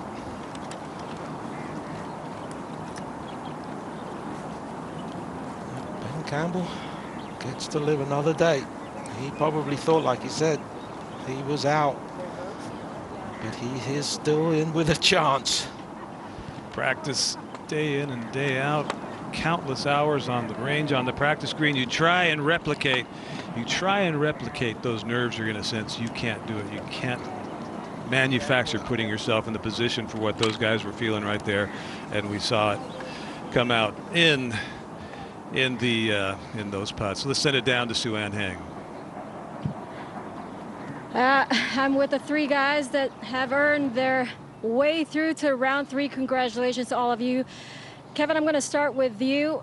Big birdie on the 16th. That's changed the entire leaderboard. Talk us through sort of what's going through your body right now. I don't know. I guess this is kind of where I've played all year. That's why we're here. And I've been on a cut line all year. And unfortunately, I'm pretty comfortable there. So I was able to, I guess, make the cut and, give it all we have tomorrow. Kevin, you've been sitting in the clubhouse for a while, waiting and watching. What was going through your mind watching that television? Honestly, it was exciting golf to watch towards the end. It was just a coin flip all the way until the end, but I'm happy to be out here in the playoff and got through, and I'm looking forward to tomorrow. Laurie, that bogey on 15 with his birdie on 16, that turned things around pretty quickly. Were you aware, and did that change how you felt coming down the stretch? I wasn't aware. I played the front nine really well, and then it's such a strange mindset to be in, isn't it? Because you're like, are you pushing forward or are you just hanging on? I found myself hanging on for the last 5 holes. It wasn't very pretty at all, but yeah, it was good to kind of get in, and like I think in that environment, I felt like if you can go and play that hole well, you're going to get through. So luckily for us 3, we did, and into tomorrow. Well, congratulations to all 3 of you. Get some rest. Good luck tomorrow. And one more look at those missed par putts. That didn't look like a terrible stroke. Maybe a little bit of a pull. It certainly turned on him. I don't think he missed his line. This one certainly missed his line. Well, Stalter on his 18th hole earlier in the day, he made one that just sneaked in on the right, a similar length putt, and it was a similar stroke that he put on that one.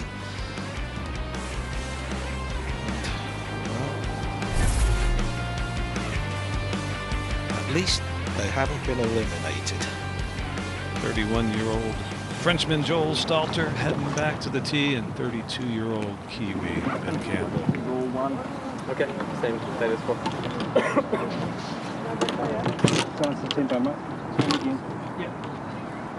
It'll be Campbell first. Hey, boy, what a lifeline that Campbell has been given now, trying to replicate his tee shot here that has got him so successful in the fairway. The wind has died down. It was not as strong during the first playoff hole, straight into him.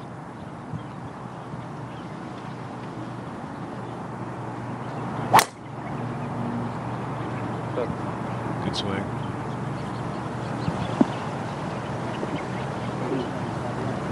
bounce just ricocheted a little to the right. And for Joel Stolter, he's got to be feeling a little bit down. He had a chance to seal his ticket to tomorrow's round, but it's all right. He's still alive. Still needs to focus on what he needs to do, is to get his tee shot into the fairway if he can, but just in play. Hit a nice tee shot in the playoff, was just a bit unlucky that he just crawled into the fairway bunker. Good swing there. Really good swing right there. I don't think that's going in the bunker. No, as these guys walk up the fairway, Dom, you're often told in golf to be your own best friend. When you and I are playing alongside each other for teammates or something, I'm going to always be encouraging to you. As a golfer, the self-talk isn't always that way. What should these guys be telling themselves right now after that putting display? Well, you know what, Jerry, they've just got to forget about it, right? You're told that it's, you can't dwell on the past. That's the last thing you do. You look at this one shot at a time, and that's just what they have to focus on. Here's the format for LIV Golf Promotions 2023. Round 1, 60 players teed it up. 29, because we took ties in round 1, progressed to round 2. Scores were reset. 42 guys teed it up today. And we're playing it off for that final spot of the 20 that progressed to tomorrow, where scores are also reset once again. But it is 36 holes tomorrow. It's going to be a very long day for these men, a test of nerves and stamina to see who are the final 3 lucky men standing, advancing to next year's LIV Golf League.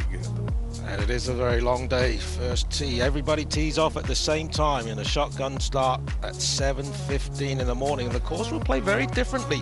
For the guys who've teed off in the afternoon or late in the morning both days, they will not have experienced the conditions that they will tomorrow morning.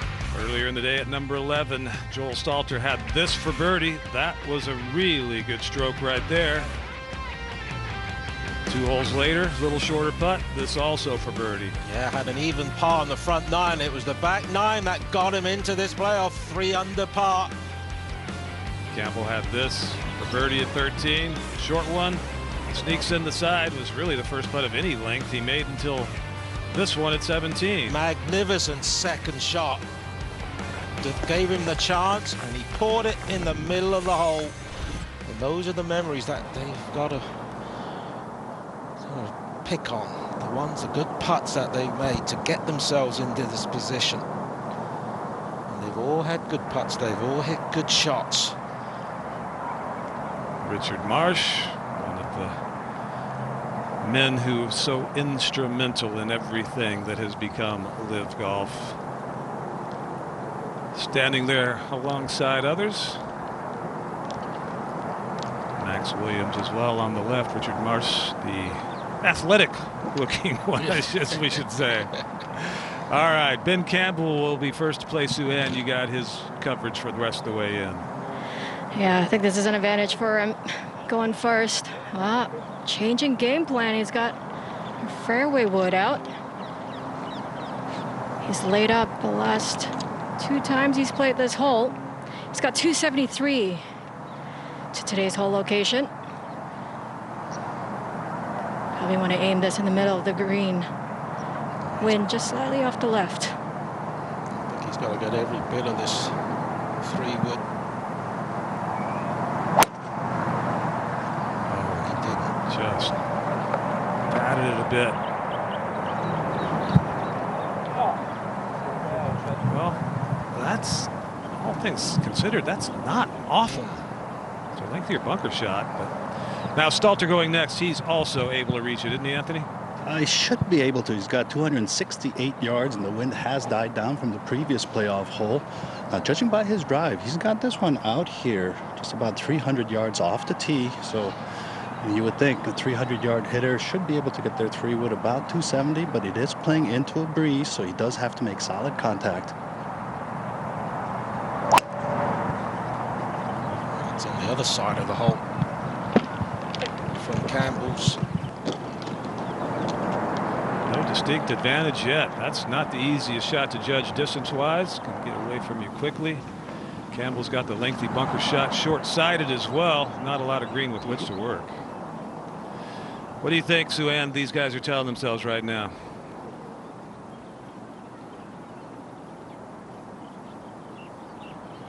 I don't know what I would be thinking right now. I mean, how do you, when you get up there, if you're going to have a putt to advance, how do you erase those memories?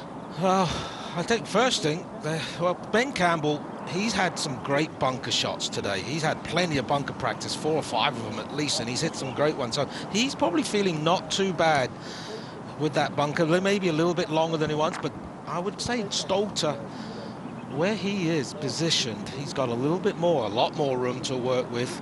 But we've seen that's quite a quick chip from that side of the green. But, you know, Ben Campbell just 3 weeks ago beat a major champion in Cam Smith when they were tied on the 72nd hole. He's got to draw on those memories. He's been in that situation a lot more recently than Joe Stolter. They are feeling it. How can you not, Jerry? No, it wouldn't be human, would you? And this, remind everybody as we take another look at a somewhat relieved Chet Morgan. Pipes are out. Sun's out, guns out. But these guys are just playing for a chance. This is just for a chance to be one of 20 to compete tomorrow for those 3. Imagine we have a playoff tomorrow for one of the tickets. Yeah. And I think we will. I think the odds are we will have a playoff tomorrow to determine the top 3 guys.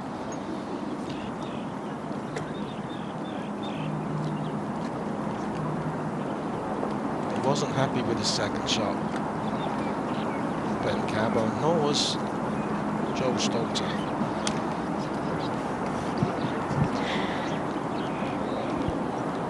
And this is where having a caddy that you've been working with for a long time or have a great relationship with can really come in and play a huge part in trying to just calm him down, take slower steps. He's got a good lie in the bunker. He's had a lot of practice out of them today. It's been so good out of the sand all day today. Ball slightly above his feet. He's got about 7 paces to work with once that ball touches the green. Short-sighted, not a lot of green to work with at all. So it's going to be a difficult shot under the pressure.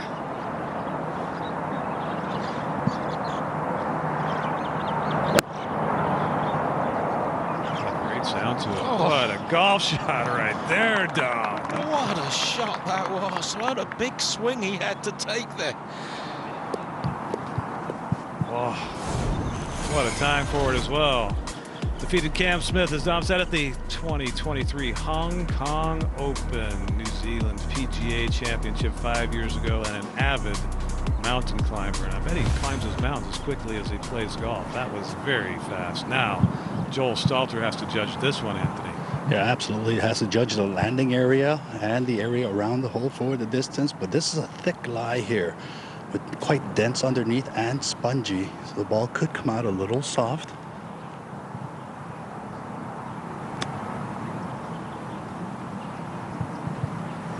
It's not bad at all. It's not. It's an excellent shot from a dodgy lie, as Anthony described. But it's that length. Yeah. Well, and we've seen the ball do some really strange little things around the hole placement today at 18. Who's first? It looks pretty close.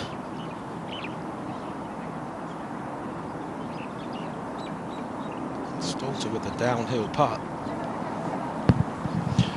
Yeah, and Stolter's putt, although it is a little bit downhill, it's all straight down grain.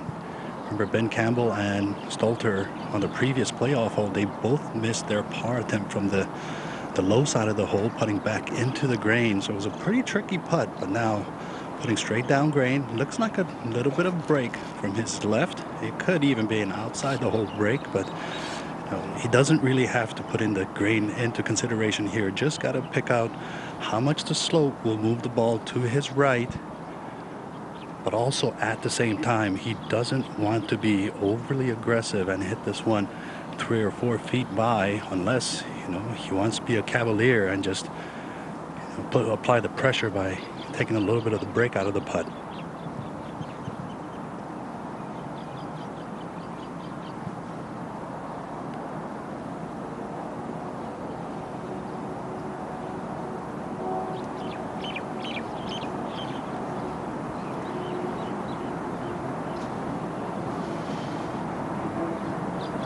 See if he holds the finish here. He did. He hit his line. Hit a good putt, and it lips in. What a huge relief for Joel Stalter right there, coaxing that one home. Now all the pressure shifts to Mr. Campbell. Here's a react. Oh, yeah. Oh, thank you. Thank you, golf ball. Now Campbell, Sue-Ann. Yeah, let's not forget, Ben missed a similar length just moments ago. Golf is a funny game like that. It takes years to build confidence, and just one shot to destroy it. He needs to really dig deep. Just outside right for Ben.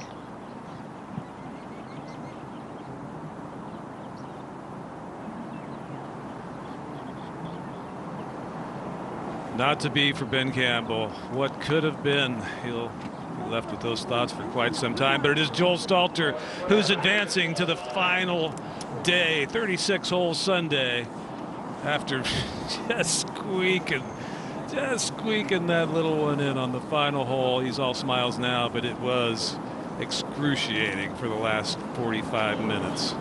Actually, probably for the last 3 hours for him. That's true. Sitting in the clubhouse, having been the first group off this morning. And, well, I feel badly for Ben Campbell. You can't help it not. No, he's a true gentleman. He'll accept his fate. He'll congratulate Joel. I'm sure he did. And wished him luck for tomorrow, but it must hurt so much. Whew.